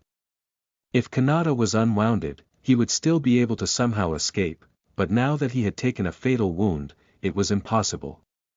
Wait. Do you think that the others will allow this? There's no way you can keep this hidden, there's no way that justice-loving Hiroto would forgive. Stop, I don't want to die yet. Kanata begged. That mother of yours isn't your real parent, she's just the woman who gave birth to you in this world, isn't she? And aren't we supposed to be comrades? No. Someone like you, who cut up my mother and sold her organs, is no comrade of mine. Kanata vaguely heard Mari's voice speak these words, but before he could reply, his consciousness was cut off. Kanata Smith, one of the 100 Bravers. Known as Keidu Kanata on Earth. Discovered with a fatal wound, he was rushed into a medical facility. Treatment produced no real results, and 3 days later, he was confirmed as deceased. It was thought that the weakness of his gift was taken advantage of during his mission to rescue the president's daughter from terrorists. Kanata Smith was remembered by the people as the first casualty of the 100 heroes, and his death made a shocking impact on 98 of the 90.9 remaining Bravers. Chapter 68, The Hartner Duchy has gone through a decline. You are listening at novelfull.audio. Chapter 68. The Hartner Duchy has gone through a decline. The levels of the unarmed fighting technique, venom secretion, claws, fangs, tongue, and blood-sucking skills have increased. I see. This city had already become the Goblin King's stronghold, said Vandalyo. Still, you're pretty impressive, Sran remarked. To think that you'd be able to take down a disaster-designated monster on your own. I wanted to see King going wild, too, said Braga. No, it wasn't really that special, Vandalyo told him. That evening, he and Eleonora, who had regrouped with the ninja unit, were having a hot pot together. After Vandalyo had approached the city, he had fought the goblins in earnest. He used body experience and spirit form to divide himself, used the materialization skill to materialize his body parts, fired death bullets all over the place and slaughtered the goblins with his claws while running endlessly around them. It was a one-sided massacre. He had used golem transformation to create stone golem allies from the city's walls as well, so every single goblin was turned into a silent corpse. In addition, he didn't have to think about finding female goblins that could become partners for Braga and the other black goblins. The black goblins didn't understand the goblin language, and because black goblins resembled humans far more than goblins, their sense of beauty wouldn't match. It wasn't anything amazing, said Vandalyo. It was only 1,000 goblins. For normal people, that would be pretty amazing, Sran told him. That's a number that even a class adventurer would run from if he was on his own. Well, you know, I'm not really normal, Vandalyo pointed out. Yeah, King is amazing, said Braga. 1,000 goblins led by a Goblin King. The pack of goblins under the Goblin King's rule had still been small, but a normal adventurer or even a party wouldn't have been able to challenge them. Though the Goblin King's strengthened followers' skill was likely still low in level, it would still strengthen the goblins beyond their normal abilities, and under the king's rule, even cowardly goblins would become reckless soldiers willing to sacrifice their own lives. However, these had proved to be enemies that Vandalyo could defeat one-sidedly on his own. He was vulnerable to enemies who possessed enough power to break through his impact, negating barrier or his magic absorption barrier, but he was essentially invincible against enemies who couldn't break them. Keeping his physical body and soul protected inside his barriers, he had left the outside fighting to his spirit-form clones. With Vandalyo doing this, it was impossible for goblin soldiers and generals armed only with rusted weapons to deal him a fatal blow. Though the Goblin Kings and Mages did their best to defeat the clones, they inflicted pain that Vandalyo considered to be tolerable, and he could simply make more clones again immediately afterwards. With the remaining stone walls of the town turned into stone golem allies for Vandalyo, even escaping was difficult for the goblins. As a result, the Goblin King and his pack were annihilated after managing to make Vandalyu use only 10 million of his mana. Vandalyu had even recovered the majority of that 10 million mana with his automatic mana recovery skill and by using bloodsucking on the Goblin King. But Vandalyu-sama, couldn't you have defeated them faster by using disease? Asked Eleonora. If Vandalyu wanted to, it was possible to quickly produce the pathogen that caused the disease that he had used on the Merg shield. Nation's army in the defense of Talashim last year. If he had used this, the non-black, normal goblins would have instantly become unable to act. They wouldn't have died immediately, but Vandalyu would simply have to finish off the collapsed goblins as if he were performing some manual labor task, so it wouldn't have even been a battle. But there was a flaw with this plan. That's true, but it would have been troublesome if there were people that the goblins had captured, said Vandalyu. Well, there weren't any, though. Like orcs, goblins sometimes kidnapped women and used them as tools to birth children. Vandalyu had taken this possibility into account, but fortunately this pack hadn't been keeping any women captive. There had signs of life that could have been captive women, but they turned out to just be female goblins. How prudent of you to consider women who might not even have been there, said Eleonora. I think it's normal to take that into consideration, Vandalyu told her. But don't stop praising me. Delicious meals and the admiration of others is the richness of life. Physical contact would make it even better. Yeah, you did good, said Zran. You're great, King, said Braga. As the three of them patted his head, Vandalyu recovered from the disappointment of the failure of his first visit to an area inhabited by humans. He turned the goblins that he had killed into zombies and everyone began preparing to make camp.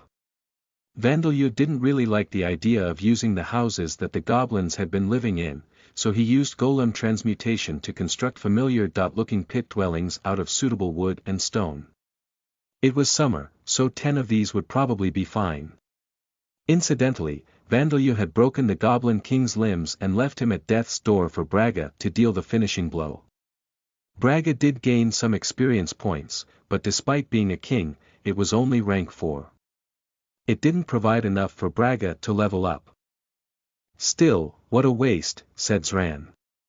If you'd defeated the Goblin King after becoming an adventurer, you would have climbed up the classes all in one go. Are they really that amazing, these Goblin Kings? Asked Vandalyu. Well, they are, Zran told him. If a newbie who had just registered were to defeat a Goblin King on his own, I think they would be promoted from G.class straight to E.class, and they'd probably be allowed to take the D.class promotion exam right afterwards as well. Oh, so they're more amazing than they look, said Braga, looking impressed. As expected of another king. Wow, I feel like I just missed out on a lot, said Vandalyu as his shoulders dropped. A newbie who had just registered at the guild, defeating a Goblin King alone. It would be incredibly big news, an achievement that would linger in the memories of even those who weren't adventurers. In fictional works that Vandalyu had seen on Earth, there were plots where the protagonist would suddenly achieve something great and make a striking debut. This could have been possible for Vandalyu. If he had done it after registering as an adventurer, that is. I mean, we're supposed to be leaving the city quickly, right? You wouldn't even have time to sit the exam either way, Zran pointed out. That's right, said Eleonora. And you defeated such a great enemy before you even registered. I'm sure you will be able to achieve something just as great soon enough, Vandalyu-sama. I suppose you're right, said Vandalyu, feeling a little better after being comforted like this. But the city was beyond undergoing a decline, it had become a home for goblins. Why is that, I wonder? The Hartner Duchy does still exist, doesn't it? Yes, there is no doubt about that, said Eleonora. This is my first time coming to the Orbaum Kingdom as well, but something like the destruction of an entire duchy would be news that would travel to the western side of the continent. And judging from the state of the ruins, it seems that the city disappeared a long time ago. I've only been to this city twice as well, but, isn't it because the commercial trading with us stopped, said Zran. But even then, there's an even larger city to the north and a mine to the south. You'd think that it would still get by as a place where people stop in between. Then maybe the city became impossible to maintain because of monster rampages, Braga suggested. Yes, that could be the reason, said Eleonora. The same thing has apparently happened before in the Merg Shield. Nation as well. Vandeleur had once heard from Kachia that after Talashim was destroyed by the Merg Shield. Nation, the monster population had no longer been kept in check by the Titan adventurers, so some monsters crossed the boundary mountain range and caused damage to the Merg Shield. Nation. The same thing had likely happened to the Hartner Duchy. As Braga suggested, it was possible that the Duke had become unable to maintain the city, leading to its abandonment. I see, no wonder the area around the city had turned into a semi-devil's nests, said Zran. They weren't able to keep the monster numbers in check. Incidentally, the difference between devil's nests and semi-devil's nests is the extent of mana pollution in the soil. Lands with mana pollution so severe that normal plants and animals living there would turn into monsters and monsters would spontaneously appear are referred to as devil's nests. The presence of produce that only grows in devil's nests, such as cobalt fruits, is also a requirement of being classified as a devil's nest. In order to convert a devil's nest into normal land that doesn't produce monsters, forests need to be cut down and swamps need to be filled in, things that can easily contain mana must be removed and clergymen from the church are needed to purify the land. Semi-devil's nests, on the other hand, are simply lands that multiple monsters have begun living in for whatever reason. For those making use of these lands, they are essentially the same as devil's nests, but once the monsters are all hunted down, no more monsters appear. Afterwards, they can be used just like any other forest and marshland. With this logic, Talashim and its surroundings was a splendid devil's nest, with its crops turning into monster plants. But nobody minded. So, what are we going to do now? Asked Braga. Are we going back to Talashim? No, let's go and see the city to the north, said Vandeleur. It's more promising than the mine to the south, said Zran. Since 200 years have passed, it might have run dry and stopped being mined by now. Do our veins run dry in this world? Vandeleur asked in surprise. King, it's only our veins in dungeons that don't, Braga told him. It seemed that Talashim was in a truly blessed location. The next day, Vandeleur turned the well water into aqua golems, which resembled slimes, to remove it while the black goblins cleaned the well so that Eleonora and the others could wait here while he went to the city. He quickly set up some walls, watchtowers and traps with golem transmutation before heading towards the highway that the goblin spirits had told him about. He found walking to be bothersome along the way, but unlike yesterday, he decided to build his body's strength by running on all fours, using his claws to provide grip on the ground surface. Once I register at the guild, and become an adventurer, Vandeleur sang this rhythmless tune as he ran along on all fours for around half an hour. He finally found the road. It was a crudely built road that would cause carriages traveling along it to bump up and down, but it was clearly man-made. Realizing that this was one of the highways of the Orbaum kingdom, he stared at it for a while. As he took his first step onto it, he raised his arms in celebration, and then froze. Traveling alone feels empty, he whispered to himself. He had tried singing to himself and firing himself up meaninglessly, but these couldn't fill the void. The feeling didn't last. Vandeleur had been alone in his previous life and the life before that, but in Lambda, there had always been someone by his side. Because of this, he had completely lost his resistance to feelings of loneliness. There were over 1,000 spirits floating about in Vandeleur's surroundings, however. But as spirits, their personalities had gradually deteriorated. Thus, the spirits led by Vandeleur, including the goblins that he had killed yesterday, were simply tools to use for golem transmutation rather than companions. If I don't hurry and get to the city, I'll probably end up making undead just to have someone to talk to. So, from here, north is, this way. Using the sun as a reference to get a sense of direction, Vandalyu began running. After he continued running for a while, he suddenly noticed a scent on the wind that stimulated his hunger. This is the smell of blood. This stink is goblin blood. No, there's human blood mixed in as well. It seemed that there were people and goblins fighting up ahead. Alright, let's go and help them. Vandalyu used flight to float lightly into the air, and then began flying forward at great speed. He didn't know whether the adventurers or soldiers who were fighting were struggling, but even if the battle was going favorably for them, wouldn't they be friendly towards him? That was what Vandalyu thought. As usual, he had no confidence in his ability to communicate with those who were unaffected by his death attribute charm. Qasim stopped the club with his shield and brought it crashing down on the club's owner. Eat this. Shield bash. The goblin soldier screamed as the shield slammed into his face, sending it flying backwards. However, its place was quickly taken by another goblin soldier. Oi, Qasim. When did you learn how to use shield bash? I just shouted the martial skill's name, it's not like I can actually use it. That's what I thought. The shield.bearer.in.training Qasim, the swordsman.in.training Fester and the scout.in.training Zeno formed a three-man party. Because goblins had been appearing more frequently on the highway between the village and the mine, this party had been hunting them to reduce their numbers. The three of them had just graduated the adventurers school and become E.class adventurers, but they were confident that they would be able to exterminate goblins, even if they appeared in large numbers with 3 or 4 goblin soldiers. But they hadn't expected over 14 goblin soldiers to appear on a highway that wasn't even part of a devil's nest. On top of this, there was a particularly problematic goblin shrieking orders to the others. It was a rank 3 goblin barbarian, one of the newbie killers that the adventurers had learned about in the adventurers school. What is a goblin barbarian doing in a place like this? I didn't sign up for this. Everyone mistook it for a goblin. This is why they're newbie killers. If examined closely, it is clear that goblin barbarians have more developed muscles around the neck and limbs, but from afar, they simply look like slightly thicker goblins.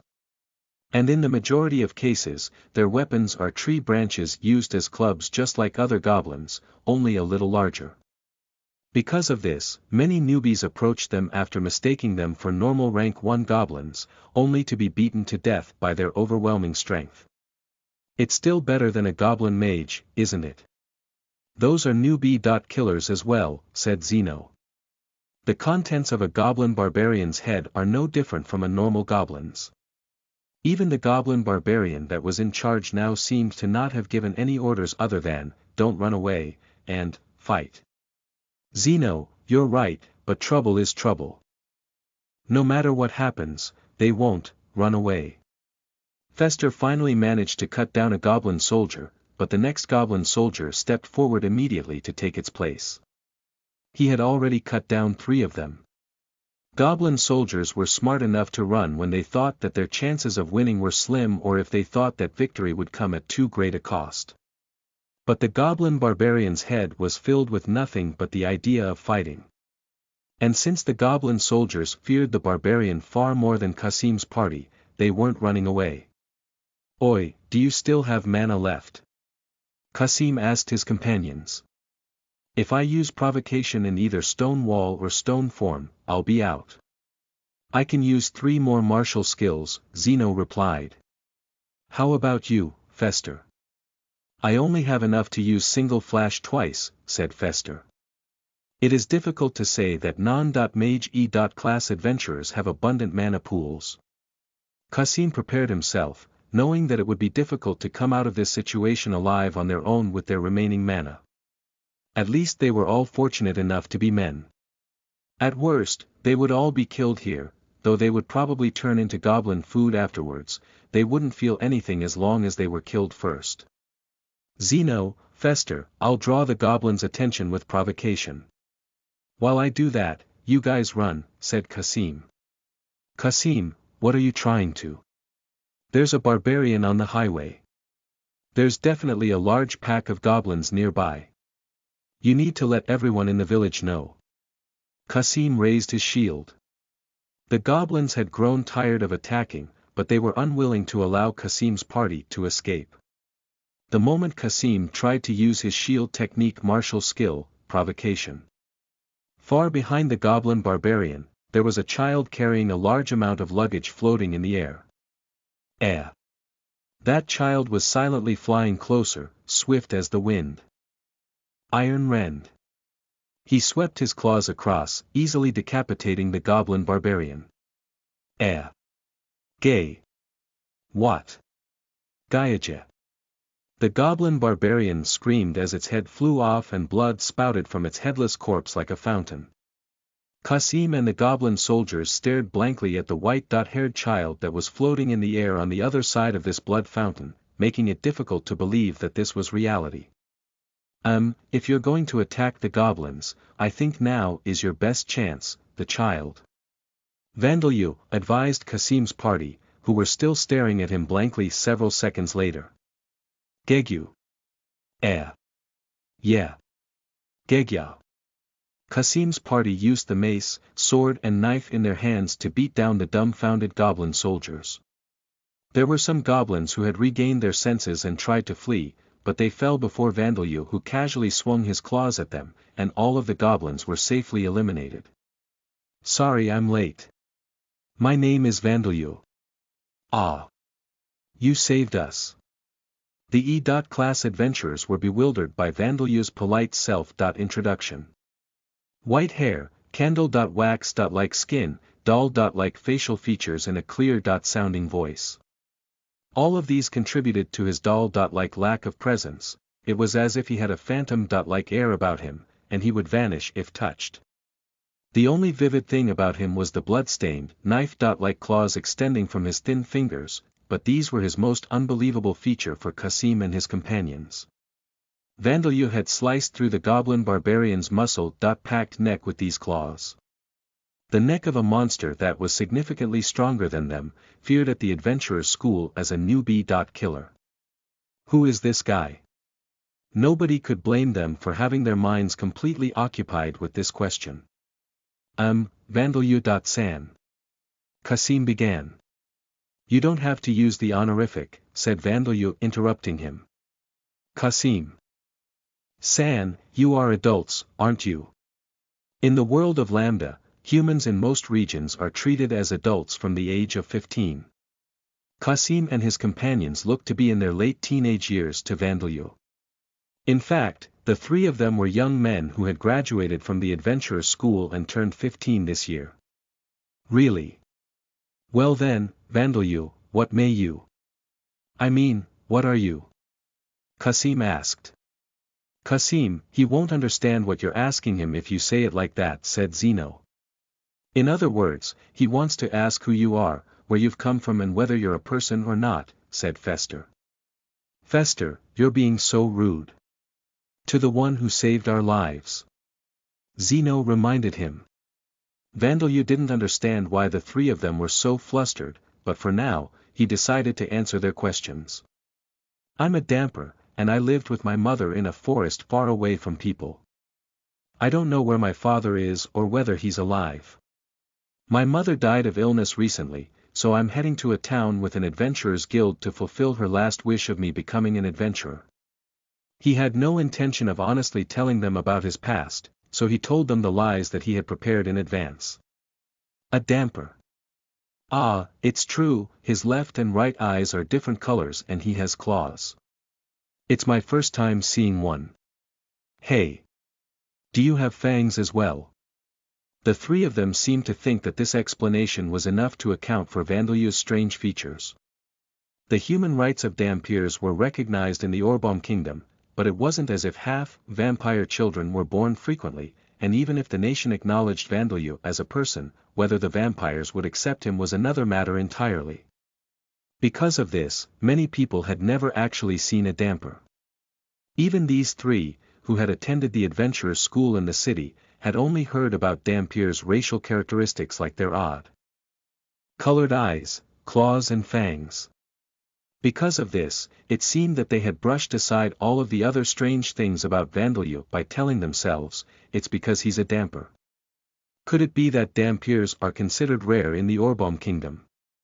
Vandeleur wondered. Yes, I do have fangs, but... More importantly, are you fine with not cutting and taking the goblin's ears? He asked them. Oh yeah, the three of them exclaimed, suddenly returning to their senses. Qasim and Fester hurriedly began cutting the ears off the goblin soldiers to prove that they had killed them, while cutting open their chests to check if they had produced any magic stones. They even took the handles of the goblin soldiers' spears as well as the barbarians' club to use as fuel. Their greed was enough to surprise even Vandeleur, but this was normal for novice E.class adventurers. On first glance, the equipment that Qasim's party was using seemed to be equipment suited for adventurers who had been working for a long time, but they had simply been handed down to them by senior adventurers. In other words, they were second-hand goods. Qasim's shield was made of bronze, but his mace was made of stone and his armor was made of thick hide, called heavy leather armor. Zeno's knife and Fester's sword were cheap products made by pouring metal into molds, and they were wearing cheap light leather armor. Their appearance was such that if they were dirty and had lost their registration cards, it wouldn't be surprising if they were mistaken for bandits. In contrast, Vandeleur had done his best to make his own appearance inconspicuous. He was wearing clothes that he had spent a lot of effort in making from the civilian clothing that he had stolen from the Merg Shield. Nation's fort near the tunnel's exit last year. He was also carrying luggage that looked heavier than his own body weight. At first glance, the only thing that looked to be of value was the contents of his luggage. However, the only valuable item he had was the pair of sandals that he was wearing right now. They were an excellent product that Teria had created so that he could use his claws without discomfort. The soles had been made by sewing ogre and earth dragon hides together, and the laces had been made from rock dragon tendons. Selling these sandals would yield enough money to replace all of Qasim's party's equipment with brand-new items. You can take the goblin barbarian's magic stone and proof of extermination. No, I'm not an adventurer yet, so please go ahead, said Vandeleur. No, we can't do that. A rank 3 magic stone sells for 100 baums, and the proof of extermination is worth 300 baums. That thing is called a goblin barbarian. It was only now that Vandeleur realized that the goblin he had decapitated was not an ordinary goblin. But although the adventurers spoke to him about money, he had no idea whether it was a large amount or not. Well then, can you please lead me to a village or town? Vandeleur requested. Also, it would help if you could tell me about the places people are living and the Adventurers Guild. I'm a little ignorant about this world, you see. Qasim's party seemed to agree to this request. All right. We'll lead you to the village we're using as our base. And so Vandeleur got a foothold for entering a place where people lived for the first time. Name. Qasim race. Human age. 15 years old. Title. None job. Apprentice warrior level. 72 job history. None passive skills. None active skills. Farming. Level 1 club technique. Level 1 shield technique. Level 1 armor technique. Level 1 name. Zeno race. Human age. 15 years old. Title. None job. Apprentice thief level. 65 job history. None passive skills. Detect presence. Level 1 active skills. Short sword technique. Level 1 archery. Level 2 trap. Level 1 name. Fester race. Human age. 15 years old. Title. None job. Apprentice warrior level. 71 job history. None passive skills. Enhanced muscular strength. Level 1 active skills. Fishing. Level 1 swordsmanship. Level 2 dismantling. Level 1. Chapter 69, Making a Decision with Someone's Life in the First Village. You are listening at novelfull.audio. Chapter 69. Making a decision with someone's life in the first village following the lead of Kasim's party, Vandalyu was heading towards the village that they were working in, the 7th cultivation village. A cultivation village in a place like this? Vandalyu asked in surprise. There was a city's ruins to the south, and even a mine in beyond that. Fester was surprised himself at Vandalyu's question. I've never heard about the city, he said. If you go south from the village, there's only a rocky mountain with a slave-run mine in it. There is another duchy when you go past that, though. No, I've definitely heard that there was a city, 100 years or 200 years ago, said Kasim. Isn't that the city that Vandalyu is talking about?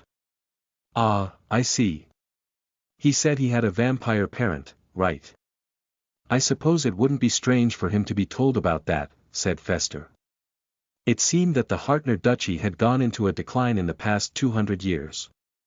But why on earth would such a thing happen? Vandalyu asked. The adventurers gave him puzzled looks in response to his question. Sorry, we're not really that well educated.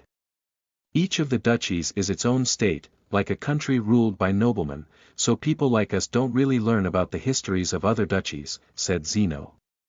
Are you all from other duchies? Vandalyu asked. Yeah, there's a long story behind that. It's a sad story to both hear and tell. Fester began. I'll tell him, Fester, said Zeno.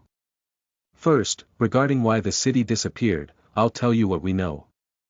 According to Zeno's explanation, the direct cause was Talashim's ruin after all.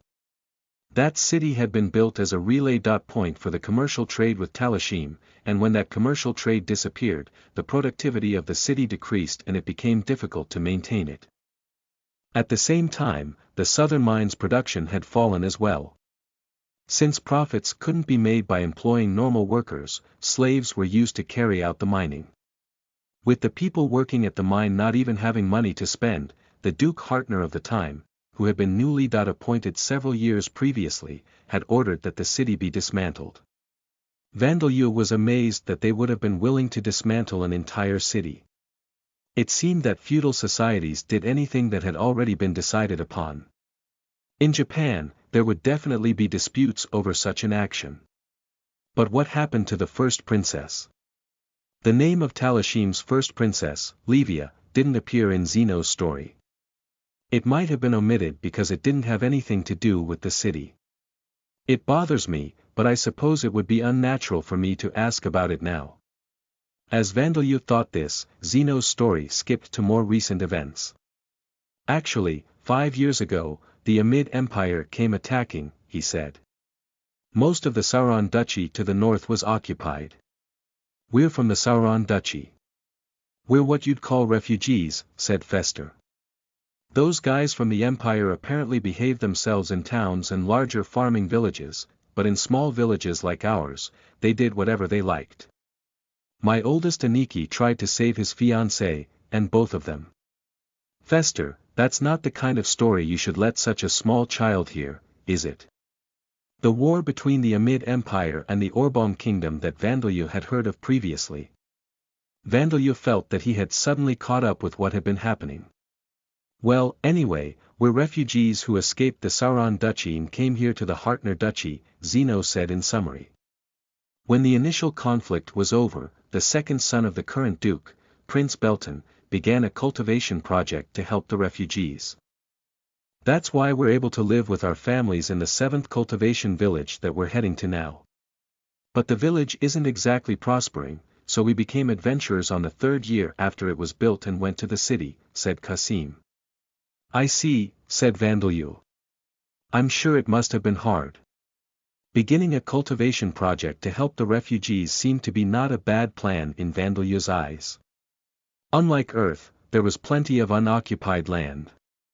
The area around here in particular had no devil's nests, and even if monsters did appear, they were rank 2 at most. There was nothing but a slave-run mine at the end of the highway, so there were apparently almost no bandits as well. Vandalyu had wiped out a goblin pack led by a goblin king just yesterday, but something like that could probably be considered similar to a natural disaster. Qasim and his companions had been confused over the appearance of the goblin barbarian, which normally wouldn't appear on the highway. But there was no doubt that the Goblin King had something to do with this. These goblins had likely been a scouting party who had been sent out hunting. "I suppose so," said Qasim. "The soldiers took us away, pointed at the open land and said, 'Build a village here,' so we made fields, dug wells, built houses. They protected the village from beasts and monsters until the village was finished, lent us tents and blankets, and although there wasn't much food and it wasn't very tasty, they did give us some," said Fester. "We're also exempt from paying taxes for 5 years, but it was still hard." Hearing them talk, Vandeleur realized that they had gone through more hardships than he had imagined. Though land upon which a village could be built had been given to them, and they had been protected and given the necessities to live while building it, they had been made to build all of the houses, fields and infrastructure like wells by hand. "Hey, it's still better than suffering and looking for work every day in the slums, isn't it?" "You're going to get punished if you complain too much," said Zeno. According to his words, the village's circumstances were still on the preferable side. "And I'm sure this child has been through even harder things than us," Zeno continued. "Sorry about these guys being so inconsiderate." "Not at all, please don't worry about it," said Vandeleur. "Thanks to my mother and other people, I didn't struggle to eat up until now." There was one time where he had struggled to eat so much that he had been forced to stave off his hunger by drinking earthworm soup, but that was rather difficult to tell them. After that, Vandeleur walked for 3 more hours while hearing about the adventurer's school and Duke Hartner before he arrived at the village. The 7th cultivation village had a population of around 300, a village size that would be considered between small and medium in Lambda. There were more human villagers than of any other race, as they made up about half of the village population. Among the other half, there were beast-people, dwarves and titans. Elves, dark elves and draconids have long lifespans and unique cultures, so they often form groups within their own races. Because of this, while they might be found in cities, there are almost none in small villages. This applied even after becoming refugees, so the dark elves and draconids of the Sauron Duchy had apparently approached groups of members of their own races. And the titans in this village were those who had been living in the Sauron Duchy, so they had no relation to Talashim. The houses of the village were all one-story houses and they hadn't been built to be very sturdy, but considering that they had been hand-built by the villagers, they were very good. In fact, this was apparently the most populated of the 6 cultivation villages in this area. By the way, why are there only 6 cultivation villages if this is the 7th cultivation village? Asked Vandeleur. The 1st cultivation village couldn't make any profits and turned into a ghost town, Qasim explained. They did try pretty hard, too. The nearby spring dried up, and apparently water wouldn't come out even when they dug wells, said Zeno. Life in human society in this world was truly difficult. First, let's hurry and exchange these ears for money. With that, Qasim's party took Vandeleur to the village's only store, the general store/bar/adventurers guild branch that also acted as an inn for anyone who wanted to stay, commonly known as the Jack.of.all. Trade store. It seemed that it was impossible to get by in this village without having multiple options for business. However, judging by the fact that none of the villagers had paid Vandeleur any attention so far, it was probably surprisingly common for people to come into the village from elsewhere. Vandeleur had found something that bothered him far more than the villagers' reactions, a small shrine containing a stone with Alda's holy symbol carved on it. He directed his attention towards it, but Uwah. Qasim, there's something behind you. The shopkeeper of the Jack.of.all. Trade store referred to Vandeleur as something and pointed his finger at him. Hello. Trying not to be discouraged, Vandeleur greeted him. Hi. It talked. Someone call the priest. Sama. Weren't these words too cruel, even for a secluded village in the countryside? Wait, Oyaji. Star. This child isn't a ghost. His presence is lacking, but he's definitely alive. We can explain. Calm down and listen to us. Qasim's party hastily grabbed the shopkeeper and dragged him back into the store, rather roughly considering that they were trying to calm him down. The words of Qasim and his companions that made Vandeleur finally realize that his presence was as thin as air to those who weren't affected by his death. A tribute charm. It seemed that the reason the villagers hadn't said anything to Vandeleur was because they simply hadn't noticed him. Sorry about my father. He likes to say stupid things, said Lena, employee of this Adventurers Guild branch and daughter of the Jack of All Trade Store's shopkeeper. She was a bright, simple, village-girl-like guild employee, not really. She was a village girl who had taken an examination to become an Adventurers Guild employee. Whether adventurers are present or not would greatly influence a small village's longevity, so it had been necessary to build somewhere for them to stay, even if it was a small lodging in the village's only store. Not at all. I'm used to it, said Vandeleur. This was a blatant lie. But even though the shock of being treated like this was still echoing inside Vandeleur, it wouldn't appear in his expression. Really? Then I suppose it's fine, but I'm really sorry about that, said Lena as she looked at Vandeleur's doll-like face. Although she was apologizing one more time, she let it go without noticing Vandeleur's feelings. Lena, more importantly, exchange these for money, said Fester. Yes. These are goblin soldiers and a goblin barbarians. It's amazing that you managed to exterminate these, aren't you still E-class? Lena asked them, dumbfounded. No, the one who defeated them was. Fester began. Fester, we can talk about that afterwards, said Qasim. Just do the exchange first. Yes, you're right. Lena made the calculations rather slowly, and then she counted out the bronze and silver coins. It seemed that guild employees in village branches were more like part-time workers than proper Adventurers Guild employees, so they weren't expected to be particularly proficient. In fact, with Qasim's party being the only adventurers in the village, she only worked at the branch once every few days. But Vandeleur had noticed something else. I only just noticed this, but how is it that the Adventurers Guild distinguishes what kind of goblins have been killed using just their ears? The ears acted as proof of having exterminated goblins. Even Vandeleur could tell from their shape and color that they were goblin ears. But if he were to be asked what kind of goblins they were from, he would have no hope of answering. He would be able to understand for cases like goblin kings, who possessed such different constitutions from other goblins that it was difficult to believe that they were members of the same race. But goblin soldiers and goblin mages, who weren't very different in size or shape from regular goblins and simply had different equipment and ornaments, would be impossible to tell apart just by looking at their ears. So how could they be told apart? Was the incantation for appraisal recited for each one, or were skills like monster appraisal or extermination-proof appraisal taught at the guild? The extermination-proof of 14 goblin soldiers and a goblin barbarian comes to 400 baums. The magic stones are 380 baums, so the total is 780 baums, said Lena. Just as Vandeleur was about to ask his questions about the goblin ears, the monetary exchange finished taking place. 780 baums. If a single baum was worth 100 yen, that would come to 78,000 yen star. To Vandeleur, this amount of money didn't seem worth fighting and risking one's own life for. But he also knew that this was just how he felt as someone from Earth, from Japan. Divided between 3 of us, that's 260 each. Yes. Fester raised his fist into the air in triumph.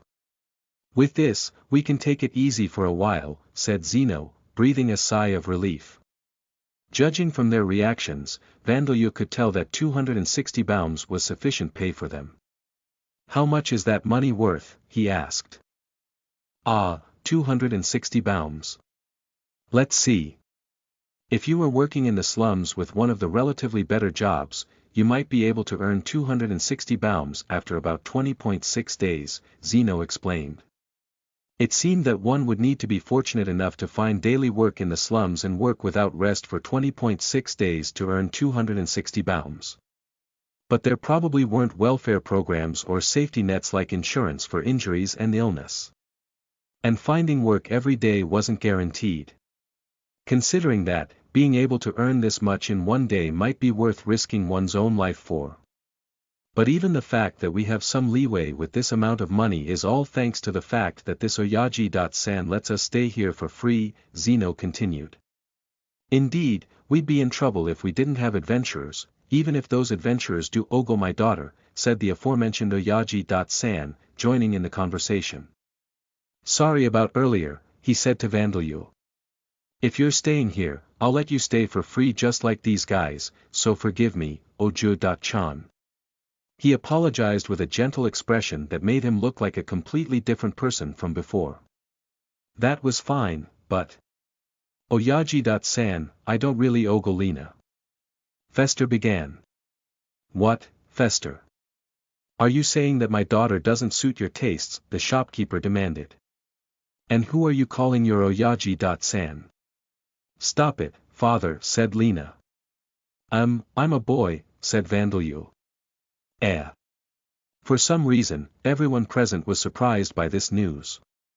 Vandalyu did indeed feel something of a culture shock from coming into contact with a society and culture other than his own.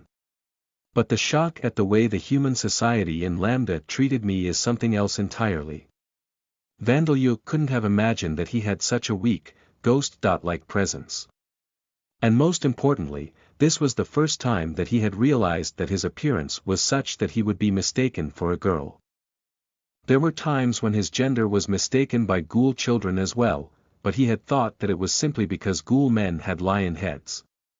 Vandalyu's other companions had never mistaken his gender before.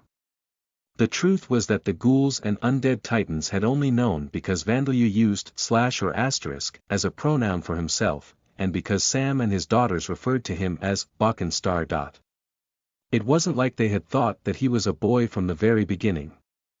In a similar vein, others had also determined his gender by the fact that his pronoun for himself was / or, because he was referred to as king, his unfeminine behavior and other things rather than the appearance of his face. Well, I'm still only 7 years old. I'm going to enter my second growth period. Once my voice changes, I grow some facial hair and gain some muscle, nobody is going to be able to make that mistake, Vandalyu told himself to recover from the shock. If one were to ask what Vandalyu was doing right now, the answer was that he was currently offering topics of conversation. So this child is a damper. It's my first time seeing one. Oh my, isn't she just like a doll? Are you eating properly? I touched the damper. I'm a lucky guy. Hey. You guys are being rude. He was being treated just like some kind of rare animal. It seemed that in this cultivation village that offered the inhabitants few ways of entertaining themselves, the damper that they had seen for the first time was something of a spectacle to behold. Because of this, the villagers came into the Jack.of.all. Store's dining area, one after another. It was far better than being treated as a ghost. Vandalyu himself didn't mind this treatment and responded politely when the villagers talked to him, so the villagers didn't hold back. I see, so you've had some rough times as well, haven't you? It's going to be hard, but you've got to do your best. The villagers generally treated Vandalyu favorably. Vandalyu figured that they could sympathize for his phase because as former refugees, they had suffered themselves, and they had the freedom to feel sympathy for others' pasts in this cultivation village. But there were two other reasons. The first was that the villagers had seen Vandalyu's expressionless, dead eyes and assumed that he had gone through incredibly hard times. The other was that Vandalyu was someone they could sympathize with at no cost to themselves. If Vandalyu were a mere powerless orphan, no matter how much sympathy the villagers had for him, the things they could do for him would be limited. Most of the villagers were young and were still capable of doing plenty of work in the future, but even so, they weren't prospering. For now, they were still exempt from paying taxes, but in 2 more years, this benefit would cease. The villagers wouldn't be able to take him in and raise him. But Vandeleur was someone who was hoping to be an adventurer, and if even half of the stories of Qasim and his companions were to be believed, he already possessed at least enough strength to exterminate goblins. With that being the case, sympathizing with him like this and treating him to a meal was plenty. Still, this was far better treatment than the complete disinterest that he would get in a city. I'm telling you, it's true. This guy came from behind and cut off the goblin barbarian's head in one hit. Fester exclaimed. It's not like I'm doubting you, said Lena, but it's just a little too unbelievable. No, you're doubting me, right? Believe me, Lena. Fester, we saw it with our own eyes and still can't believe it, so isn't it too much to ask for Lena to believe it?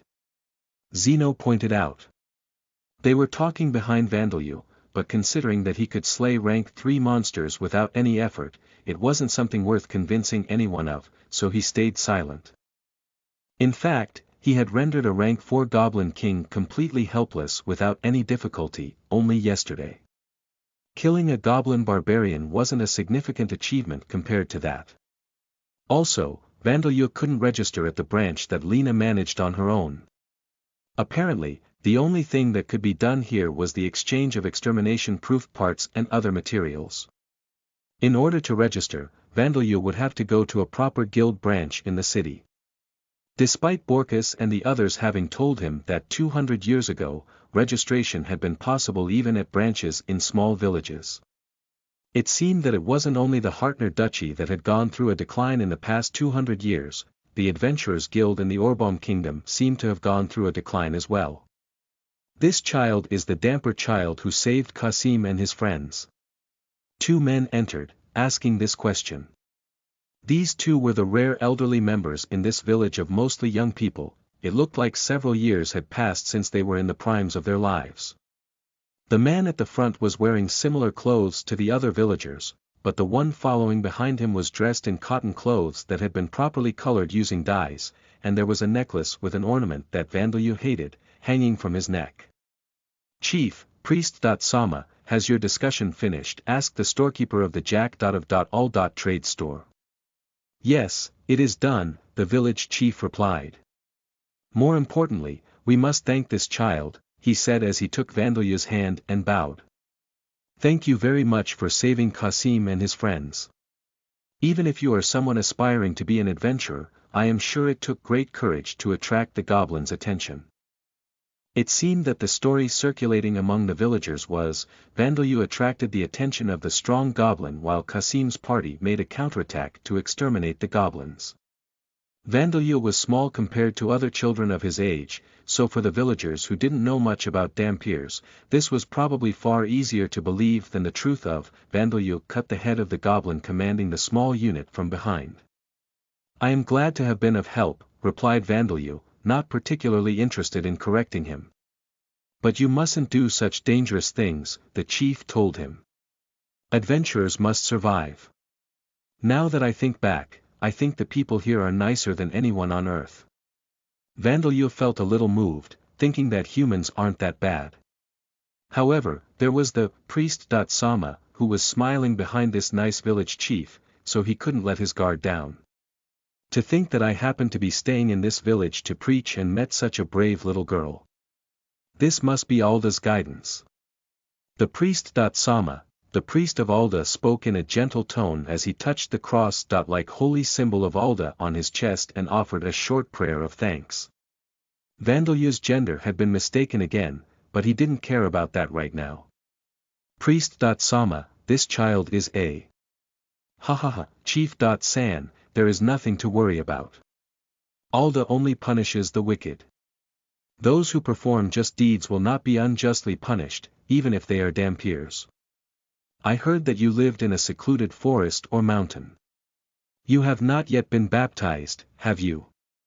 Would you like me to carry out the ceremony? The priest offered. He wasn't releasing any intent to kill or making Vandeleur feel unpleasant, but the smile on his face looked shallow in Vandeleur's eyes. The constantly active danger sense. Death gave no reaction either. No thank you. Though it was an informal ceremony, my mother baptized me in Vida's name, Vandalur replied. Even if it wasn't a trap, he didn't want to be baptized in Alda's name, so he told yet another lie. I see. What a good mother she was. With nothing more to ask regarding the baptism in Vida's name, the priest of Alda stepped back. The Orbom kingdom was a collection of smaller countries that had united in order to protect themselves from the threat of the Amid Empire. With this being its origin, the religion of Alda, the god of law and fate, the primary religion of the empire, was not prohibited. The religion of Vida was allowed, but there were no restrictions placed on the religion of Alda, either. This is because there was a considerable number of people in the smaller nations who believed in Alda and his subordinate gods. But this religion couldn't be said to be exactly the same as the teachings of Alda in the empire. There were multiple groups of people who interpreted Alda's teachings in different ways. Among them was the harmonious faction who believed that virtuous individuals who uphold the law should be forgiven, even if they are members of Vida's races. This would be considered heresy by the clergymen of the Amid Empire, but it was this faction who had allowed Dampiers to be accepted as people in the Orbom kingdom. This wasn't particularly strange or unnatural. Everyone in Lambda knew for certain that gods existed, but those gods had only existed in the world itself 100,000 years ago, during the age of the gods. Now, through divine messages and such, they could only convey their will with limited methods to a limited number of people. Because of this, each god's religion was interpreted in various ways depending on the nation, region and person, and these interpretations often had strange differences between them. The most prime example was the harmonious faction of Alda.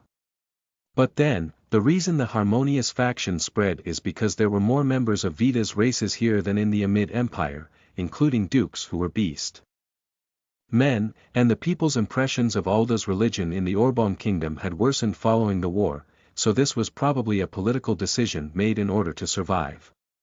Even on Earth, it wasn't unusual for there to be multiple religions despite originating from the same god. I don't know what Alda is thinking, but there's no way that he would descend to the world, send divine messages or dispatch familiar spirits to all of his believers and point out which of their interpretations are wrong. Well, as long as it doesn't cause me harm, I don't really care. He didn't really like the condescending way he had been forgiven, but Vandalur accepted that he couldn't afford to care about things like that if he wanted to survive in society. Priest Sama, about the medicine you gave me. It seems to be rather ineffective.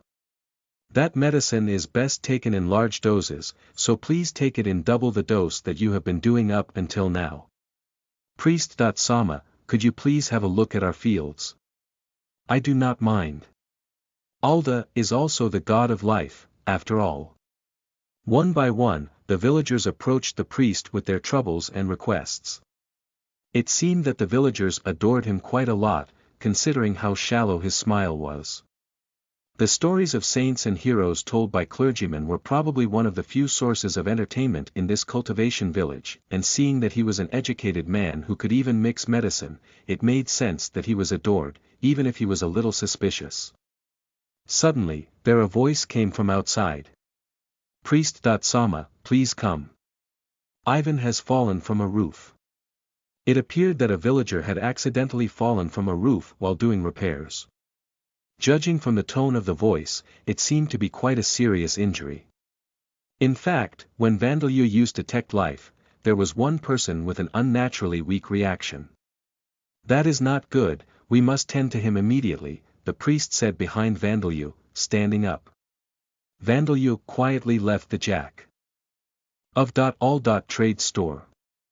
Perhaps because their attention had been drawn to the priest, nobody noticed him leave. If he's not dead, I think I can do something about it. Ah, it's here. Using flight to rush to the place where the spell's reaction had come from, he saw a man in his 30s lying limp on the ground and a woman with a large abdomen, a little younger than the man. There was also a child, smaller than Vandalur. Honey. Hold on, the priest is coming now. Daddy. Daddy.